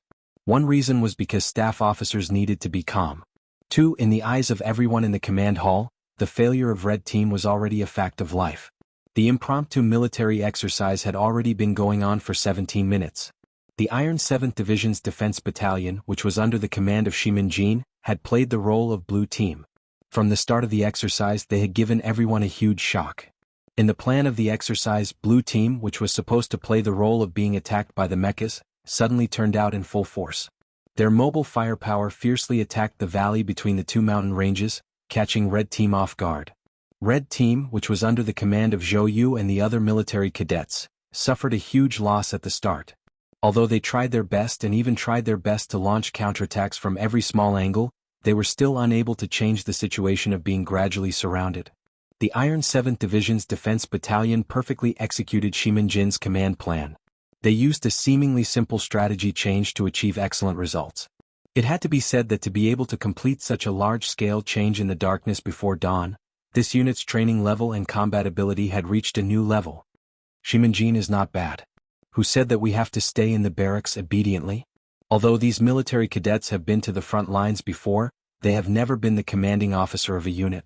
Especially Zhou Yu, who was in charge of the specific command this time. I heard that he just graduated from No. 1 Academy?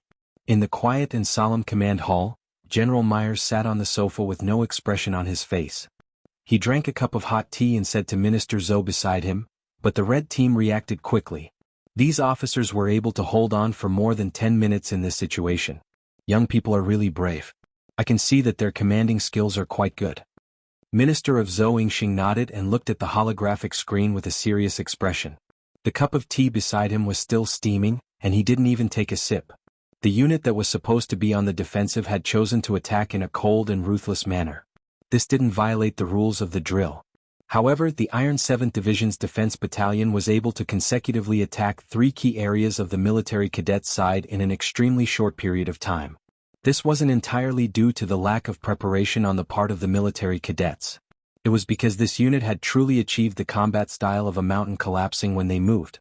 Commander Shimanjin's orders were clear, concise, and powerful. His troops were also very used to this kind of fighting style. Their ability to make use of the terrain and surpass the terrain was indescribably powerful. They had truly pushed the mobility of a fully automated mechanic to the extreme. In front of such an iron-blooded army, the data simulated by the Federation's central computer was obviously nothing. The Joint Chiefs of Staff was most concerned about the performance of the MX mecha. However, in the face of the sharp attacks of the Iron 7th Division's defense battalion, their hands and feet were completely tied. Minister Zhou looked at the light screen indifferently, and a faint sense of shock arose in his heart. Who would have thought that the commander named Shimanjin would actually place the thermal activation band monitoring equipment at the forefront of the battlefield, and not at the most crucial command center? Moreover, this person had actually turned the armored vehicles, which were originally loaded with electromagnetic beam bombs, into countless explosive packs that would explode with a single trigger. They then charged toward the military officers' front line. Currently, the most effective weapon against mecha was the electromagnetic beam bomb. Perhaps the MX mecha's mobility was enough to mitigate most of the damage, but even an ace pilot would feel fear when he saw that the area he had to pass through was filled with these things. At the 212, 453 front line, if the Iron 7th Division's determination to advance had been delayed by even a second, the MX mecha on the military cadets side would have been able to pass through this checkpoint. However, at this time, this checkpoint was blocked by the Iron 7th Division without any fear of death. The battle situation on the holographic screen was very tragic. Although the red team under the command of Officer Sheng was already showing signs of defeat, those troops were still valiantly defending every line under their command. It was indeed a siege because although their command center had tactically retreated 3 kilometers, according to the way both sides were fighting without regard for their lives, in the end, it would only lead to them being trapped and then completely annihilated. Zhou Yu and the military cadets' command was not too big of a problem, but after all, they were commanding a virtual army. On the other hand, the defense battalion of the Iron 7th Division was made up of real people. Only soldiers had the soul of a soldier, and could unleash power greater than what was calculated by the computer. In the face of such a force, even the most desperate resistance seemed to be futile. Minister Zhou rubbed his forehead tiredly. He had not slept for a night, so he was a little tired. However, this tiredness came from the drill site. If the command center and electronic command network were destroyed, even if the 8MX mecha could escape the threat of the Iron 7th Division's electromagnetic beam bombs, how would they be able to find the enemy's command center? How would they be of any use? It seemed that the far-reaching intentions of the federal military still could not be realized. He took a sip of the thick tea and frowned. He thought to himself that choosing the Iron 7th Division as the side for the drill was probably the wrong choice. However, if the MX had not shocked the hearts of the Federation's ace troops during the drill, how would those stubborn generals be willing to change their command strategy? In comparison, Shimanjin's tactical command strategy was more suitable for the MX mecha. If the 8MX mecha had been on the defense battalion of the Iron 7th Division, the battle would have probably ended long ago. With this thought, Minister Zhou put down his teacup and subconsciously glanced to his right. On the sofa on the far right of the first row of the drill command hall, the commander of the Iron 7th Division, Du Shaoqing, still had a cold expression on his face. Just like during the day, he did not seem to care about the development of the drill. His head was lowered and he was resting, but his sunglasses were missing. Commander Du Shaoqing kept everyone at arm's length and was confident that he did not care about the progress of the drill. However, there were many senior military officers in the command hall who were concerned about this tragic and somewhat helpless drill.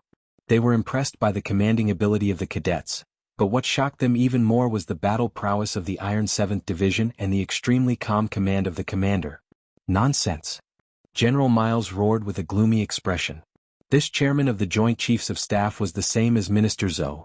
What he was most concerned about was the performance of the MX mecha in the drill. Right then he saw the screen displaying that the red team had scattered all 8 MX mecha, as if trying to break them up into smaller groups and forcefully cross the 453 line. He could no longer control his emotions and slammed his hand down on the coffee table, causing the tea in his cup to spill out. The orderlies hurried over to clean up. General Miles took off the button on his collar and pointed at the screen. He loudly reprimanded, "The electromagnetic beam is a damn thing, but how can we have time to dodge it? By the time the mechas get away, our base camp will be completely wiped out." The federal military had already come to a certain conclusion after numerous experiments on the MX mecha. This revolutionary new mecha, once fully displayed its mobility, was incomparably powerful. However, under Shimin-jin's precise command, the defense battalion of the Iron 7th Division had already lured the 8 MX mecha into the most unfavorable terrain. Still trying to fish in troubled waters at this time? They will only be destroyed by the division. General Miles reprimanded darkly. Once they are captured by electronic surveillance, they will be trapped in the terrain and have to face continuous attacks. How can they survive? If they were to support each other, these 8 MX mecha would at least contain all of the M-series mecha and half of the self-propelled artillery systems of the Iron 7th Division. He took a deep breath and forcefully suppressed the anger in his heart. He said coldly, "I saw that Zhou Yu's command was not bad at all. How could he have made such a stupid mistake?" Minister Zhou smiled slightly and said, "I'm afraid it was Su Li's idea." Admiral Miles was stunned. A faint bitter smile flashed across his slightly red wrinkles due to excitement. The development of the drill was just as the general had predicted. In order to cover the 8 MX mecha's dispersal, the military officers' command center launched the last virtual airdrop. However, they had no choice but to choose the airdrop location to be in a valley. In the end, they were completely surrounded. On the other hand, Shimin-jin, who was commanding the Iron 7 Division's guards, coldly maintained their military positions in all directions. They carefully deployed their forces, neither too fast nor too slow. However, they stared fiercely at the 7 MX mechas. A few sure-kill encirclements gradually formed near the light spots that represented the MX mechas. They were filled with killing intent. Once the encirclement formed by the self-propelled artillery and the mecha was completed, no matter how strong the MX mecha were, they would not be able to last for long in this kind of rugged, hilly terrain in the middle of the night without any firepower support. The people in the military exercise command center looked at the screen with a sorrowful and emotional gaze. The MX mecha relied on their mobility to force their way out of the encirclement. However, not long after, they were forcefully surrounded by the indifferent soldiers of the Iron 7th Division. They were surrounded again and divided into a few lonely circles. The clear tactic of the Iron 7th Division was gradually showing its power. However, strangely, Shimin-jin did not use the unmanned cruise missile position that the central mainframe had deployed. Was it because he did not want to use it, or was there another reason? The people in the military exercise command center were guessing Shimin-jin's intentions. They were calculating the time when the red team would fail. At this time, Du Shaoqing finally stopped resting. He slowly raised his head and looked at the progress on the screen. His indifferent face was still expressionless. The hand holding the lambskin glove gradually relaxed. Number 1 MX main cannon has failed. Damage integration is at 17%. Number 3 MX component has been destroyed. Number 7 MX has entered electronic shielding mode. Other than the normal data of the damaged system, all communications are cut off. Unable to locate. The red team has released an electronic interference method. The ban level is Gamma level 3. According to calculations, within 2 hours, all the red team's electronic interference equipment will not be able to be activated again due to overload. The calm voice of the staff officer finally caused a small fluctuation in the military exercise command center. Everyone noticed that a MX mecha on the screen had suddenly disappeared. The red team has used all their electronic interference. What are they betting on? General Miles frowned slightly and whispered to himself, "The MX is in a self-shielding state. It is not easy for the Iron 7th Division to discover it. However, the pilot can no longer receive any signals. Doesn't that mean he has become blind and mute?" He shook his head and said, "Is this MX trying to learn from a blind cat that has found a dead mouse? Is he trying to break into the blue team's command center by wandering around in the mountains?"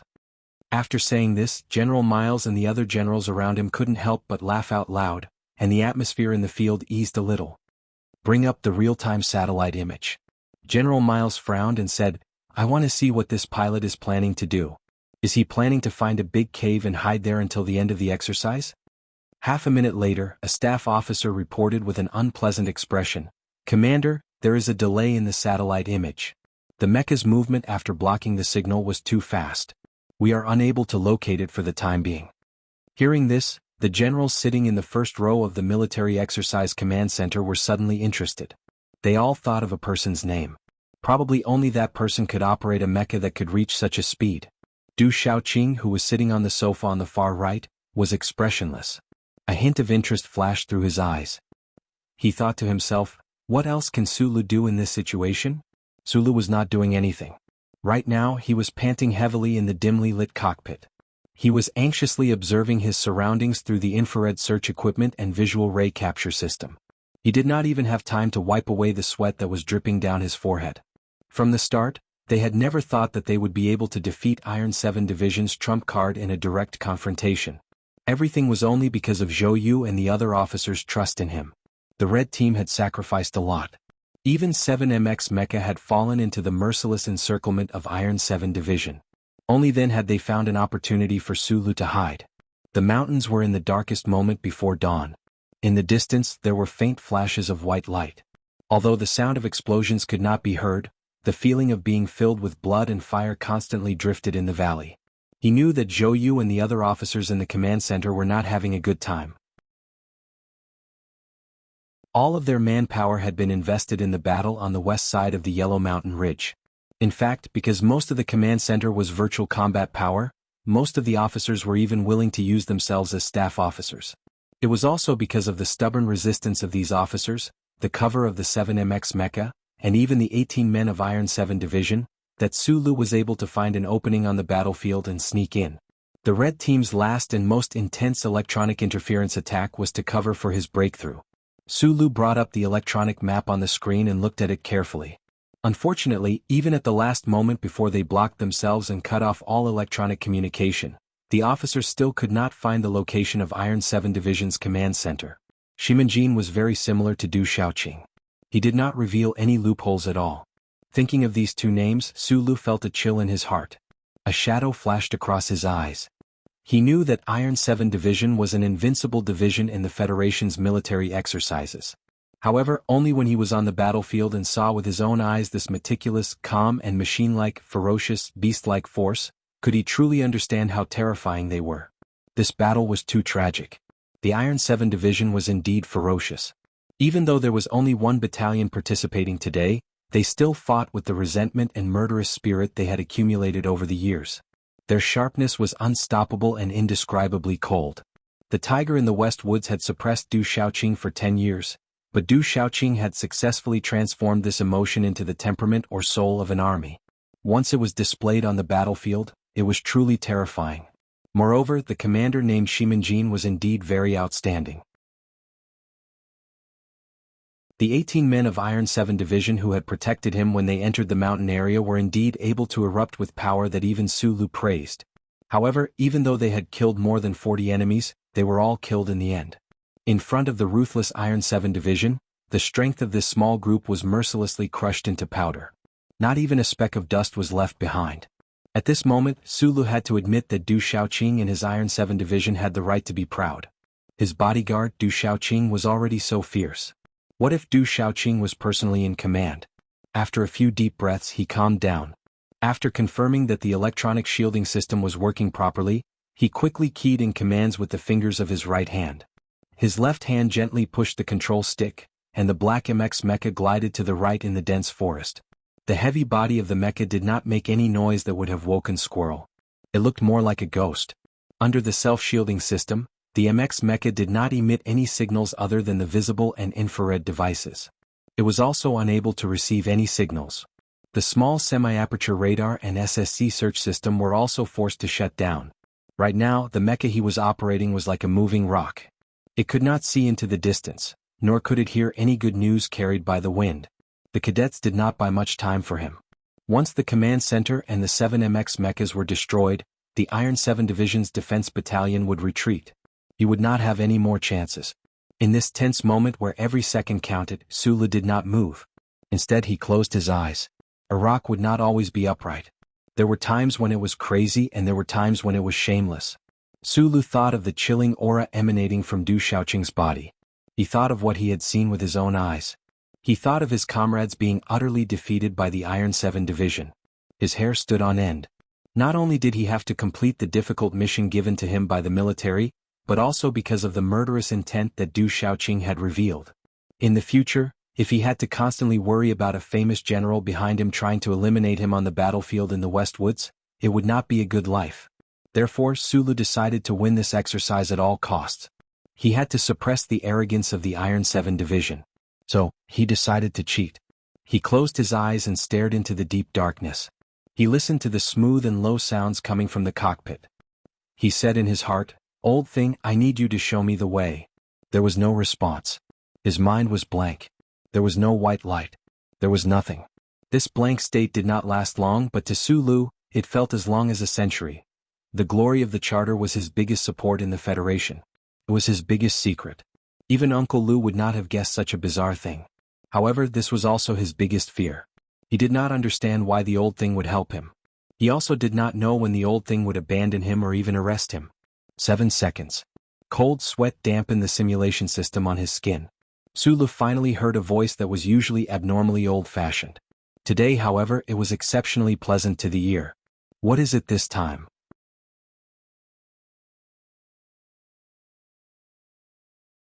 Chapter 339. Hearing this sentence, all the pores on Suli's skin opened at the same time. The cold sweat on his skin seemed to turn into mist and dissipated in an instant, leaving behind only a sense of comfort. The reason why he had such a strong feeling was because the previous 7 seconds of silence made him very frightened. The far-flung the glory of the charter relied on countless aircraft, satellites, ground electronic monitoring networks, and even all the chips used by the government to build a giant network that would never have any gaps. In the past, when Sulu wanted to actively contact the great existence through this network, there was never any delay. The other party was like a god that would answer all his requests, always by his side. He needed to delay for a period of time before he could contact the other party. This was something he had never experienced before. It was just that in the tragic and tense military exercise site, Sulu didn't have enough energy to capture this strange phenomenon and arouse enough vigilance. He just subconsciously felt that the first sentence that the old thing said today was a little different. "Help me find a person, Iron 7th Division Lieutenant Colonel Shimin-jin." Looking at the grid in his left eye, Sulu quickly said. The Federal Central Computer wouldn't always appear in his retina with the face of an old butler. Sometimes, it was just some relatively simple and boring lines. He didn't know what kind of algorithm the Federal Central Computer represented. In the Fox Fortress Black Dungeon, Sulu had a lot of conversations with the computer of the Bureau of Proclamation. He was already familiar with and used to this mode of communication in his mind, so even though he knew that the other party was operating a cold and mechanical program, he always felt like he was talking to an old butler. "This goes against the charter." Without hearing the complete sentence, Sulu said in his mind, "It's not like you haven't done it before. Although until today, I still don't understand what kind of virus is in your computer to make it go crazy." "You know what I'm doing right now?" Sulu quickly said to the grid of light dots in his mind, "Just treat it as a game. After all, it's not like the last time in the building where I need you to help me kill someone." The old man was silent for a long time. Suddenly, there was a change in his voice as he said, "Since it's a game, why don't I just change the data and kill all of the enemy's simulated troops? Then I'll send you 2 armies?" In the cockpit, Sulu was startled. He lifted the light screen goggles on his eyes. Only then did he remember that a large portion of the simulated firepower in today's military exercise was simulated and distributed by the charter computer. Hearing the old man's suggestion, he couldn't help but be a little dumbfounded. He said, "Even if you want to cheat, you should have some professional ethics. You have to leave a way out for others." Because of this shock, he once again missed the opportunity to notice the old thing's abnormality today. It was obvious that the computer program in the depths of the Bureau of Proclamation was very mischievous today. Sulu's left eye could see ghosts and people that he couldn't see before. It was like an omniscient and omnipotent radar. However, beyond his own body and even the mecha outside of his body, through the chip behind his neck, he was connected to the charter of the universe. This was his biggest secret. In the darkness before dawn, when the Iron 7th Division's Defense Battalion was about to win the military exercise, He decided to use this ability that made him feel a little scared and wanted to avoid it. The other end of the black dream fell silent again. The fine light dots condensed into a grid and simulated a three-dimensional map. It was transmitted into his brain and appeared on his retina. If he wanted to, and the old man agreed, he could even peek at the First Lady taking a bath. At this time, it wasn't very difficult to find the calm Lieutenant Colonel Shimin-jin in the middle of the mountains. If he found Shimin-jin, he would find the headquarters of the Iron 7th Division. Turning off all of the mecha's detection equipment, Sulu stared at the holographic screen in front of him with his naked eyes. He controlled the black MX mecha and moved silently through the forest. Following the map points in his eyes, he gradually approached his target. His eyes grew brighter and brighter, like a wolf shooting out the light of its prey in the dark forest. After the MX mecha's automatic electronic shielding, it became a rock in the dark night. Regardless of whether it was the heat it emitted or the electromagnetic wave that leaked out from the dual engines, it was all carefully designed and controlled within an extremely small range. The problem was that the MX in this state had a huge disadvantage.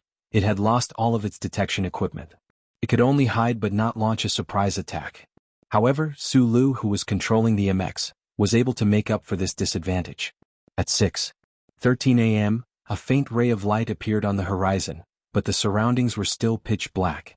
There were no sounds of birds or insects in the forest, only bursts of light coming from the direction of the Yellow Mountains in the distance.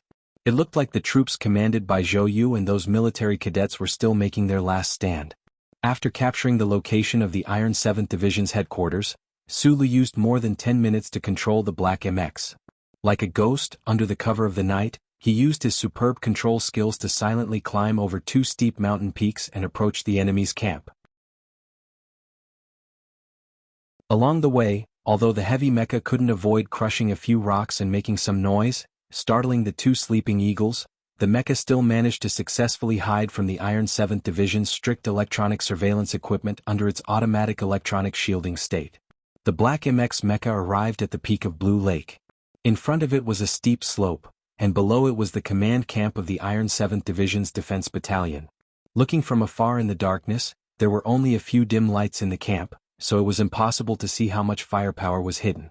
In the mecha, Sulu frowned as he carefully analyzed the terrain and the enemy's defenses.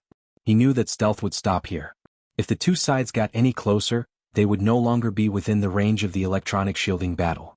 The black MX mecha's body would be visible to the naked eye. That old thing's earlier words could only be taken as a joke. If the central computer really did suddenly kill all of Blue Team's virtual troops and then transferred 2 divisions worth of troops to Red Team, how could the military exercise continue? Finding the enemy's headquarters was already cheating, but to actually break through the enemy's headquarters and obtain victory in this military exercise, Sulu had to do it himself. Still haven't found it? In the military exercise command hall, General Miles had a dark expression on his face as he unceremoniously reprimanded the staff officers around him. That MX mecha had already disappeared for a long time. The intense battle at the front line of the Lonely Ridge at Yellow Mountain Ridge had already reached its end, but in the end the command hall still had not been able to pull up the image of that MX mecha. This sort of information-gathering ability naturally did not satisfy him. Found it?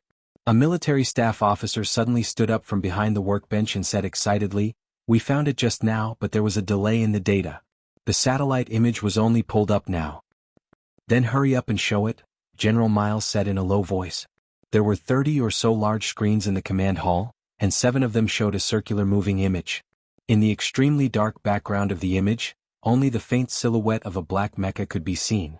It was running non-stop in the mountains behind the base, leaping and running at an extremely fast speed. "Is that Sulu?" General Miles frowned as he turned to ask Minister Zhou. Zhou Yingxing's brow was also furrowed and he said, "Should be. Where is he going? He hasn't slowed down at all." General Miles couldn't quite guess the intentions of that black mecha. Could it be that he knows where 7th Division's headquarters is? Zhou Yingxing shook his head. It's clearly in a completely shielded state. Both sides' public satellite signals can't be received, so how can he find it?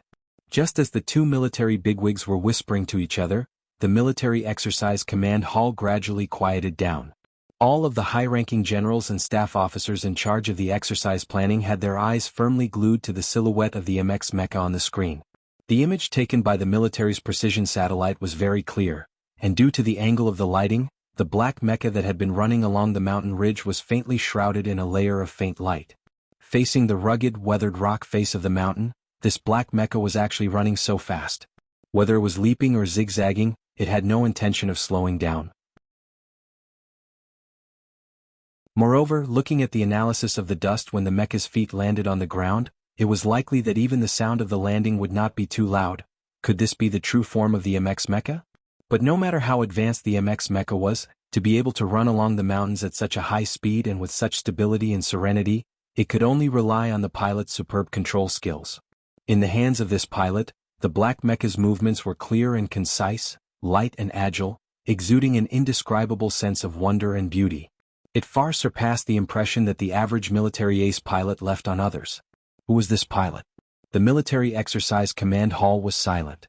Everyone's eyes were glued to the screen, to the black mecha on the screen, walking silently on the other side of the mountain ridge. Du Shaoqing had been sitting quietly on the sofa on the far right.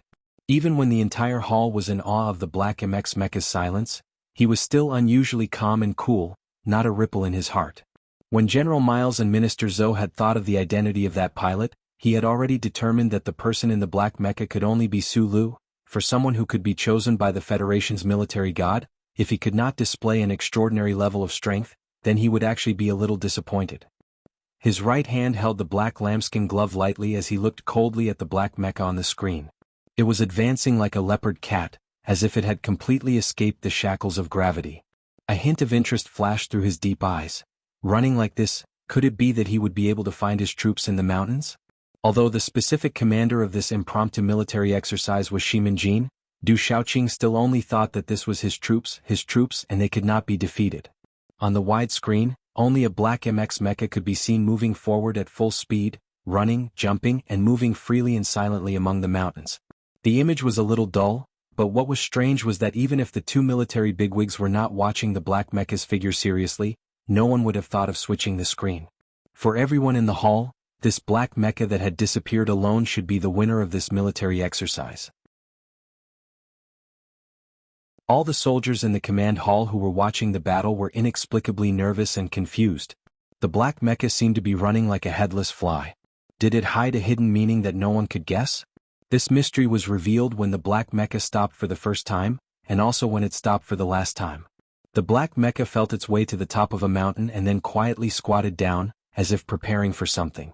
There was a camp below the valley. What is this place? Minister Zhou asked curiously. Although the military exercise command hall was very clear about the military deployment and losses of both sides, right now, everyone's eyes had followed the black mecha for so long that they were a little confused. Blue Pool Mountain. Peak number 2. It was still that military staff officer who was in charge of information gathering. He stood up from behind the workbench and said in a trembling voice, full of disbelief, "Oh?" Zhou Yingxing frowned and turned to look at him. That military staff officer licked his dry lips and said in a slightly hoarse voice, "In the valley is the blue team's command center." The black mecha had run all the way through the mountains without slowing down, and in the end, it had actually bumped into the blue team's command center? At this time, of course, no one believed that this pilot had been a blind cat that had hit the mouse, a headless fly that had headed straight for the washroom, completely relying on luck. Everyone was shocked. A mecha that could not receive any signals on its own, how could it have found the blue team's command center? General Miles grunted in surprise and sat back down on the sofa. His white eyebrows raised slightly and he seemed very satisfied. Minister Zhou's face was still calm, but he picked up the cup of tea on the coffee table and slowly took a few sips. The command hall could no longer keep quiet. Everyone began to talk in private, and the buzzing sound was accompanied by feelings of shock, filling the entire underground space. Du Shaoqing looked at the screen in shock. Even he did not know where Shimanjin would put the command center, so he had been calm before, but who would have thought that that guy would actually find it? His expression was cold and two dark clouds appeared in his eyes. A major of the Iron 7th Division walked to his side and whispered a few words in his ear, then respectfully handed over the sunglasses. Du Shaoqing took the sunglasses but did not put them on. Instead, he coldly placed them on the coffee table beside him. The major hesitated. He wanted to say a few words of advice, but looking at the commander's already cold face in the end, he did not dare to say anything. Finding the command center does not mean you have the ability to break through the camp. Even I admire Shimanjin's ability to set up camp. You only have 1 MX. I want to see how you can break through the camp and win.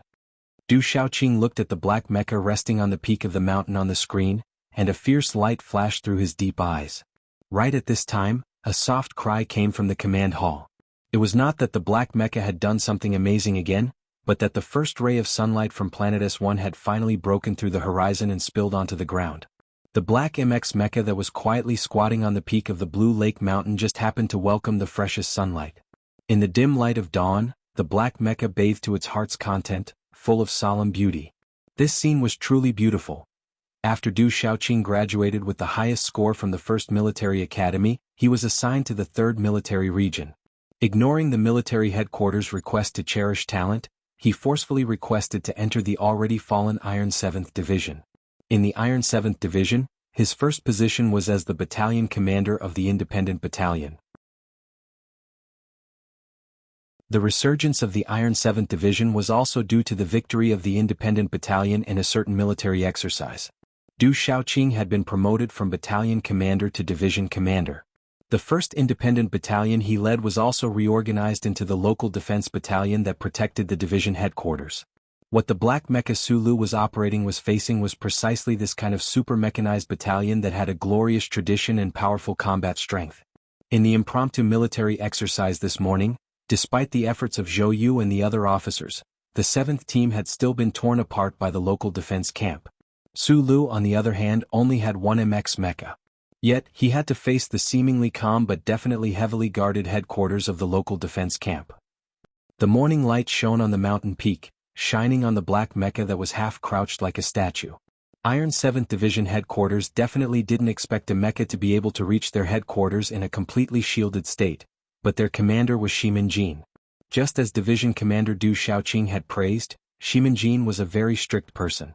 Even in this kind of highly modern simulation exercise, he still arranged for human sentries around the camp. The first person to discover the Black MX mecha was a soldier on the western sentry post. Without any warning, a sharp alarm rang through the quiet valley. The small radius precision radar began to scan wildly, trying to determine the location of the enemy. Early in the morning was the best time to launch a sneak attack, but it definitely wasn't suitable for Iron 7th Division. The exercise had only started in the early morning, so all the officers and soldiers of this division still maintained a very clear mind and spirit. From the moment they had discovered the Black MX mecha, it had only taken 3 seconds for the self-propelled cannons around the camp to aim at the peak of Blue Pond Peak under the guidance of the electronic system. With a violent roar, the cannons fired without hesitation. In an instant, the roar was so loud that the entire valley seemed to shake. Who knew how many self-firing cannons Shimin-jin had set up around the camp headquarters? These self-firing cannons were simple to equip and easy to set up. They didn't have much destructive power in the mountains, but once they were used to fire at fast targets on the slopes, they were extremely powerful. Could it be that Iron 7th Division had thought from the start that the mecha could break through the camp? Or could it be that this was an ambush? Sulu didn't think too much about it. From the moment he had appeared on the peak, he had entered battle mode. It was only natural that he would be discovered by the enemy, so he didn't panic. As for what kind of defensive measures Iron 7th Division had set up around the camp headquarters, it was none of his business. He was a simple and direct person. With an axe he would smash a future, and with a knife he would cleave a ray of light. Right now, with the MX mecha in hand, the strength in his body was surging.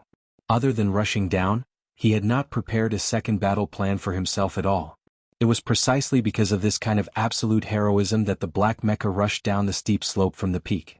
Even if it wasn't a sneak attack, it was still a sneak attack. 3 seconds later, the self-firing cannons were all aimed at the top of the Black Mecha. From this, one could see how fast the mecha was. Sitting in the cockpit, Sulu stared at the holographic screen in front of him. His left eye was looking at the eye-catching row of citizen numbers in the valley camp. He felt the intense vibrations coming from the mecha, but his heart was unprecedentedly calm. Every time he entered the mecha, he would enter a very strange mental state. It was as if the mecha was the real world while the outside world was completely isolated. There were only countless data models moving quickly there. His left hand pushed the control stick fiercely, his right hand quickly entering commands. The simulation system was at full power, the precision instruments magnifying and correcting every tiny movement of his body, then faithfully reproduced by the Black MX mecha. Silently and sternly, the mecha charged down the mountain peak. The black mecha rushed down the steep slope from the peak. There was no longer any sense of lightness, only an unstoppable momentum. With every step the heavy alloy mecha took, a few pieces of rock burst out. It was as if the entire mountain peak was trembling. The huge recoil force was absorbed by the mecha's highly efficient connecting devices and spherical joints, turning into a forward momentum. Thus, with every step the black mecha took, its speed increased by a few notches. Under the mecha's feet, the mountain rocks cracked, like a yellow dragon in the morning light. At the end of the yellow dragon, the black MX mecha's body was unusually cold. Its speed increased to the point where the mecha's movement frequency could not be seen clearly. "What is he trying to do?" asked General Miles, frowning in the command hall. "Speed up?" said Zhou Yingxing uncertainly, his brow also tightly furrowed. "He's going to fall to his death if he speeds up any more," said General Miles silently. With the current slope of Blue Pool Mountain, if the black mecha continued to speed up like this, there was no need for Iron 7th Division's concentrated artillery fire at all. He would fall to his death. However, he believed that the young man his old teacher had chosen would give him another surprise like before, so he did not say this out loud. Shimanjin did not think that the black mecha charging down from the monitor would fall to his death, because even after being attacked, he still maintained the absolute calm of a commander. The other party had gone through untold hardships to find their way to his camp, definitely not to commit suicide, so he decided to send the other party on his way. Today's military exercise, the battle in the Lonely Mountains and Yellow Mountain Ridge, had been decided. Although the resistance of the officers and cadets was unexpectedly fierce, making it difficult for him to deal with, in the end they had won. As long as they destroyed this black mecha, which could be either amazing or stupid, the Iron 7th Division would welcome another victory. "Fire from all directions." Shimanjin calmly gave the order. He picked up his cup of coffee and took a sip, allowing the staff officer beside him to operate the electronic workstation. He had carefully studied all of the technical parameters of the MX mecha, so he was very clear about the terrifying movement speed and close-range combat ability of this new mecha. Thus, he was very certain that under his long-prepared all-around attack this time, that black mecha would definitely be hit continuously. The first round of concentrated fire from the howitzers did not even graze the side of the black mecha. It was as comical as setting off a round of fireworks to cheer on the black mecha's heroic attack. But inside the mecha, Sulu was abnormally calm. The Iron 7th Division, who had won 37 consecutive military exercises, would not be flustered by his sneak attack, even though the person personally in command this time was not that cold and ruthless division commander do as expected. The reactivated MX's onboard radar and SCC search system suddenly emitted a shrill warning. Trembling violently, Sulu stared at the screen and narrowed his eyes. Looking at the complex lines on the screen that represented lethality, Sulu really could not understand. Could it be that Shimanjin had guessed that he would charge down from this hillside? Otherwise, how could the opponent's battalion headquarters have perfectly repositioned all the howitzers in such a short amount of time? Or could it be that the Iron 7th Division's usual training was already at such a terrifying level? Hundreds of howitzers were already roaring towards him. Sulu did not have much time to think. On this kind of slope, the Iron 7th Division's firepower area was precisely controlled to an oval area in front of and behind him. It was truly terrifying. The MX mecha could withstand the howitzers head-on, but it could not withstand too many of them. Moreover, if the battle damage system determined that the damage was too severe, it could be immediately disqualified. Right then, the only thing Suli's black mecha needed to do was to dodge these densely packed horizontal grenades. However, this also seemed to be something that was completely impossible to do. No matter how great the mobility of the MX mecha was, under such a complex barrage of firepower, even the strongest Federation pilot would find it difficult to make precise dodging. The military exercise command hall was silent. Many of the officers looked at the screen with mixed feelings. On the screen, the 200-meter radius of the slope at the foot of Blue Cake Mountain had already been plowed by the howitzers. Although they did not carry actual ammunition, those high-speed ejections had still blasted countless bits of the hard mountain rock into pieces, sending dust and smoke into the air. The high-ranking officers who were watching this military exercise were still in awe of the black mecha's elusive methods and heroic charge. Now, seeing Iron 7th Division's steel-like calmness and computer-like precision of calculation, they could not help but feel a chill in their hearts. In the shortest amount of time, they had made the most appropriate response. When the enemy seemed to be at their strongest, They had used the simplest of volleys to strangle this heroic attack in its cradle. "Report the damage of that mecha," General Miles said urgently. The officers in the hall were somewhat surprised. Under such concentrated firepower, did the commander still think that the mecha would be able to retain a certain amount of combat power? It should be known that this volley of howitzers by the local defense battalion of the Iron 7th Division looked simple, but in reality, the timing and area of effect had been perfect. After hearing General Miles's words, the staff officer was stunned for a moment, then hurriedly pulled up the data. When everyone in the hall saw the damage figures of the mecha, they could not help but think that the staff officer had been too flustered and gotten the numbers wrong. Not even 2% of the battle losses were achieved? General Miles's expression gradually became strange as he stared at the image magnified by the staff officer on the screen. On the screen, the black mecha was in the midst of the smoke and dust, amidst the hail of bullets. Its entire body trembled. Countless high-speed howitzers brushed past it, making it difficult for the enemy to reach it. In an extremely dangerous situation, the black mecha could be hit at any time, but it relied on its incredible maneuvering to twist the body of the mecha, jumping around like a ray of black light. It was like an old willow tree that was gradually darkening in color, no matter how the wind and rain hit it, but it was always strong enough to survive. General Miles stood up abruptly.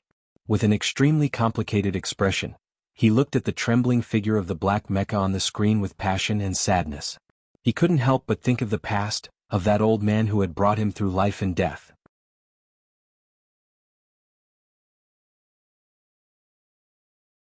Chapter 340.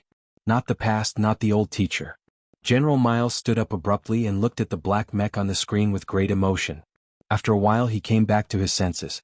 Many years had passed since those days of war on the Empire's planet fields. The black mech trembled under the bombardment of grenades on the steep slopes of the Blue Pool Peak. It used its demonic high-speed body movements to avoid damage and continued to accelerate forward with a chill. Compared to the old teacher with the surname Lee, it was obvious that there was still a huge gap. He operated an MX, while the old teacher operated an M37. However, he still had not reached the level of the old teacher where he could break through obstacles alone and make the rivers give way to him.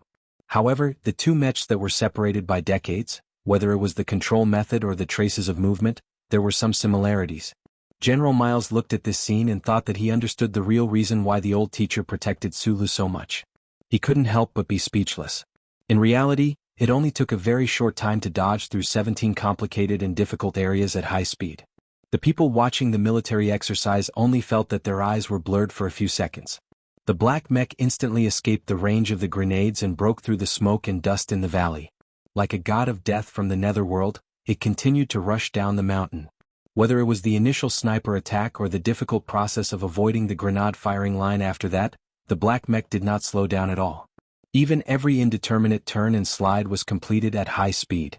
Seeing the speed at which the black mecha was falling towards the valley was getting faster and faster, about to become a stream of flowing black light, the spectators, who had already been shocked by the pilot's superb control skills, could not help but feel a chill run down their spines. If the speed limit was exceeded and the onboard system lost control, would this black mecha fall to pieces? They should have guessed that this pilot would be like before and would definitely be hiding many surprises. However, seeing this kind of high-speed crazy impact that was close to losing control with their own eyes, the people were still very worried.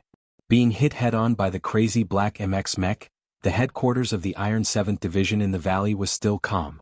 The invisible electric waves in the air flowed quickly.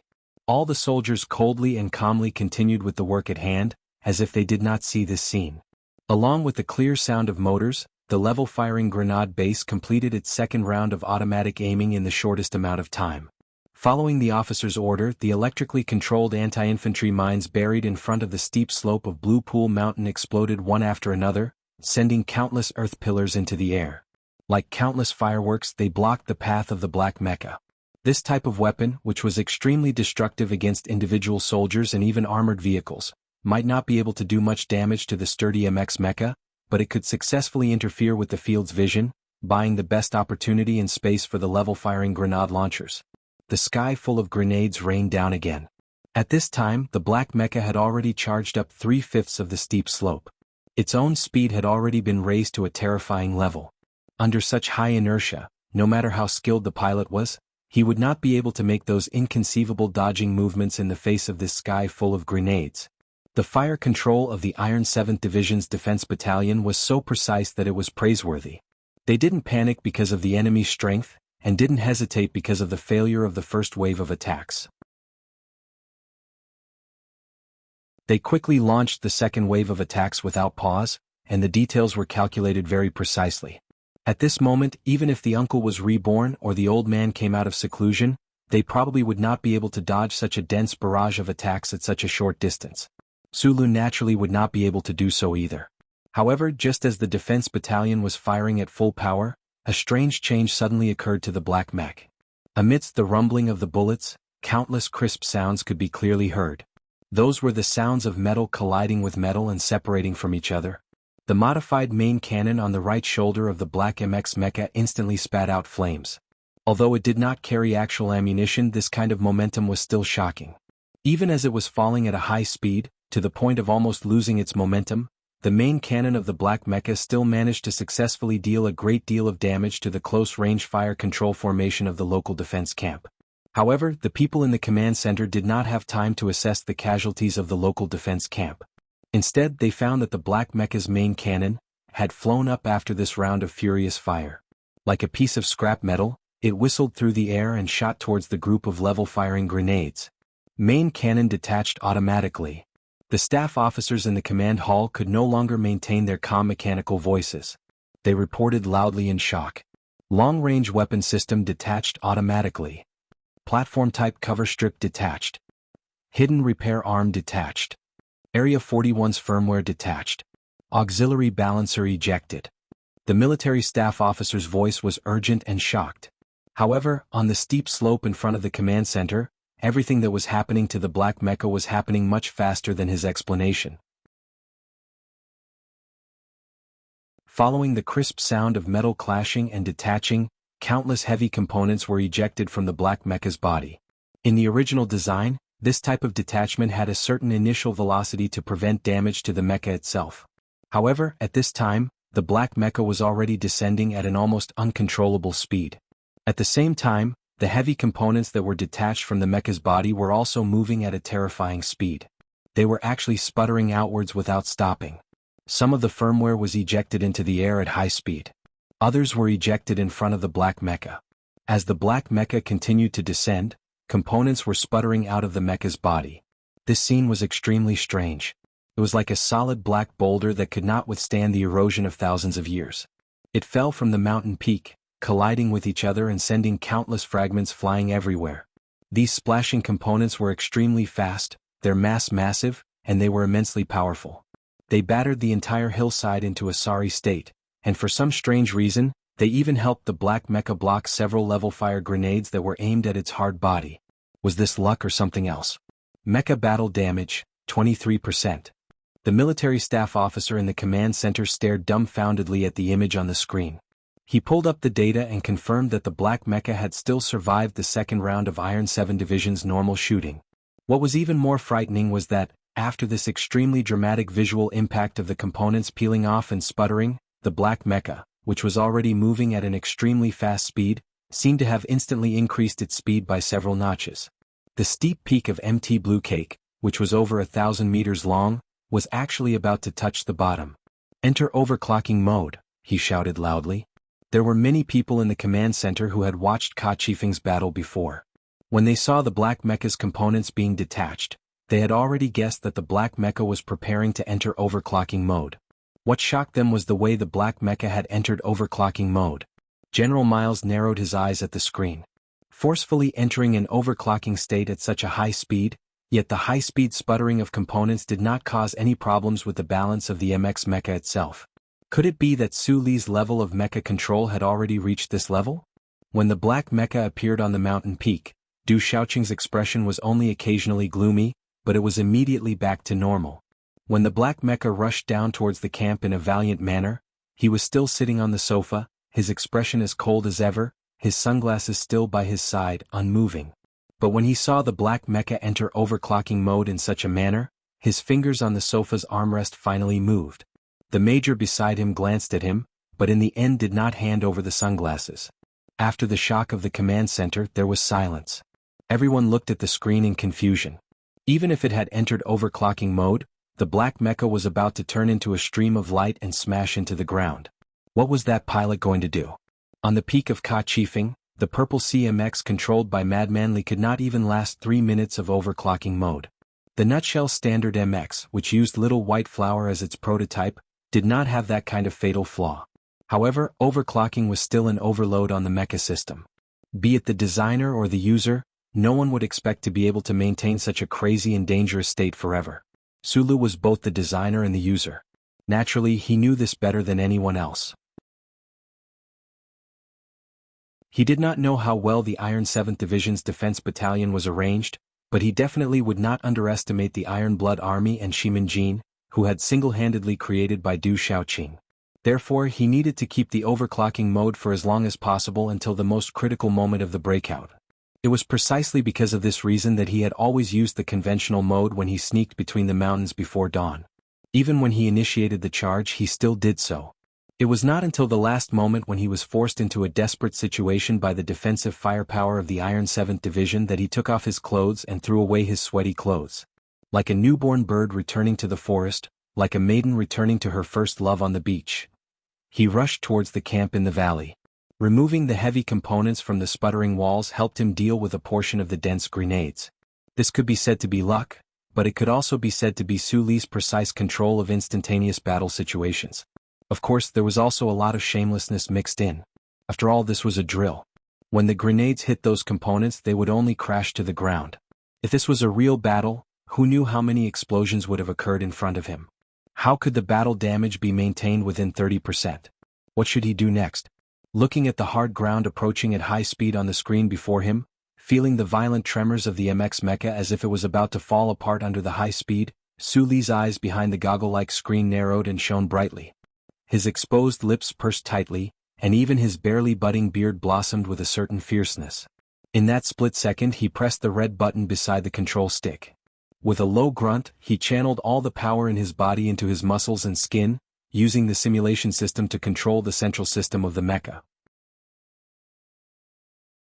In an instant, the falling black mecha was forcefully pulled back up from the ground. No one could defy the laws of nature, so when the people in the command hall saw the black mecha crash into the ground like a blind tiger, they all thought that the black mecha would not survive. In order to pass through the layers of defensive firepower of the Iron 7th Division, the black mecha had no choice but to engage in a high-speed charge.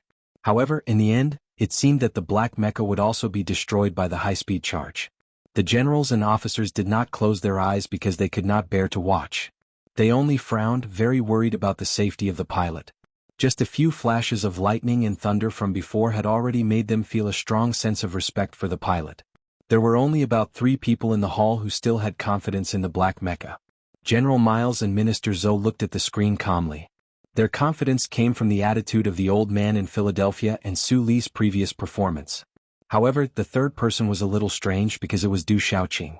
Du Xiaoqing looked coldly at the screen. He definitely did not believe that the black mecha would be stupid enough to commit suicide. Just as he expected, in the next moment, the entire command hall suddenly fell into a collective silence. Everyone looked at the black mecha on the screen, shocked, speechless, as if it had turned into a fossil. At this moment, the image on the screen seemed to have been muted.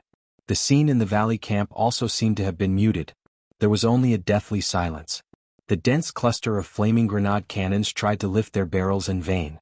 The anti-infantry mines that were still exploding seemed to have disappeared as well. Only small mushrooms rose from the steep slope and then dissipated into a sandstorm cloud. In the dead silence, the soldiers of Iron 7 Division, who were as calm as machine parts, finally couldn't help but reveal shocked expressions. Like the spectating officers in the command hall, they raised their heads and looked at the silent picture without any reaction. In the greenish-yellow sandstorm cloud, the silvery-white streamlined wings attached to the waist of the black mecha that was charging down at high speed had already spread out. The black mecha had already left the ground, whistling through the sand and the rain of bullets, and was sprinting towards the camp. At this moment it really flew. Mecha could not fly and neither could the MX. However, at high speeds, with the help of its perfectly designed wings, it could glide through the air. This was originally designed to be used to forcibly drop mecha into the air, but today the black mecha that Sulu was piloting had shown another use for it. In Ka Chifeng's shocking battle, because of the vacuum of the old moon polar region, the wings attached to the 2 MX mechas had only played a part of the role of balance. Today's charge, if not for the terrain to forcibly increase the mecha's speed to the maximum, how could it have been able to glide through the air in such a beautiful curve? The unexpected had to be obtained from the unexpected. Countless people watched as the black mecha soared into the air like a giant black bird, passing through the control fire of the local defense camp. They could not help but be shocked speechless. This scene would be branded in everyone's minds for a long time. In reality, the black mecha had only stayed in the air for 2 seconds, but it had already forcibly passed through the most concentrated line of fire of the local defense camp to land in the middle of the camp. With a loud boom, the black mecha's alloy mechanical feet landed heavily on the ground. Shards of metal and dirt flew everywhere, and the Iron 7 Division soldiers who were yelling at the top of their lungs fell down in all directions. But what no one expected was that after the black mecha had passed through the control fire of the local defense camp, it did not directly enter the location of the command center. Instead, before landing, it forcibly twisted its body 30 degrees to the west, aiming for an ordinary barracks at the entrance of Blue Cake Mountain. At this moment, the deathly still scene seemed to have a sound once again.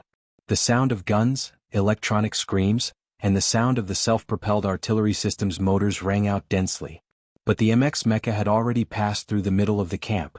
How could these control fire of the local defense camp keep up with its ghostly footsteps? Under normal conditions, the black MX was already able to avoid long-range attacks.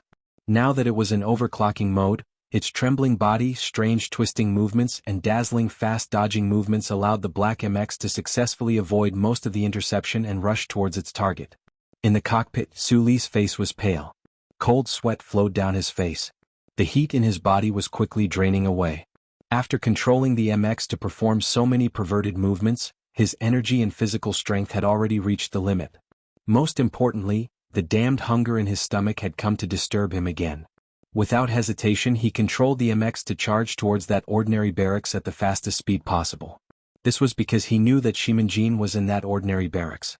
The room on the right that seemed to be the command center was, in fact, empty. Shimanjin was indeed very careful. Even though the Iron 7th Division had clearly obtained an overwhelming victory, he still made so many strict arrangements in the camp headquarters. That alone was not enough. He had even disguised the command center. This kind of commander was really scary. So when the onboard radar alarm sounded and 4 M52 mechas suddenly appeared in front of the ordinary barracks, Sulu was not at all surprised. Shimanjin had only used 2/3 of his military strength to forcefully suppress the officers and cadets in the lonely Yellow Mountain Ridge area. The rest of his forces were all placed in the command center. Moreover, these 4 M52 mecha that had been hidden for a long time had been warmed up since the start of the drill, silently guarding this area. This was not a trap set up by Iron 7th Division. This was the meticulous design and strict tactical discipline of the Iron 7th Division that they had learned from Du Shaoqing. A dignified division would not fight an unprepared war. They had to be prepared to the fullest. This way, once the situation changed, any backup plan of the Iron 7th Division could become a trap that could kill the enemy. But so what if it was a trap? Facing the 4 M52 mecha that had their camouflage cloth removed, the heavy mechanical legs of the black MX quickly moved on the ground, turning into a series of afterimages. It avoided the hail of bullets at an unimaginable speed and closed in on the bodies of the 2 M52 mecha.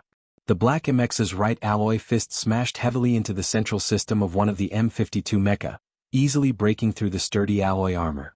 At the same time, its left alloy hand reached out like lightning to fiercely control the right arm of the other M52 that was spraying bullets.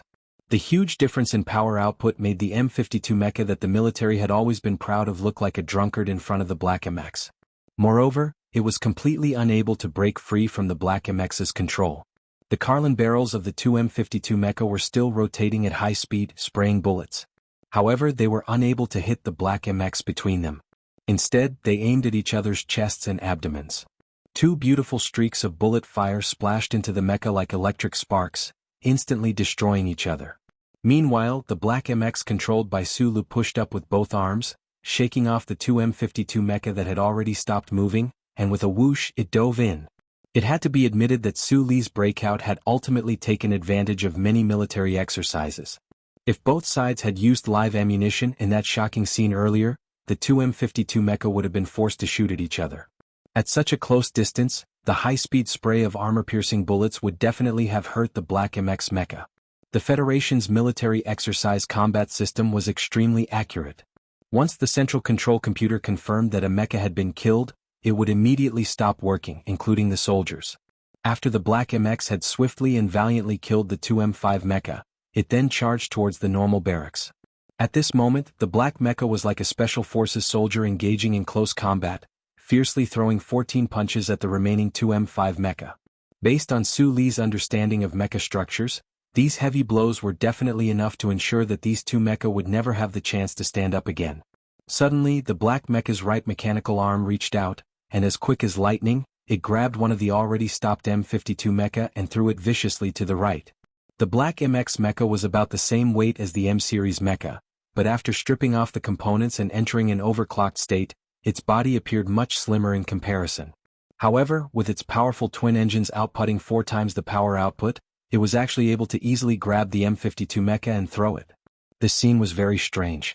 It was as if a delicate woman with a frosty expression had picked up a burly man and thrown him away like a sandbag. Of course, the Black mecha had not done this to vent, but to humiliate the Iron 7th Division.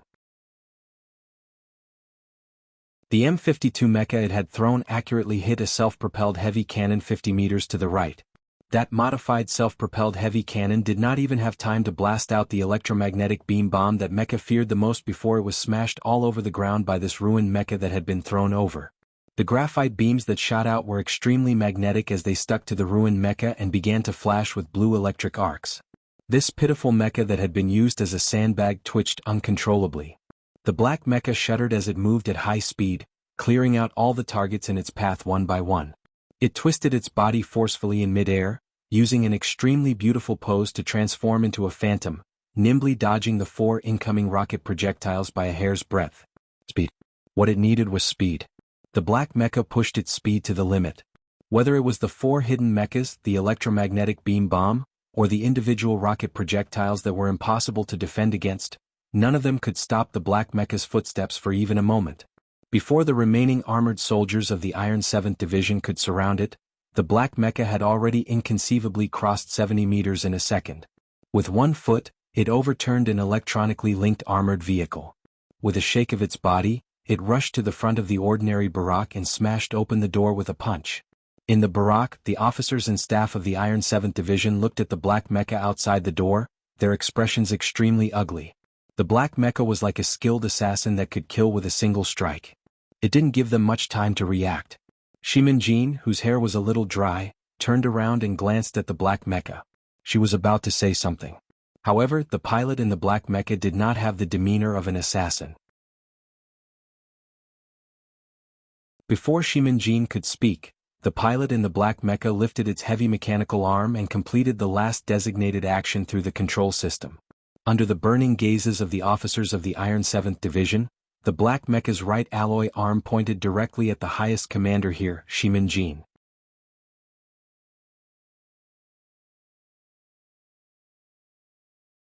Chapter 341. The Black MX mecha had already stripped away all of its long-range firepower systems. Right now, facing the gloomy Iron 7th Division officers from outside the barracks, if it wanted to complete its tactical objective, it could only rely on the mecha's movements. In other words, Shimin-Jin could only be trampled to death, beaten to death, and tortured to death by the Black mecha. Su Li didn't want to humiliate the opponent, but this was the only way he could fight. Of course, he couldn't really break through the door and use his heavy mechanical legs to trample Shimin-Jin into minced meat. He could only enter the next step into the battle damage system in the Military Exercise Command Center. Through precise calculations, the command center directly determined that his actions were effective. In the next moment, the Military Exercise Command Center and the officers and soldiers of the Iron 7th Division all received a notification from the battle damage system. The blue team commander has died. The officers and generals in the command center couldn't hide their shock as they watched the image on the screen. The Black mech rushed down from the top of Blue Pond Peak. The smoke and cannons exploded. In just a few moments, this MX had already successfully broken through the barracks, completing this mission that seemed impossible to complete in the first place. General Miles's white eyebrows bloomed as he sighed softly in relief. The Minister of Defense, Zhou Yingxing, calmly picked up the cup of tea beside him and took a sip. The tea was already cold, but he didn't react at all. It seemed that this military big shot was hiding a lot of emotions under his calm exterior. Then, everyone's eyes turned to the right side of the command center. The Federal Army officers were very curious. What kind of expression would the usually cold and arrogant division commander Du Xiaoqing have after witnessing the defeat of his own troops? To their surprise and slight disappointment, although division commander Du Xiaoqing had already stood up, his expression was still cold, his posture dignified and his figure straight. He didn't seem to have suffered such a heavy blow at all. Of course, some people still noticed that Division Commander Du's hands were clenched tightly behind his back. His knuckles were faintly white. The soldiers in the military drill hall were shocked by the performance of the black mecha, marveling at the unimaginable level of control displayed by the pilot. Du Xiaoqing was the same. Other than anger and gloom in his heart, he also felt a strong sense of incomprehension. As an all-rounder in military affairs, Division Commander Du Xiaoqing's mecha piloting skills were also quite outstanding. However, after seeing Su Lu operate the Black MX with his own eyes, he could not use a logical deduction to convince himself that this was something a normal person could do. Du Xiaoqing's face was cold and detached as he looked at the black mecha and his subordinates on the screen. His brows furrowed, those straight eyebrows that had always been like unsheathed swords seemed to have been resheathed at this moment. They became silent as if they were waiting for something to happen. A moment later, another exclamation rang out in the military exercise command hall. The military staff officer who had completely lost his cool today stood up from behind the workbench and loudly reported, "Mecha damage 61%. 88%. 100%, the Black MX has exploded." The military exercise command hall suddenly fell into a state of busy calculations and shocked discussions. The staff officers could not understand why the Black MX had suddenly exploded after successfully breaking through the camp. The armored squad of the Iron 7th Division's Defense Battalion had not yet arrived. What exactly happened in the command center? General Miles, who was sitting on the sofa, was stunned.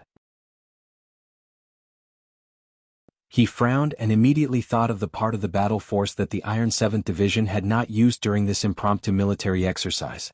After a moment of silence, a look of appreciation appeared on his face. Du Xiaoqing looked at the screen expressionlessly. That pair of eyebrows of his raised again. Although it was not as insufferably arrogant and unstoppable as before, it had recovered some of its luster. From the beginning of the military exercise until now, the defense battalion under the command of Shimanjin had not used that fixed-speed non-cruise missile unit. He believed that his soldiers would not disappoint him to the extreme. The unforeseen event happened too quickly. The command system had just reported the news of the blue team's commander's death when a sharp alarm rang out from the central control system of the mecha. Looking at the red energy lines blotting out the sky and covering the earth on the full-view radar screen, Sula could not help but sweat profusely, drenching his back in the stuffy cockpit, even though he knew that this was all virtual. Different from the level-fire howitzers from before, a dense cluster of missiles flew in from an unknown base and covered the entire area around the barracks. It did not distinguish between friend and foe and carried out a powerful attack. The power of the missiles was set to explode, and on the virtual screen, the entire barracks turned into a sea of fire. Almost at the same time as the command hall, the battle damage system connected to the black mecha coldly and mechanically reported the battle damage situation. In just the blink of an eye, the Black MX, which had not yet lost 30% of its battle force, had its red column representing the status of the mecha drop continuously as if it was rapidly losing blood. In the end, the system determined that the mecha had exploded. During this process, the black mecha had no time to react at all. Faced with the high-speed missiles that blotted out the sky and covered the earth, even if it could react, it would not be able to complete any evasive maneuvers. It could only watch as its body was buried in the sea of fire. A deathly silence. Sulu narrowed his eyes as he stared intently at the data feedback on the screen. Listening to the cold voice of the system, he pondered in silence for a long time before he finally understood the source of all this. A fixed-velocity non-cruise missile unit. The military exercise command system had added a group of virtual soldiers for both sides of the exercise, and what had been added to the Iron 7th Division's defense battalion was this two-base missile unit. During the exercise that had started before dawn, the Iron 7th Division had not used this unit at all. They had actually been suppressing it all this time until the very end, when they finally aimed at their own command center and launched a barrage of attacks without distinguishing friend from foe. This virtual unit was equipped with the Stinger 2 missile, which had terrifying absolute speed. However, it also had an extremely fatal flaw. the direct injection vortex engine made it impossible for this type of fast missile to perform precise navigation. Therefore, using this type of light missile to attack the powerful MX mecha from a distance would be very difficult to achieve any results. However, Shimanjin had placed the missile base in the valley behind Blue Pool Mountain, and aimed it at her own command center. This excellent and meticulous commander had maintained absolute self-control and calm throughout the entire exercise, saving this force for the very end. Even when Su Li's black mecha had charged down from the mountain peak, due to the flaw of the Stinger II missile, the black mecha had still not been willing to fire recklessly. Only when the black mecha had penetrated deep into camp headquarters and was within the absolute range of the missile cluster did Shimanjin launch a devastating attack. At such a close distance, with such a high density of continuous fire, the Stinger II missile did not need a cruise system at all to blast any enemy into pieces. If the black mecha had been in the valley at this time, it would probably have been able to rely on its mobility to dodge this wave of attacks. However, at this time, the black mecha had succeeded in its mission and was no longer vigilant. Most importantly, this wave of missiles had been coldly aimed at its location. How could it escape? Inside the glowing red cockpit, Sulu pondered in silence for a very long time before he finally managed to sort out the sequence of events. Using the Stinger II missile against a mecha, only Shimanjin's method could achieve tactical results. However, what made him feel even colder was that the Iron 7th Division had actually buried the entire command center with it, wanting to bury him here. This kind of design was a little too cruel. He rubbed his stiff face, shook his head, and pressed the button to open the cockpit. Accompanied by the sound of hydraulic systems and motors, the cockpit of the black mecha at the entrance to the command center of the Iron 7th Division's defense camp slowly opened. At this time, the military exercise command system had already determined that all personnel near the command center were dead, so the soldiers of the Iron 7th Division could only stare at the open cockpit door with ugly expressions. They did not raise their weapons to aim at the enemy. Although this black mecha had exploded and died in the end, the other party had broken into their camp and killed 4 of their own mecha in an instant. In the end, they had even killed their highest commanding officer. This was the equivalent of a tight slap to their faces. The pale-faced Sulu crawled out of the cockpit, but he did not climb down to the ground. Instead, he stood on the alloy railings and looked down at the angry Iron 7th Division officers with narrowed eyes. Although he had been determined to be dead in the end, he had done everything he could. He had successfully broken into camp and killed the enemy's commander, so there was a hint of youthful excitement in his calm mood. There was no regret or sadness. "You're really ruthless." Sulu felt unusually tired. He wiped the sweat off his forehead with his fingers and sat down on the slightly hot mecha.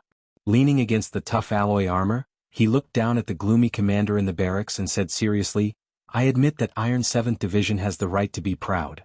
These were sincere words.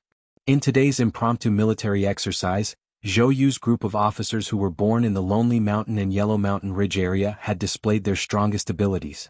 Otherwise, they would not have been able to delay the large number of soldiers of the defense camp for so long and give Sulu a chance to break into camp. However, in the face of Iron 7th Division's well-trained and unusually calm offensive, the red team could only lose.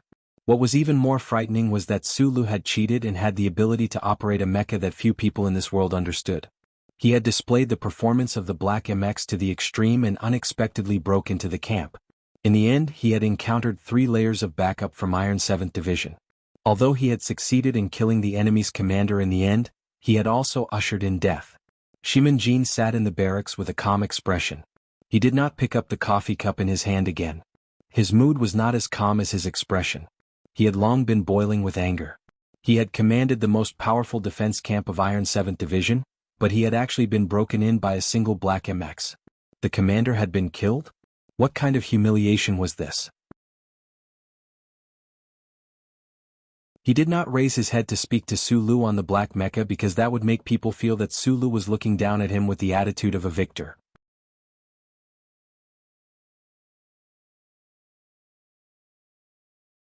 Chapter 342.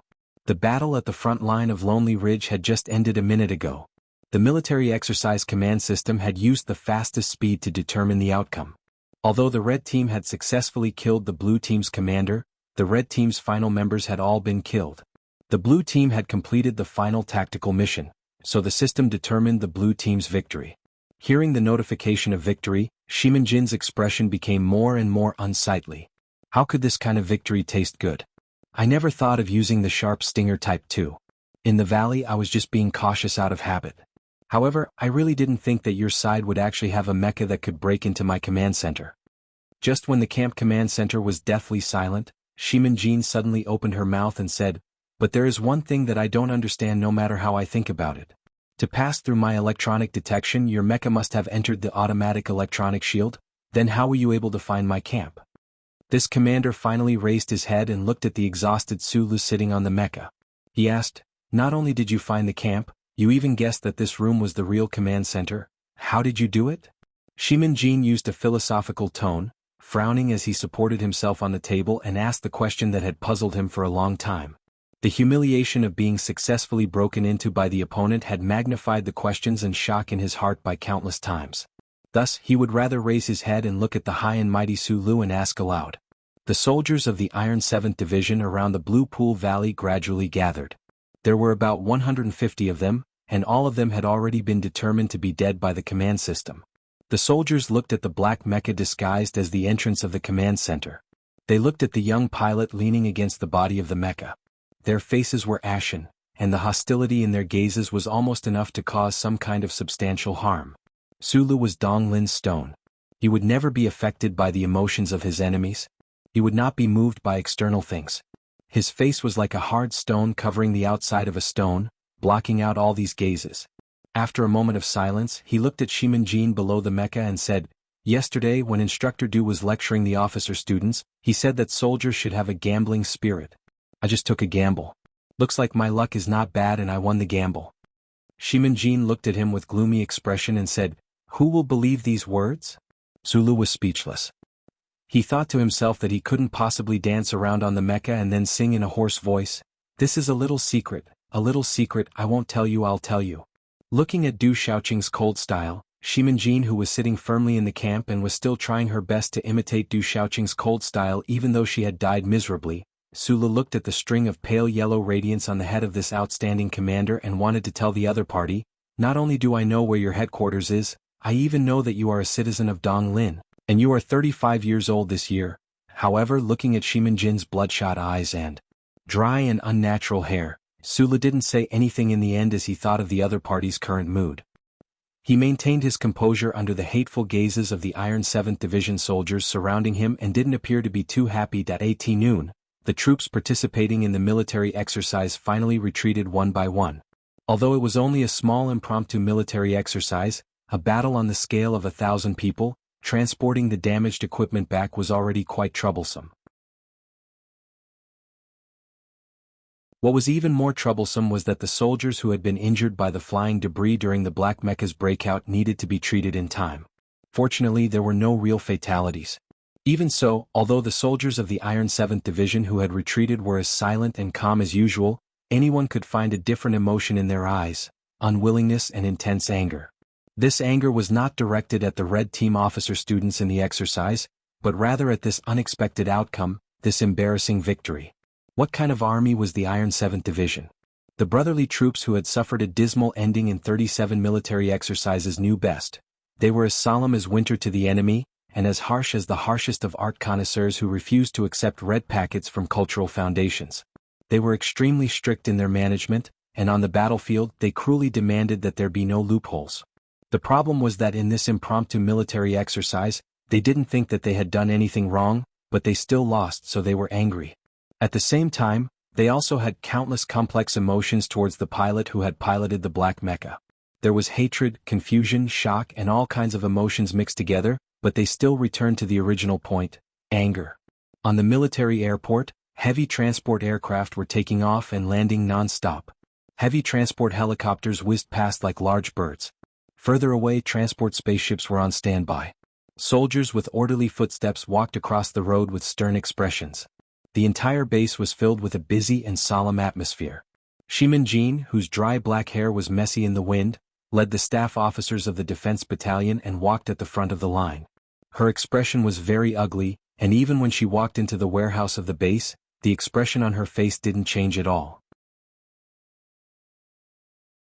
Unlike the anger of the Iron 7th Division, the military officers who were in line couldn't hide the smile on their faces. All of them who had represented the Red Team had died or been captured. and they had just been released by the main force of the Iron 7th Division. Everyone should have been dejected, with a face full of grief and indignation, doing their duty as a loser, but they just smiled and looked outside the warehouse. In this military exercise, the performance of the military officers was actually very outstanding. Relying on the 7 MXs and the virtual forces transferred by the central computer, they actually managed to hold the main force of the defense battalion of the Iron 7th Division at the front line of the lonely Yellow Mountain Ridge for more than an hour. This bought precious time and opportunity for Sulu to break through the camp.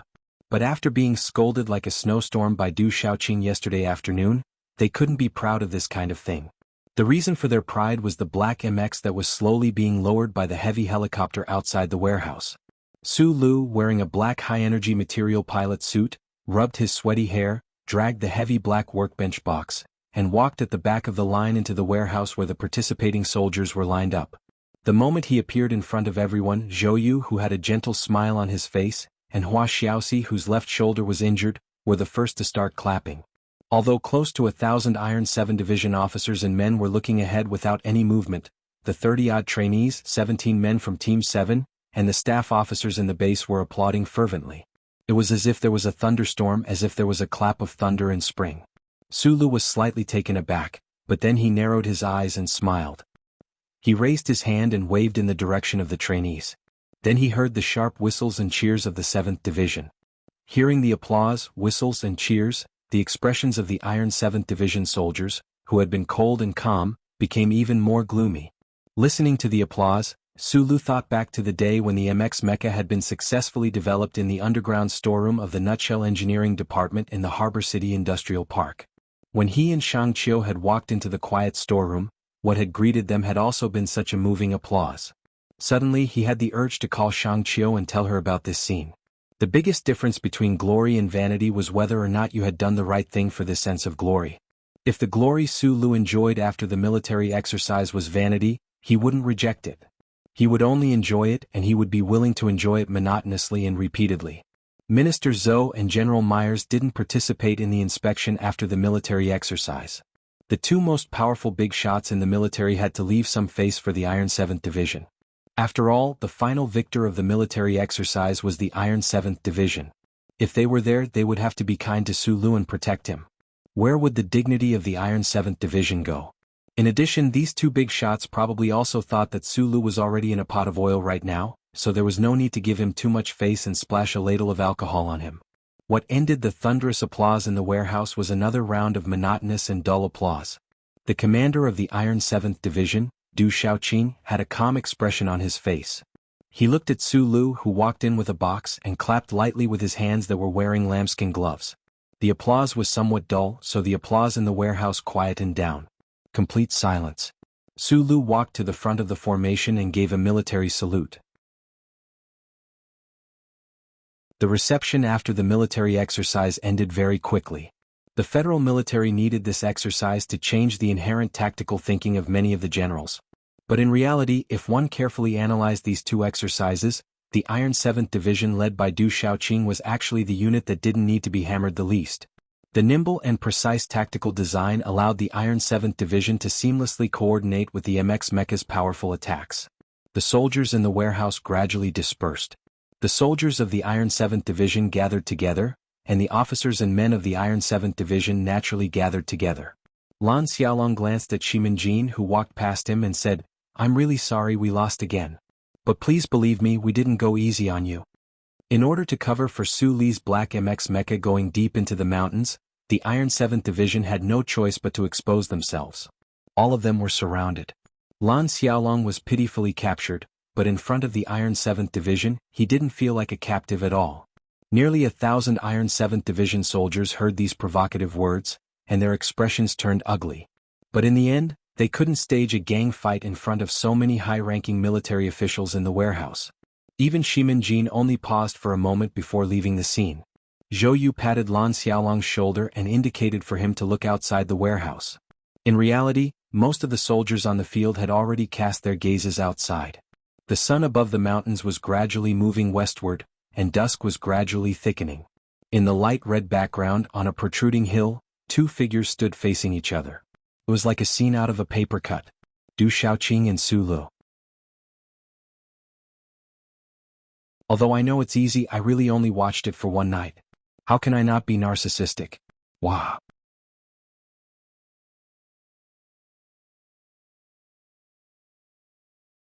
Chapter 343. Your comrades are all dead. Du Xiaoqing looked calmly at the red clouds on the narrow flat land between the mountains in the distance. His gloved hands were behind his back as he asked, if you were facing an entire mechanical regiment, would you be able to charge into the regiment headquarters?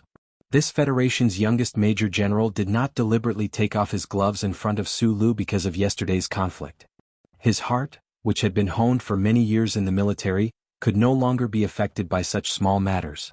Su Lu was silent for a long time before he said, I can't do it now, but that doesn't mean I can't do it in the future.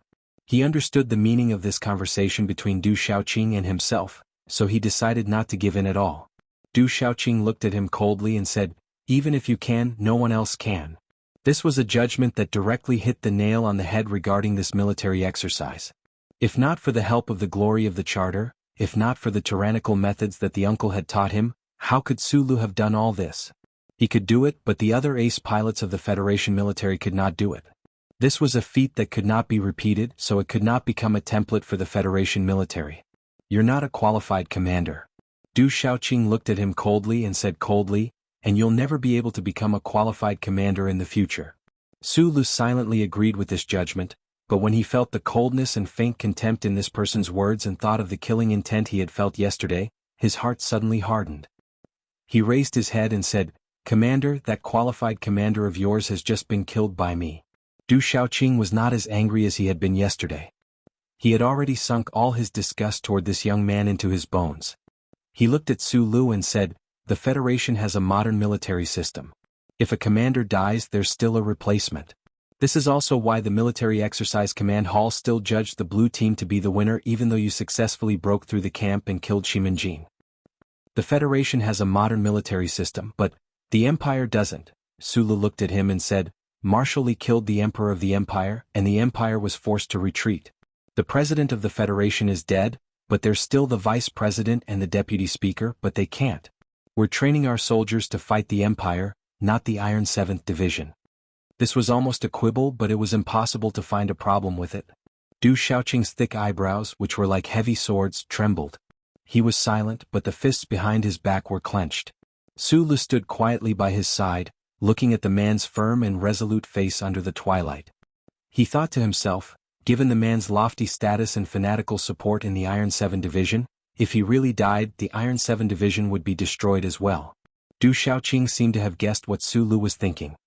He looked into the distance and said indifferently, if I personally commanded the military exercise troops, do you think your MX would be able to kill me? This sentence was very calm, but it was mixed with endless confidence and strong deterrence, making it difficult for anyone to doubt it, including Su Lu. He pursed his dry lips and repeated what he said before, you can't do it now, but it doesn't mean you can't do it in the future. You're not a marshal. You defeated Madman Li once and destroyed the Imperial Guard Battalion once, but it doesn't mean you can go anywhere in the universe. Du Xiaoqing looked at him indifferently, not hiding the disgust in his heart. After 2 days of military exercise, Su Lu had gradually caught on to the complex reasons why Commander Du disliked him. This condescending and oppressive hostility came from Park Ji-ho, from the 2 officers he killed, from the old man in Philadelphia, but more than that, it came from the philosophy and the unpredictable future of the army.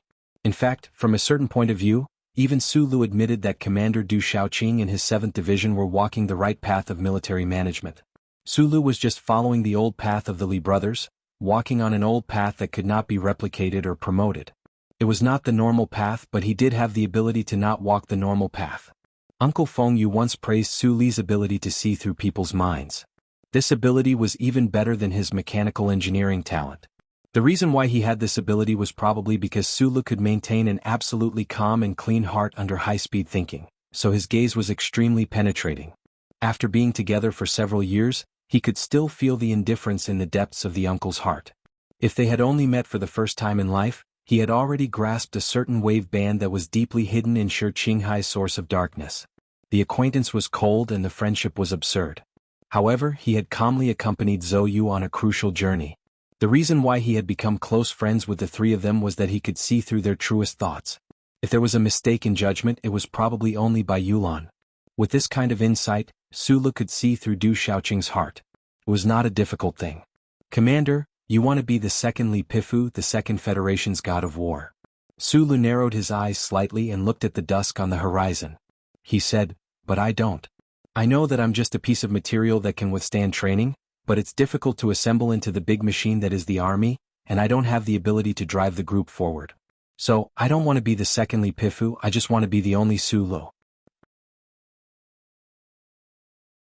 Du Xiaoqing was silent for a moment. After laughing out of anger yesterday, he returned to his cold expression. Listening to Su Li's words, no one knew if he would be moved, but at least on the surface he was still a cold and iron-blooded commander. When I was studying in No. 1 Academy, Li Jiedu was an instructor in our department. He is now the vice dean of No. 1 Academy. Du Xiaoqing said in a deep voice, someone from the constellation has appeared. I hope you won't disappoint me. See you in the West Woods. After saying this, the representative of the young generation of the federal military walked down the hill in an extremely straightforward manner, leaving Su Lu with only a rather awe-inspiring back view. Li Jiedu was the son of the old man in Philadelphia and Madman Li's father. Why did Du Xiaoqing suddenly say this? Was it just because he was lamenting that there was suddenly an anomaly like Su Lu in the army? Watching Du Xiaoqing walk down the hill, surrounded by the soldiers of the Iron 7th Division, Su Li's heart was filled with complex emotions. What made him extremely vigilant was that the tone of Du Xiaoqing's last conversation with him was so calm. The coldness and murderous intent from the day before had been completely wiped out. There was a type of person in this world who was born with a certain temperament. Those who held grudges and protected those who were close to them would be seen as quick to repay kindness and revenge. Those who were cold and bloodthirsty would be seen as iron-blooded. Even if he was standing in a pile of black ores, he would still be as dazzling as a diamond. Even if he was in the midst of miasma and poisonous fog, he would still breathe like ice, giving people a sense of what it meant to be aloof from the world. In the bustling world, in the midst of millions of people, you would be able to see him as soon as you looked up. There was no doubt that Du Xiaoqing was this type of person. He calmly left the warehouse, his military posture still perfect and precise. His well-ironed military uniform and his person were still calm, confident, and elegant, with a hint of bloody rust. Although the victory of the Iron 7th Division today was a little embarrassing, the soldiers who watched him leave still dared not look down on this division commander. If the two military exercises were personally commanded by this person, what would the result be? Su Lu narrowed his eyes and looked over there. His gaze moved from Du Xiaoqing's back to Du Xiaoqing's dry black hair behind him, then back to Du Xiaoqing's upright body. His eyebrows gradually furrowed. Such a person had the intention to kill him, but he immediately wiped it clean. He was afraid that he would become even more dangerous. The next day the base held a meeting with the high-ranking military officers. After the meeting, Du Xiaoqing didn't even attend the meal. He directly took the spaceship to the Old Moon base, then transferred to the space battleship and embarked on the journey back to S3. The federal military had long been used to this division commander's behavior, so they wouldn't be so narrow-minded as to think that he was holding a grudge because the military exercises didn't go well. In the dark blue universe, a space battleship full of mechanical beauty was moving forward at a seemingly slow speed. In the luxurious cockpit, the guard officer, Shimin-jin, received a phone call and handed it to Du Xiaoqing. Du Xiaoqing was slightly startled. After taking the phone, he immediately stood up and said a few words in a deep voice. His attitude was abnormally serious and proper. There were only two people in the cockpit, Du Xiaoqing and Shimin-jin. Naturally, no one saw this scene. Otherwise, they would definitely be surprised to see who was on the other side of the phone and who could make the usually cold and silent division commander Do stand up and stand at attention from tens of thousands of kilometers away. After putting down the phone, Du Xiaoqing sat upright in the chair and slowly took off his sunglasses. His deep, statue-like eyes were filled with hidden anger and gloominess. His emotions had nothing to do with this phone call. In fact, from a long time ago, he had incomparably respected and trusted the other party. It was precisely because of the other party's sincere request that he had been forcefully suppressing his anger towards Su Lu in the base. Thinking of the young man with small eyes and the words the other party had whispered in his ear about flipping out, Du Xiaoqing's expression became gloomy. He thought faintly in his heart, a professional soldier will never shoot his comrades in the back on the battlefield. However, if you violate military discipline in the future. Su Lu, don't blame me for being ruthless. Shimin-jin was silent to the side.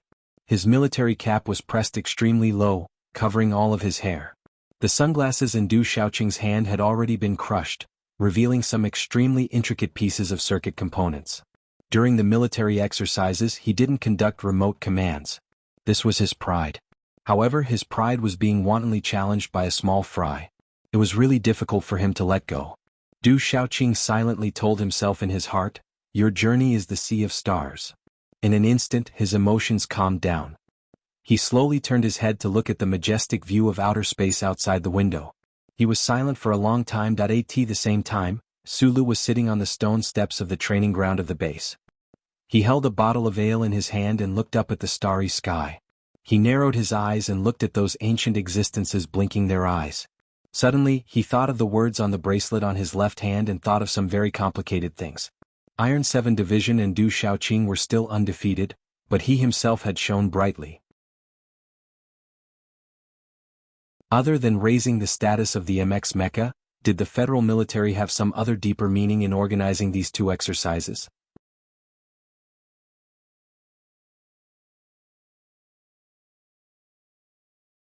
Chapter 344. In the twilight, when he had a conversation with Du Xiaoqing, there was not much sharpness or momentum, but Sulu was a naive child. He did not think that this person's intention to kill him had really disappeared. On the contrary, he became more vigilant. A capable and powerful person was always watching his back.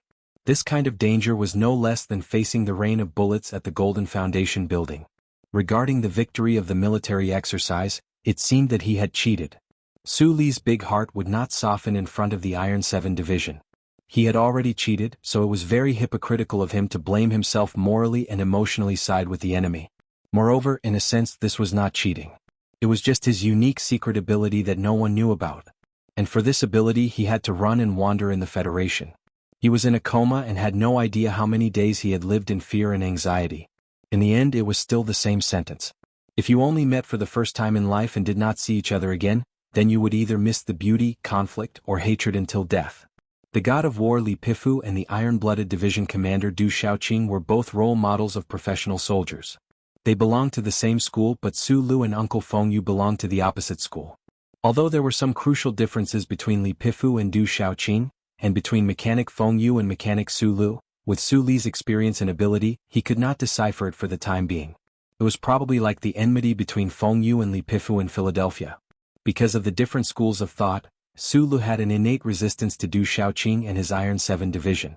People like Du Xiaoqing and the soldiers of the Iron 7 Division, who were always cold and emotionless, should have been hated by the federal military. But strangely, the soldiers respected Du Xiaoqing and the Iron 7 Division more than they hated them.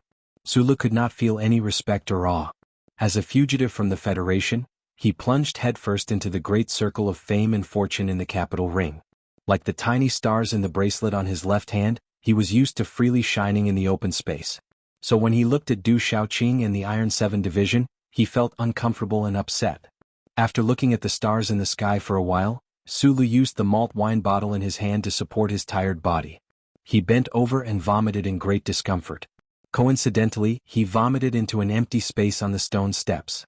This empty space was where Xiong Lin Quan had opened the stone steps a few days ago when his godly power had erupted.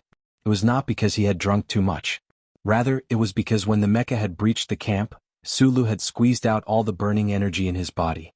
His stomach had been empty to the extreme, and after he had overdosed on gastric acid, he had also eaten and drunk too much for the past day and night. So, his stomach had developed some problems. The Black MX Mecha had breached the camp in a seemingly simple, direct, and elegant manner, but only Su Lu himself knew how much he had paid for it. Even with his abilities, his body had suffered great damage from using the simulation system to control such a heavy mecha. "Looks like my body is still not a machine after all," muttered Su Lu to himself as he wiped his mouth and thought of the uncle's teachings back then. Su Lu enjoyed the impromptu military drill battle to his heart's content. Because of the old man in Philadelphia, he no longer had to deliberately hide his tremor qigong. Even if some people suspected a certain most wanted criminal, who would dare to investigate if he pushed the blame to the Li family? The military drill had brought many benefits to Su Lu. Putting aside the rewards from the military for the time being, Mr. Shi's special pardon order was also out of the question for now. At least his days at the base had become much better. Trained officers were the proudest soldiers, and the 17 men of Team 7 were the hardest subordinates to train. However, after this battle, everything had changed. The strength Sulu had displayed in the military drill, and the most important thing was the condensation and sublimation of this collective sense of honor in the flames of war. This had made his position in the hearts of the students and the members of Team 7 rise qualitatively.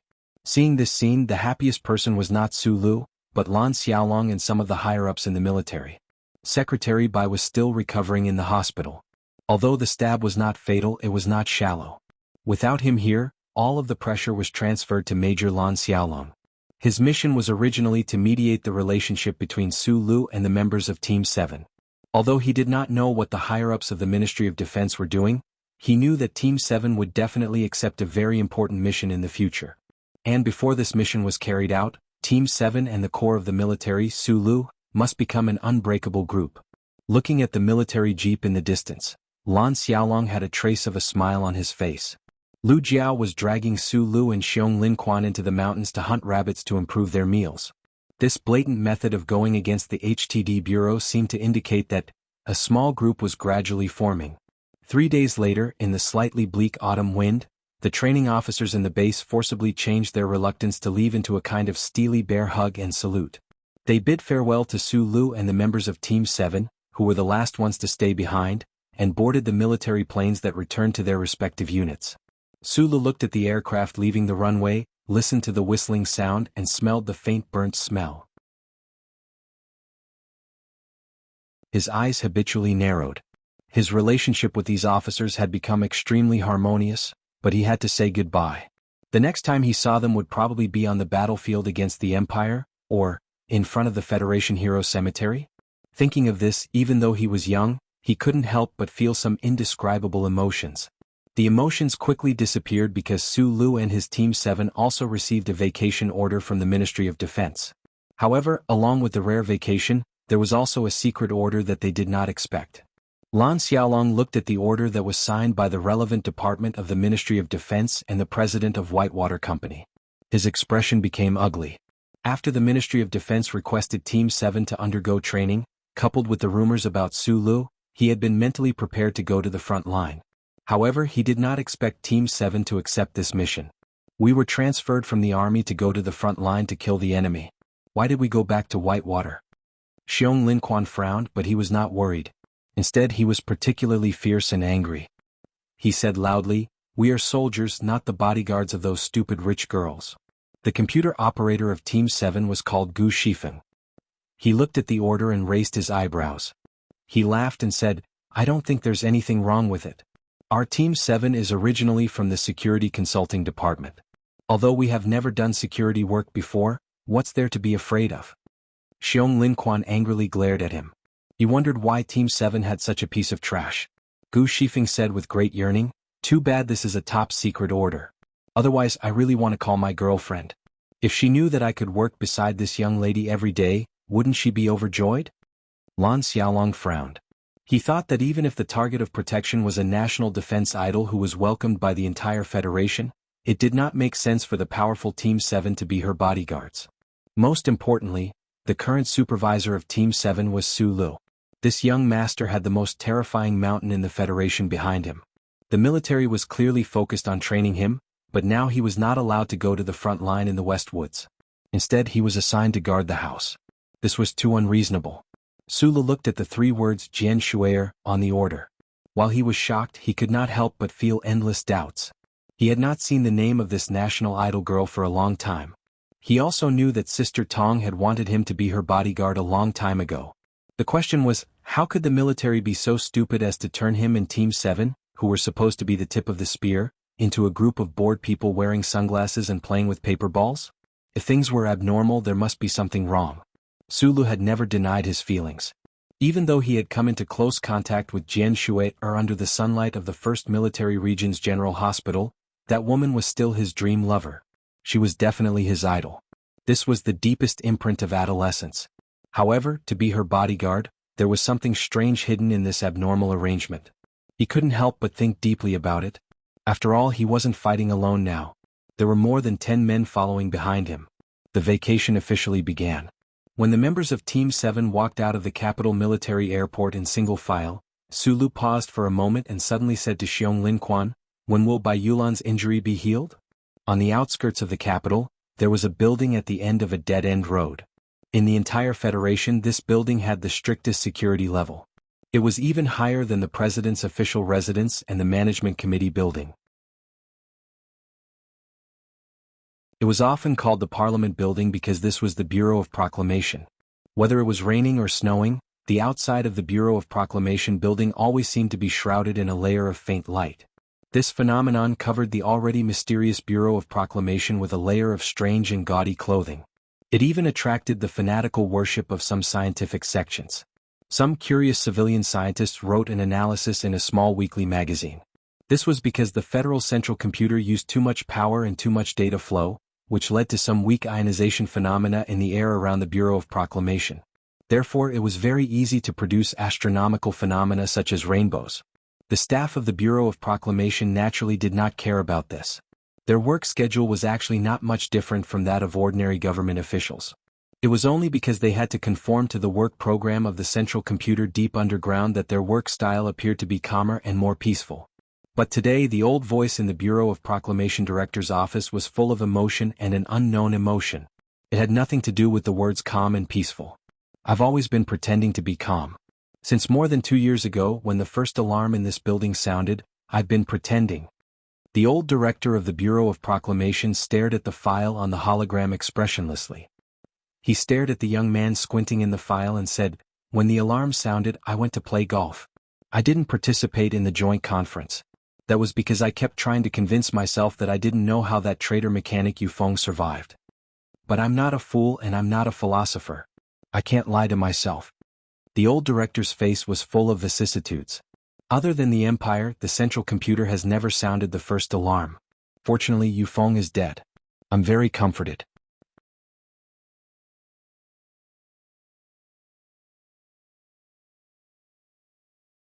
Chapter 345. The Bureau of Proclamation had never dealt with the small-eyed young officer, except during the presidential inauguration ceremony in the cold winter. The investigation team sent by the Bureau had cooperated with this person once, but it was not really a cooperation.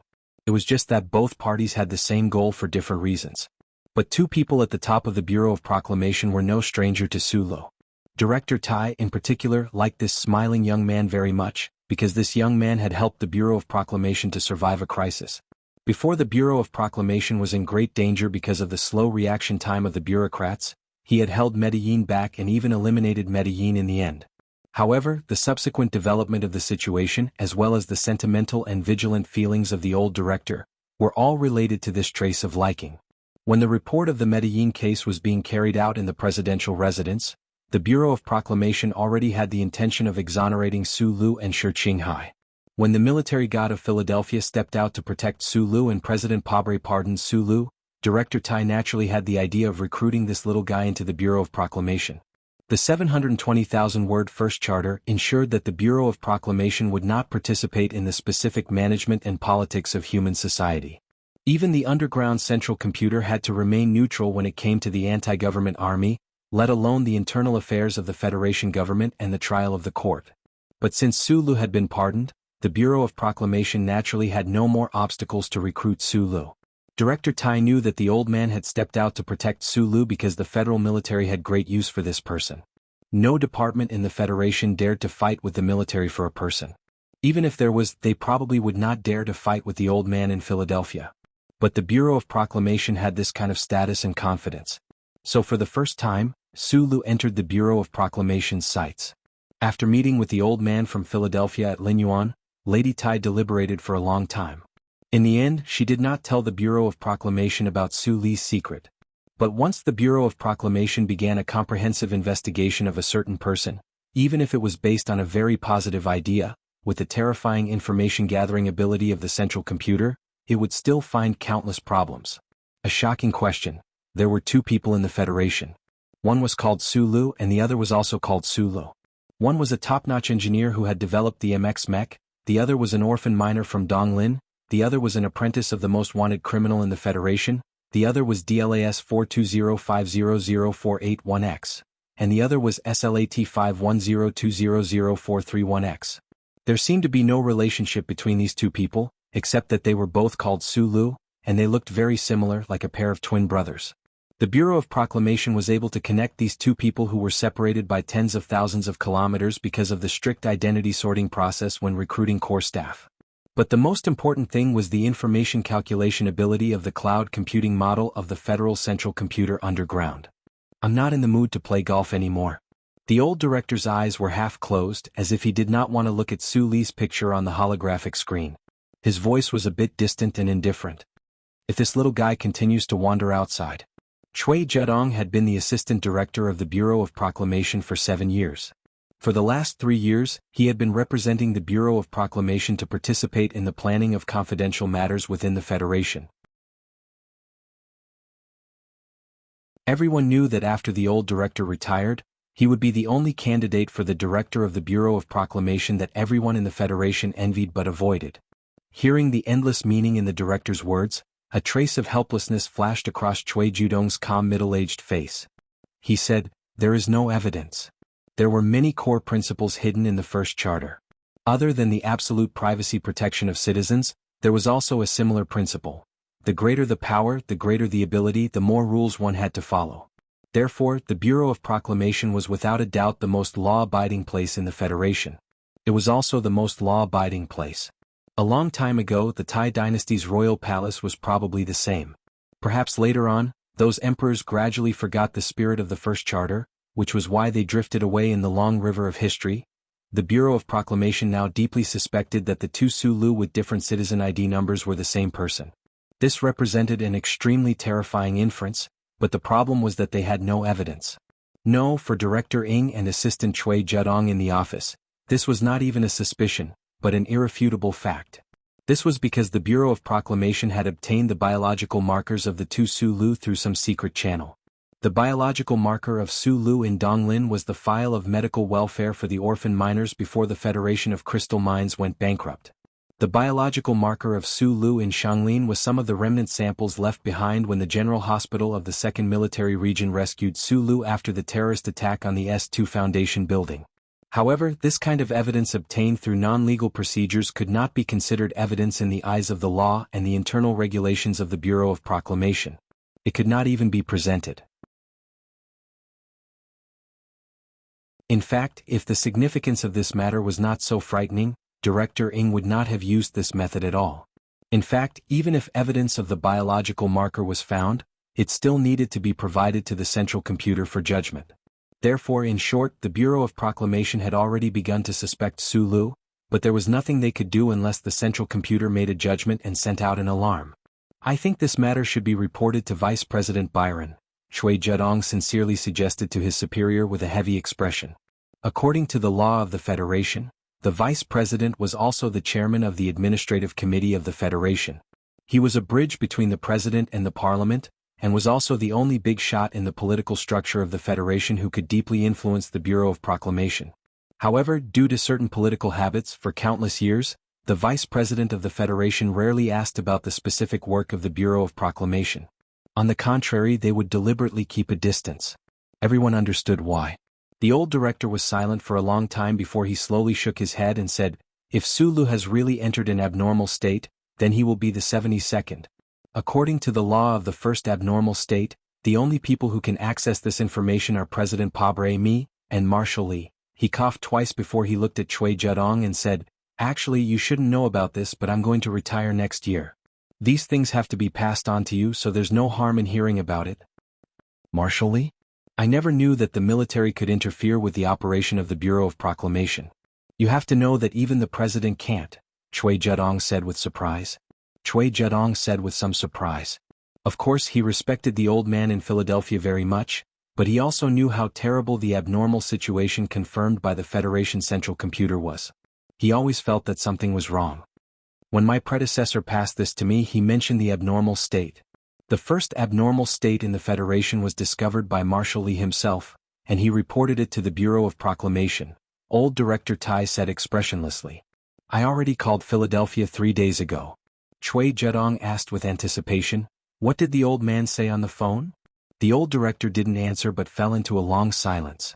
On that phone call, the response he got was, Sula didn't enter an abnormal state, he was just affected by the previous abnormal state. Things weren't as serious as the Bureau of Proclamation thought. The glory of the charter that spread across the universe wasn't challenged again. The thing that the Bureau of Proclamation was most worried about had been eliminated forever with that person's death.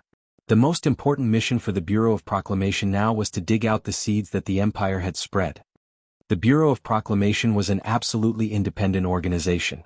Even with the personal guarantee of the Federation's god of war, the old director still couldn't relax because this was the most important danger that could break the glory of the charter.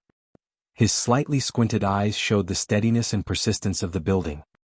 He broke the silence and said slowly, Old man, you still haven't come to a conclusion? Chui Zedong shook his head and immediately began to rub his forehead. It seemed like he had a headache. The old director's face became really ugly. According to the spirit of the charter, the Federal Central Computer would never stop a crime because logically and legally speaking, it would lead to a huge problem that was difficult to solve. Even if they investigated Senator Medellin and found out about the Empire's seed plan, the Central Computer would still automatically generate an investigation report and submit it to the Bureau of Proclamation for processing. Even at the beginning of the investigation, the Bureau of Proclamation would need to give the authority to the investigation. The only exception was the first sequence of events, and in the history of the past 1,000 years, the first sequence of events had only appeared a few times. The first time was the invasion of the Empire, and the other times were related to the traitorous pilot called Yufeng. The staff of the Bureau of Proclamation were the authority examiners and the servers of the Central Computer. They began to suspect Su Lu, but the Central Computer never determined that this was an abnormal situation, and they had no way to submit a report to the government. The two people in the office had been waiting for the Central Computer's reaction. Just like 3 years ago, the old man underground had directly determined the first sequence of events and taken over the corresponding authority. Then he would have transferred a warship from the West Woods to kill the other party with one shot. It would not be like now where there was suspicion but no evidence, investigation but no results, and watching the other party with a strong hidden danger but unable to do anything. Why can't the old man come to a conclusion?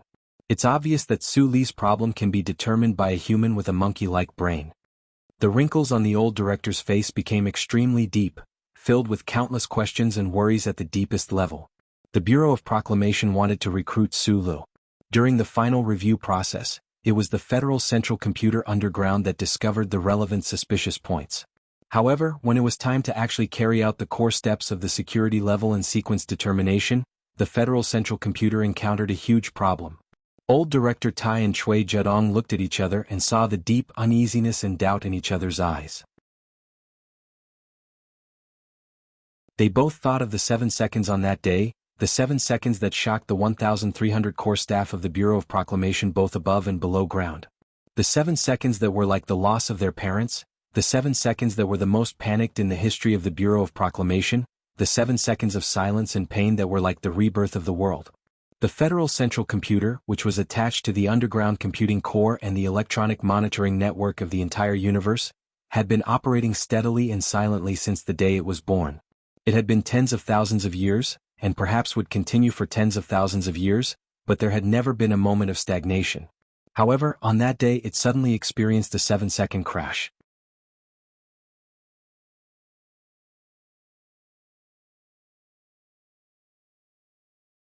Chapter 346. Any computer would crash. The users would most likely use this time to make a cup of coffee or tea, rest for a while with their legs crossed, and wait for the Chu system's indifferent welcome to ring out. No one would treat this as something that would shock the world and make the gods weep. However, the Central Computer deep underground in the Bureau of Proclamation would not crash. It had not been rebooted for countless years. Therefore, on that day in early autumn, when the enormous 2D light screen suddenly turned black, and all the subprocessing workstations fell into a dead silence, the entire Bureau of Proclamation was dumbfounded. The word, dumbfounded, was not enough to describe the scene and emotions at that time. From the director to the most basic data analysts, everyone stared at the darkness and listened to the silence. They felt like the star that always shone on the capital ring had suddenly gone out, and the billions of stars in the universe had suddenly disappeared without a trace. The Federal Central Computer had stopped working. No one knew what this meant for the Federation and human society better than the employees of the Bureau of Proclamation. They knew that once the central computer was lost, the people of the Imperium could easily launch a large-scale attack. There was no need for the invaders of the Imperium to attack at all. The vast territory of the Federation would be torn apart because of the loss of its most powerful central force. The entire human society would fall apart. What would become of human beings when they lost the glory of the Constitution? No one dared to think about this terrifying question. In the face of the sudden darkness and silence, more than 1,000 employees of the Bureau of Proclamation above and below ground were silent. Some of them put their hands together, and some of the female employees even shed tears of fear and helplessness. This kind of extremely shocking accident made everyone's heart almost unable to bear it. They did not know if the Federal Central Computer, the existence that they affectionately called Old Thing, had truly reached the end of its life, or if it was just taking a nap and would wake up soon. This was not like losing one's parents. This was more sorrowful than losing one's family. This was not the shock of spring thunder. This was more powerful than thunder and lightning. Thankfully, the central computer deep below the ground did not pause for long. After 13,221 seconds, a tiny bright spot appeared at the center of the wide, dark light beam. Then this bright spot suddenly exploded, radiating countless blazing white lines. In just an instant, it illuminated the vast underground space, as if countless nebulas were spreading, condensing, and disappearing. However, this time period was too short, and it was impossible to distinguish with the naked eye. Even the fastest video control system could not detect it. After the light, it was quiet and normal. Countless images from every corner of the Federation appeared on the light beam again. Countless messages flashed quickly in order in a complicated and incomprehensible machine language. However, the lines seemed to be flashing faster than usual. A mechanical voice sounded. Upgrade complete. Other than that, everything was normal. It was as if nothing had happened. It was as if those 7 seconds had never happened. When the Federal Central Computer fell into darkness, the people of the Bureau of Proclamation thought that the whole world had collapsed. When it returned to normal, they suddenly felt that this beautiful world had been reborn. In the ancient myths before the catastrophe, it seemed that a certain creator took 7 days to create this bizarre world. However, the God in the hearts of the people of the Bureau of Proclamation only took 7 seconds to rebuild the world in their hearts. 7 seconds was too short. The shock, fear, and despair on the faces of many of the employees had just started to ripple. Many of the female employees' tears had just flowed a centimeter before the process was over. Their emotions instantly fell into an indescribable state of emptiness. The Federal Central Computer underground of the Bureau of Proclamation, according to the rules of the Constitution, would self-upgrade. However, the people of the Federation who were still alive today had never witnessed this scene with their own eyes. Furthermore, according to the records left behind in the manual, the Federal Central Computer's upgrade required an extremely long period of time. The hardware and related supporting software would gradually self-upgrade. No one had ever thought that this old thing would suddenly take a nap and frighten countless people. Then, when it opened its eyes again, it coldly announced that the upgrade was successful. What kind of upgrade was this? No one knew. The unexpected crash or self-upgrade of the Federal Central Computer this time was manually listed as a second-order incident. It was strictly confidential. Other than the core employees of the Bureau of Proclamation, only President Pabre and Vice President Byron knew about it. Even those on Parliament Hill had no idea what kind of soul-stirring 7 seconds the Bureau of Proclamation had experienced. It took a long time for the Bureau of Proclamation to shake off the shock and complicated emotions. However, there was still a certain question in everyone's heart, a certain shadow of unknown color that kept floating and floating. The old director and Chui Judong's eyes met briefly before naturally looking away. It was as if they did not want to further recall and analyze those 7 seconds. As the 2 senior officials who had worked the longest in the Bureau of Proclamation, had the highest authority, and understood the central computer the most, they had already developed a certain understanding in their life of monotonous work. The level of civilization represented by the underground central computer had always been higher than the average level of civilization in the Federation society. Just the fact that the central computer could self-upgrade was the crystallization of wisdom left behind by the great group of 5 for human society was something that the current scientific system could not achieve. Before the catastrophe, human civilization had developed to an astonishing level. Although for tens of thousands of years human beings had been constantly improving and catching up, and had probably even surpassed their predecessors in certain aspects, in the end they still could not recover their past glory in certain core aspects. Old Director Tai reached out and listed all the files on Su Lu on the light screen as top secret. He sat in the chair silently for a long time. When he thought of the Human Resource Planning Commission under the Bureau of Proclamation and those factories, he could not help but feel a certain kind of emotion. After so many years, the Bureau of Proclamation was still just that old thing service staff. They knew what they should know, but they could never understand what they did not have the ability to understand. Living with the crystallization of a huge mechanical civilization that was as vast as the stars and witnessing its extraordinary abilities, in a weird organization like the Constitutional Bureau, many of the staff would be imperceptibly influenced. They were not followers of the Church of Science, but somewhere in the deepest part of their hearts, they went against the scientific spirit they should have and were extremely superstitious. They believed and worshipped the central computer obsessively. They saw the cold machine as the spirit of the Federation, as the last remnant of the great civilization of the previous generation. As the service staff who looked after this remnant, they also felt infinite glory and pride for it. This kind of superstition came from the worship of the level of wisdom that humans could reach themselves, from the dazzling deeds of the glory of the Charter over countless years, and from the principle that machines would never make mistakes. The staff of the Bureau of Proclamation were superstitious about it, worshipped it, and believed in it as family. That was why they called it the old thing. The old director was no exception. He silently looked at the rapidly flashing mechanical words on the light screen. Suddenly he lost all interest in investigating Su Li's identity. Since the old thing was still unwilling to determine the identity of this person, there had to be its own precise and irreversible logical reasons. There was an unwritten rule within the Bureau of Proclamation. This rule did not seem to conform to the spirit of the Charter, but it had been deeply ingrained in the hearts of every staff of this independent organization for countless years. They could not and did not want to resist. This rule was, 1. The old thing would never make a mistake. 2. If the old thing made a mistake, please refer to the first rule. From the first day I entered the Bureau, I've been thinking about a question. The old director gave up thinking and picked up the golf club from behind the chair again. He sighed and said, I don't know if the old thing is alive or not. When Chui Zedong heard this, he felt a chill run down his back. It was so cold that it was painful. In fact, this was probably the question that every staff who had worked in the Bureau of Proclamation for a long time would have, because the central computer deep underground was too omnipotent, even though it had never shown any human emotions. When I was at the 7th Research Institute, I studied this in my doctoral thesis.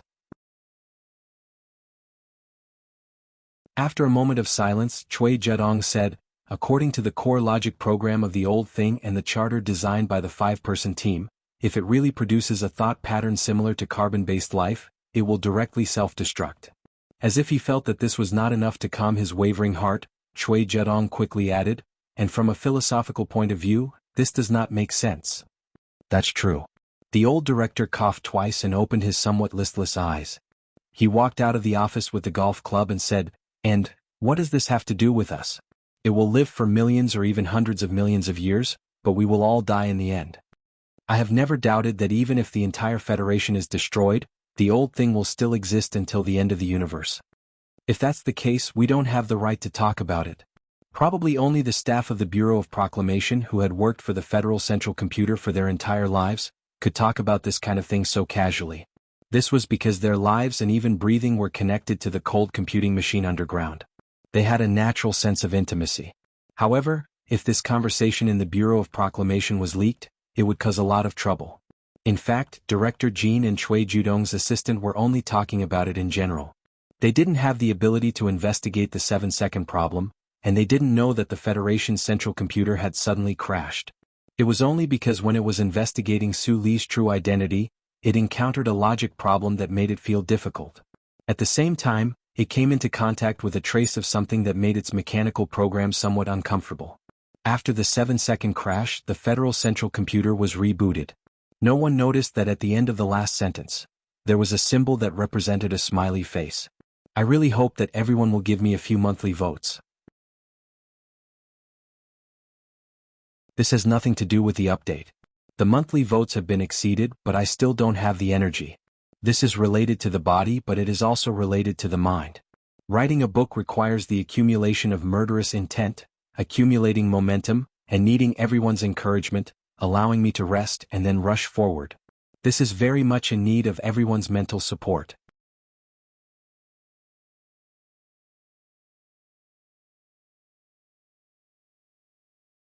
Chapter 347. The 7 seconds during which the Federal Central Computer crashed, or rather upgraded, were precisely the 7 seconds during which Sulu was in the mountains behind the base, calling out affectionately but receiving no reply, causing him to break out in cold sweat. As a mechanical intelligence that did not have a physical body but calmly observed the entire human society, the reason why there was a problem when investigating Sulu's true identity and confirming his level was because there was an unavoidable problem in the core of its program. This program problem was Sulu. Over the countless years, the glory of the charter left behind by the 5-man team had only discovered 71 abnormal situations and 1 suspected abnormal situation. These abnormal situations were all determined by the central computer as first-order events. It should be known that in its long life, there had been no other first-order events other than the invasion of the empire that it had determined. According to the standard procedures for dealing with abnormal situations, the Federal Central Computer would send out a request to contact the abnormal situation. If the other party refused, it would submit a report to the government for handling, or use its own core authority to directly and silently erase the abnormal situation. Initiating contact required a certain level of intrusion into the human brain.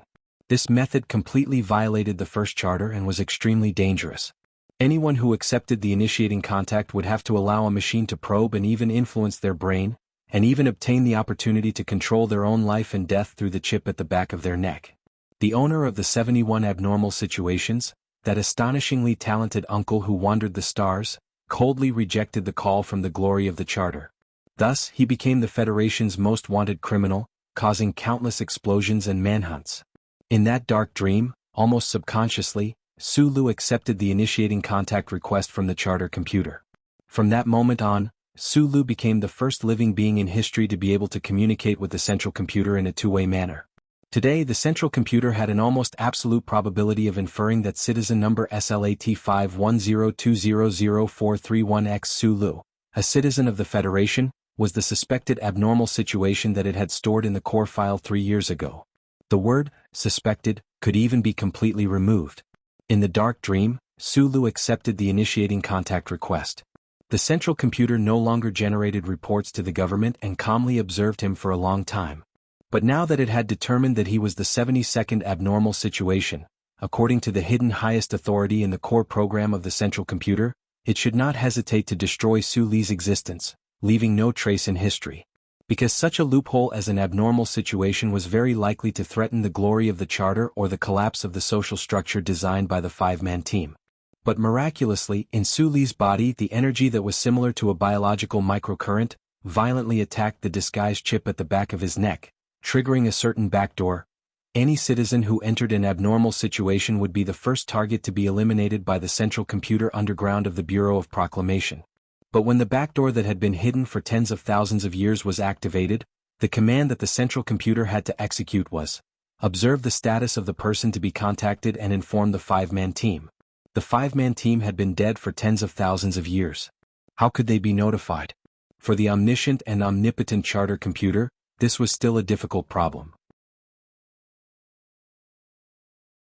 It had read all the ancient religious classics and bizarre magical literature that existed in this world, but it still could not extend a tentacle from its body made of machinery and electrons to the abyss that did not exist to summon the 5 irresponsible sages to deal with this problem. Therefore, the central computer could only observe Sulu generate top-secret observation reports, and wait for tens of billions of years later, when the universe died out or rewound, when even entropy began to become chaotic, when time might rewind, and the 5 fellows who had long been in peace would crawl out of the ground again. But before these impossible things happened, the Federal Central Computer at least had to ensure one thing, and that was that the target of its observation must be alive so that it could continue to observe. This was a very simple logical inference. The Federal Central Computer was not a golden finger left to Sulu by the Creator. It would never violate the Federation's laws and the spirit of the Charter to handle any affairs for the Naked Ape, unless the Naked Ape's request was legal and reasonable. But it could not let Sulu die, so in the desperate situation of the Foundation building, Sulu's left eye suddenly could use its power to see ghosts, see light, and see everything. It was just that it had to ensure the biological survival of the observation target. Citizen Sulu was the first target to be eliminated, and Citizen Sulu was the first target to be protected. The first charter, which was hundreds of thousands of words, made an extremely precise division at all levels of authority, blocking any logical fallacies. Even if the central computer was faced with two completely opposite instructions of the same sequence at the same time, it could still make its own judgment mechanically and calmly within a billionth of a second. But in the face of Su Li's program problem, the central computer could not make its own judgment. It was still the same old saying. All of this gave people headaches, and the source of the central computer's annoyance to the point of crashing was because the 5-person team that left a backdoor in the chip behind the human neck and instructions in its core program were 5 very irresponsible guys. The Federal Central Computer had existed for a long time and had been upgraded independently for a long time, but its core was still the same simple, even shabby, binary principle from the earliest days. In a certain ancient philosophical debate, this principle was somewhat similar to the existence and absence of contrast at the beginning of the world. For it, Su Li's program problem was the problem of 0 and 1, the problem of life and death, the problem of Tobe and not Tobe, the problem of right and wrong. These problems seemed to be the simplest and most basic, but in fact, the simpler and more basic things were often the most complex and profound. No one knew what happened in the 7 seconds of the military exercise and the 7 seconds of the central computer's pause. What people did not know was that the Federation's central computer, which could simultaneously monitor countless planets, was suffering from a form of schizophrenia in the face of such a small problem. Countless core program data streams were rapidly calculating, colliding, distinguishing, processing, or perhaps thinking in the computing cores deep underground, in the streams of data fragments in space, on the microcircuits of every approved chip, and in every place imaginable to humans. They were rapidly calculating, colliding, distinguishing, processing, or perhaps thinking.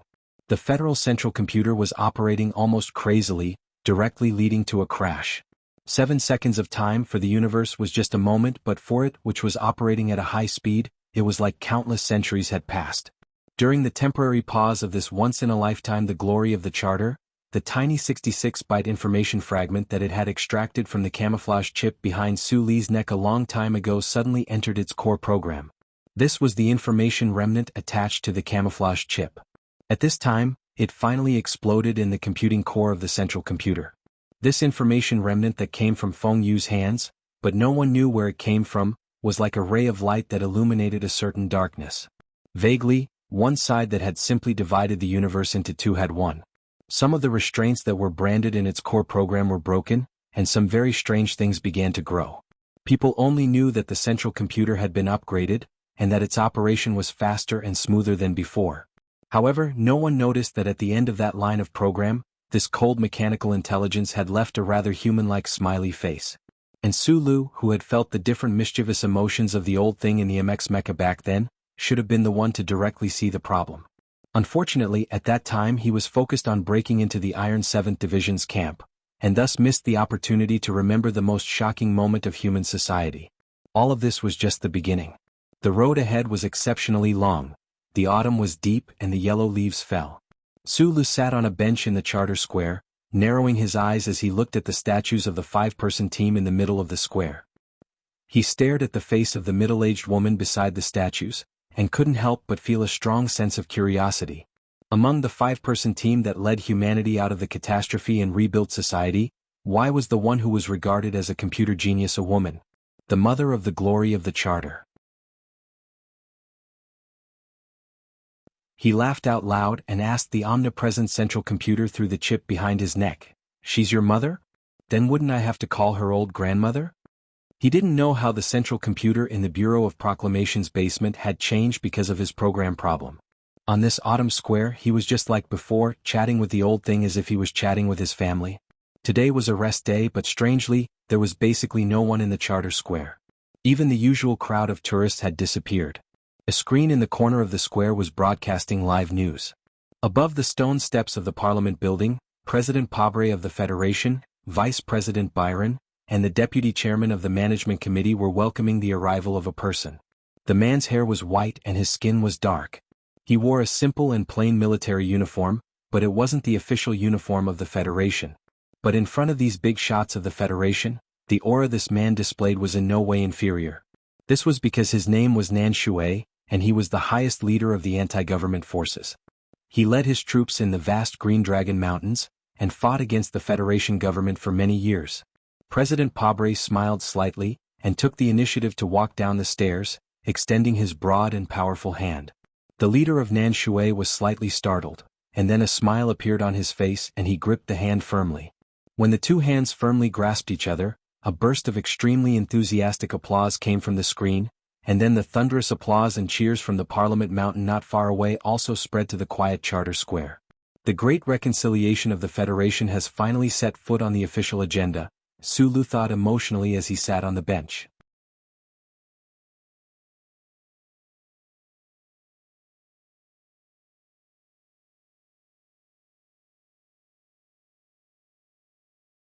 Chapter 348. The political negotiations between the Federation government and Green Dragon Mountain had mostly come to an end. Both sides had reached a broad consensus, which was why this handshake in front of the Parliament's mountain gate was possible. The political prisoners locked up in the prison were all released, and the exchange of prisoners of war accumulated over the past 7 years had long been completed. Only a portion of the issues related to the George Carlin Youth Army were still in dispute. Over the past few years, the federal government had been accusing the Green Dragon Mountain of inciting the youth through kidnapping and brainwashing. Furthermore, the federal government had targeted the 300 missing persons cases against the Green Dragon Mountain. During the negotiations, the government demanded that the anti-government forces of the Green Dragon Mountain immediately hand over the youths and let them return to their warm homes. However, the Green Dragon Mountain insisted that the youths had entered the mountain voluntarily. They had been inspired by the ideals of the George Carlinism and the anti-government forces, so they had resolutely left their homes. Because it involved many angry parents, the Federation government did not make any clear concessions during the negotiations. However, these small differences could not stop the entire Federation from calling for unity and jointly resisting the Empire's surging momentum. Relevant negotiations continued, and other aspects had long begun to develop in a good direction. Before this historic handshake, the anti-government army had already accepted the government's proposed peace plan. The leader of Nanshui refused the proposal to enter the Federation Management Committee as an honorary chairman, and even coldly refused the position of vice president that Mr. Byron had so generously and farsightedly offered. He chose to return to Green Dragon Mountain and live in seclusion after the negotiations, but agreed that a considerable portion of the anti-government army would be reorganized into the government army. This portion of the anti-government army would be transferred to the 1st Military Region, and in the extremely short future, they would be thrown into the fiery front lines of the West Woods region. The Nanshui leader and the anti-government Central Committee firmly believed that this was the only way to send a sufficiently clear message to the entire Federation. Green Dragon Mountain was willing to reconcile with the government, not because of any political or benefit considerations, but only to resist the Empire's bloody invasion. These weren't just words, but also what they were about to do. Unlike last year's presidential election, Sulu knew nothing about the political changes in the upper echelons of the Federation. During that time he had always been locked up in the Black Prison or training officers in the base. The reason he was sitting in Charter Square today was because he was waiting for a piece of good news that he had been waiting for a long time. Through the training exercises in the base, Sulu proved his value to the upper echelons of the Federation government. The relevant departments finally softened their attitude in the face of his persistent application. Of course, more importantly, because of the current political climate in the Federation, the presidential residence finally issued an amnesty document signed by President Pabre, the Minister of Justice and the Minister of Defense. There was a sea of people in front of Parliament Hill, but the Charter Square was somewhat quiet and lonely. Sulu narrowed his eyes as he watched the real-time picture on the light beam. Listening to the thunderous applause and President Pabre's firm words, he was somewhat absent-minded for a moment. A dark green military vehicle drove over from the west side of the street.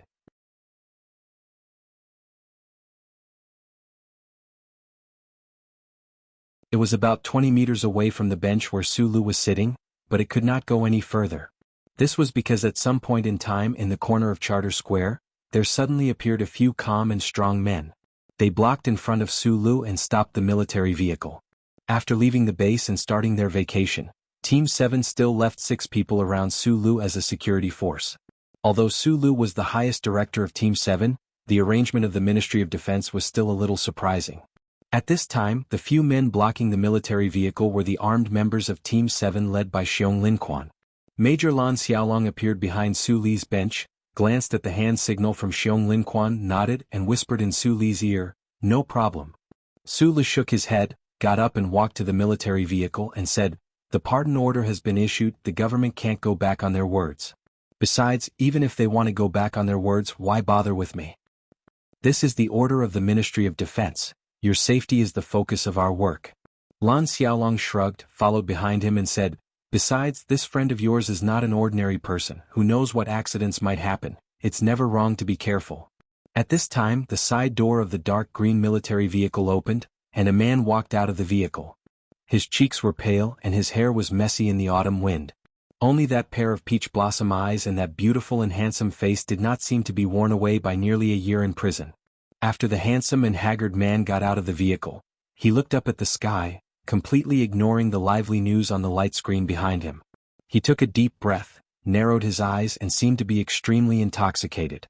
Looking at this scene, Su Lu silently quickened his pace and walked toward him, but in his heart, he was thinking about the news from the Shishan compound.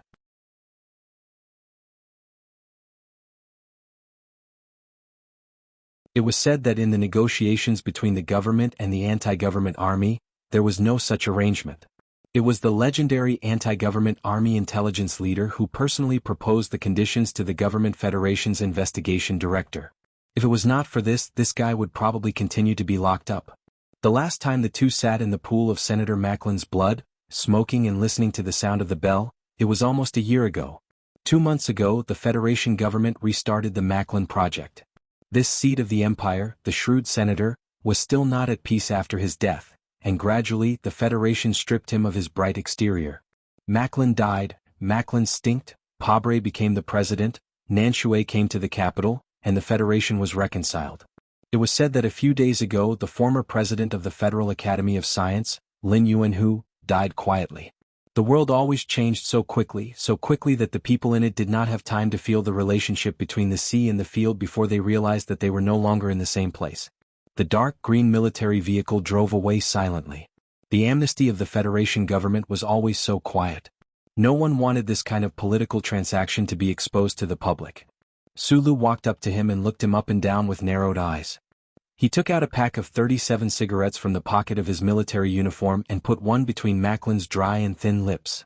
Carefully blocking the wind with his hand, he lit it seriously. With a hiss, the flame on the end of the cigarette lit up brightly, retreating quickly like the burning twilight on the plains. Shi Qinghai took a deep breath, narrowed his eyes and furrowed his brows. He seemed to be in pain but he seemed to be enjoying it, but he was silent for a long time. After a while, he took the cigarette out from between his lips and handed it to Sulu. Sulu took it and also took a deep drag. He choked and coughed a few times. With a slightly hoarse voice he said, "You've lost a bit of weight, but other than that, you haven't changed much." "Of course." Shi Qinghai looked at Sulu with a smile and said, "You should know better than anyone what kind of person I am. How did you survive 5 months in the black prison?" Sulu handed the cigarette over and took one for himself. This was the question he was most worried about in the past few months. When he was in the Fox Fortress, the old man chatted with him and played porn for him. But how did Shi Qinghai survive those cold and silent years by himself? "I'm a professional." Shi Qinghai smiled, but his smile was a bit fierce. Perhaps even he didn't want to recall those dark days. After a pause he continued, "I didn't suffer much in the past few months, probably after you were pardoned. In fact, I even made a few acquaintances in the black prison of the Fox Fortress." "You're indeed fiercer than me," Sulu said seriously. The autumn wind gradually rose. In the quiet Charter Square, there was only the sound of President Pabre's speech on the screen and the two men whispering to each other. Lan Xiaolong, Xiong Lin Quan, and the rest of the 6 people stood not far away, vigilantly watching the surroundings. However, they clearly heard the conversation between Sulu and Shi Qinghai. At this time they had a rough idea that Sulu had learned to call himself young master in class from this man. However, in their opinion he was very qualified to call himself young master, since he had graduated with the best grades from No. 1 Academy, an excellent spy who traveled between the government and the anti-government army, and an awesome person who had assassinated Macklin. "During the days when I was locked up, I always thought that if I could get out I must meet someone. Guess who it is?" Shi Qinghai had lit his second cigarette at this time. He squatted by the side of the street and said. Sulu also squatted down and replied, "I don't think it's me. You're not good looking." Shi Qinghai smiled slightly. That pair of mesmerizing peach blossom eyes gradually bloomed in the autumn wind, revealing a trace of intoxicating longing and yearning. "I've already made the arrangements." Sulu lowered his head and said, "She will bring Lu Hua to see you tonight." The autumn wind was similarly bleak in front of the Shishan compound. The soldiers standing guard at the entrance and the aura of the compound of iron and blood made this bleak atmosphere even more intense. Zhou was wearing a black windbreaker today, carrying the real Lu Hua in her arms. The cold expression between her eyebrows was particularly clear and piercing because of the change in color of her clothes. The facial features of this minister's daughter always gave off a feeling of being bright and beautiful. When it came to beauty, she was really beautiful to the extreme. However, whether it was in front of people or behind the scenes, whether it was the red-clothed girl back then or the beautiful mother now, most of the time, her straight eyebrows always gave off a sense of coolness. In front of Su Lu, she actually no longer deliberately acted as a character. However, on this occasion she put on this mask again. Su Lu walked out of the black car and smiled slightly at her. His gaze caught a trace of red from the collar of her windbreaker, the kind that was so bright that it was somewhat piercing to the eyes. The car started moving. Zhou sat in the passenger's seat and broke the silence at an unexpected point. Her voice was extremely cold. "My family thinks that I'm going out to eat with you. When you bring me back later, don't let it slip. I'm just going to see an old friend. Why make it seem like I'm going to war?" Sulu looked ahead and said. The black car stopped below a high-class apartment in the south city of the capital. Sulu carried the child and walked into the elevator with Zhou. The elevator only opened when it reached the top floor. Sulu looked at Zhou, who was walking towards the room, and felt a tinge of warmth in his heart. He softly instructed Xiong Linquan, who had been guarding here, about some safety matters. Just as he was about to leave, Zhou suddenly turned around and said in an indifferent tone that left no room for doubt, "Come and pick me up in an hour." Sulu was slightly stunned before nodding.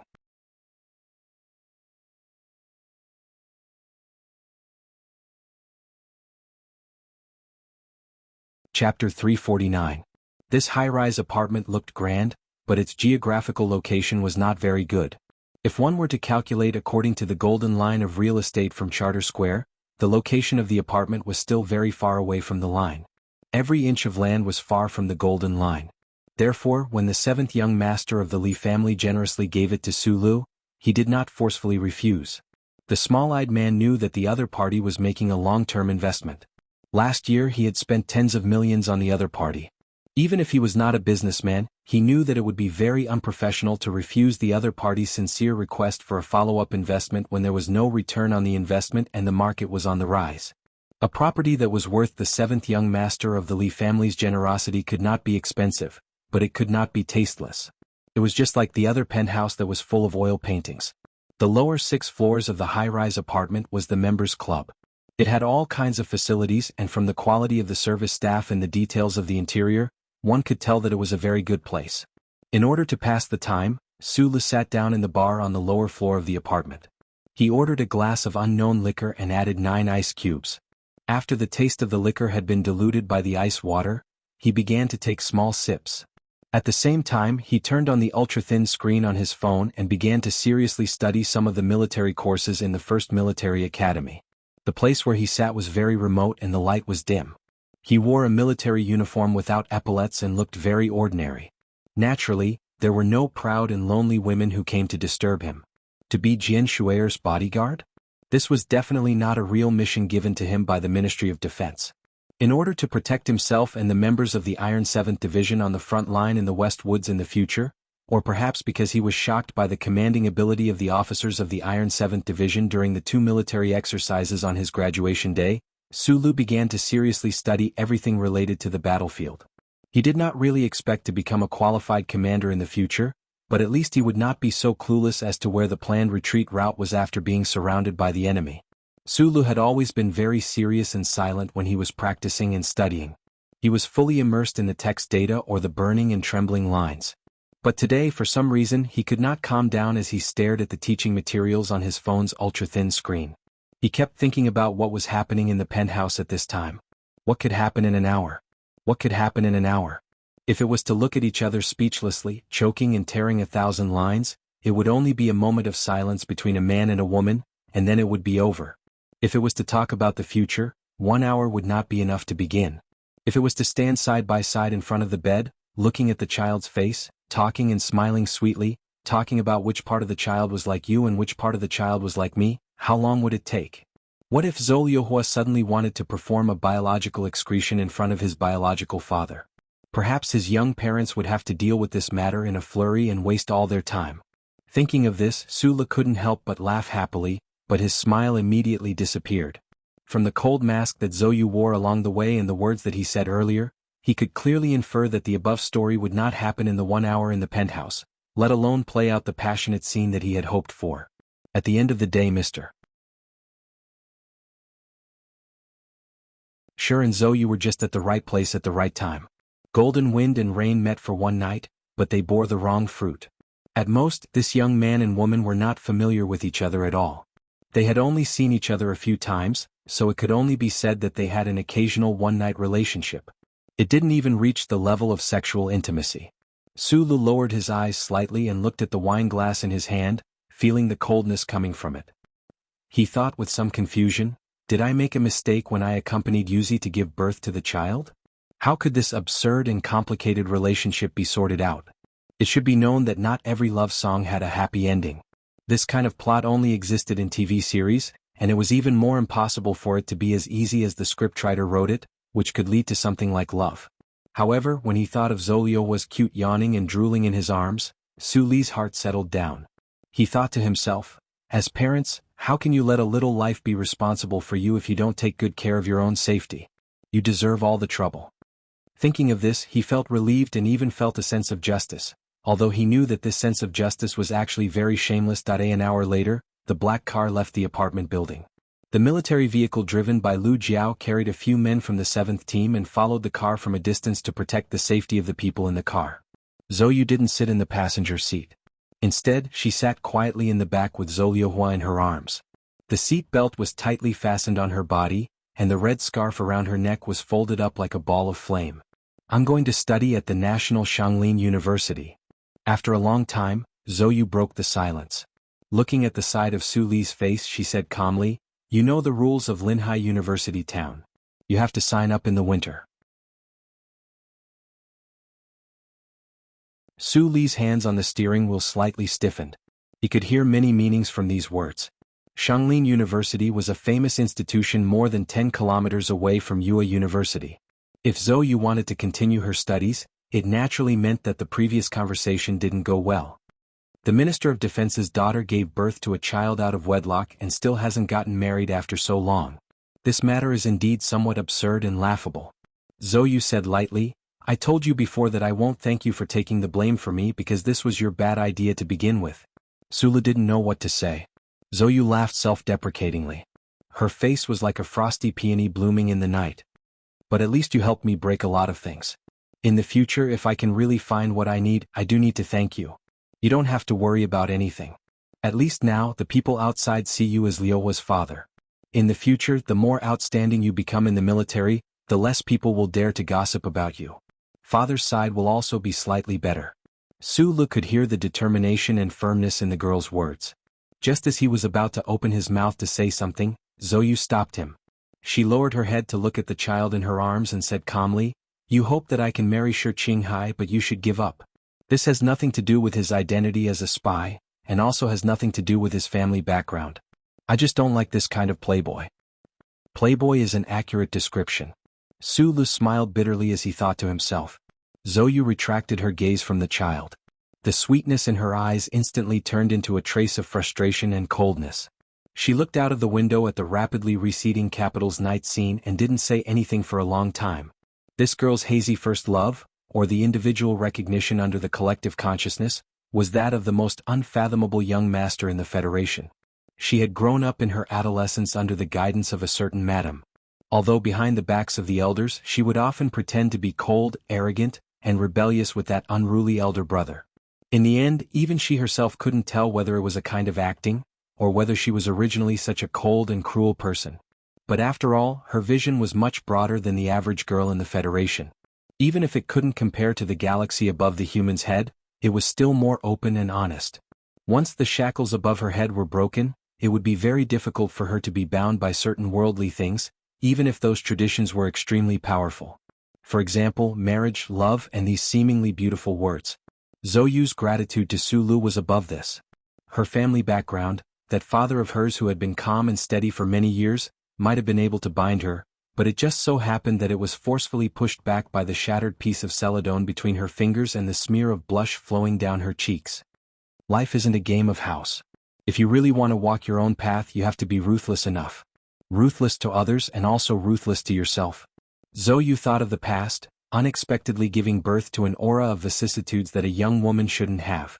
She sighed softly and said to Su Lu in front of her, "You are a good person, but in this world, wanting to be a good person is the most difficult path. In the future, you have to be even more ruthless. As long as you are ruthless enough, who dares to stand in your way?"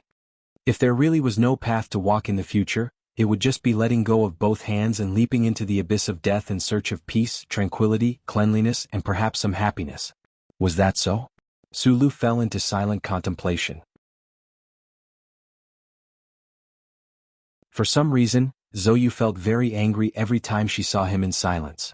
She pursed her red lips and said, "Don't make yourself into a fool. Think about why the old man in Feiqing City and Mr. President promoted you so highly. Although I can't tell, you have to be careful when you go to the front line. Otherwise, who knows when someone will shoot you in the back." Su Lu didn't explain that his next task was to be a bodyguard. He said with a smile, "Be careful when you go to Lin Hai. Don't be as hot-tempered as before. You have to know that Mr. Shi and I are not in Lin Hai right now, so there is no one to control your temper. I don't like to see you bully others." Zhou didn't say anything. She sneered, but there wasn't too much coldness in her voice. Instead, there was a bit of reluctance and regret between friends. Late that night, Su Lu and Shi Qinghai planned to get drunk. After sobering up, they planned to be cool again. They were drunk for 17 hours in a row before they gradually sobered up. The two brothers didn't have much to say to each other after reuniting from a disaster. However, when the twilight shone on the glass of the apartment, Shi Qinghai narrowed his peach blossom eyes and looked at the burning clouds in the sky. He said somewhat absent-mindedly, "Some clouds look like George Carlin and some clouds look like pirates. I may run into space pirates in a few days." Su Lu rubbed his face with a hot towel and looked at the details of the task he just received on his encrypted phone. He shook his head and said, "Do you want to go with me?" Shi Qinghai stretched himself exaggeratedly and paused for a moment before saying, "No, I'm going to find the organization." At this time, Su Li's phone rang again. He narrowed his eyes and looked at the message on the screen. He suddenly said, "Your organization is holding a banquet tonight. A girl who liked to wear black-rimmed glasses should also be at the banquet." Thinking of this, Su Lu was silent for a long time. Time flowed like water, washing away the traces of the bitterness and heartache of his youth. However, just like the famous vinegar-pickled eggplant in the West Woods, the rinsed skin didn't have much of a taste, but the inside was still so sour that it made people want to cry. That you're tuning in to the Han Li's Wuxia Adventures YouTube channel. We're so grateful for your support, and don't forget to subscribe to join us on this incredible journey through captivating stories. Your generosity through donations truly makes a world of difference, as it's the primary source of revenue that allows me to expand and enhance this channel for you.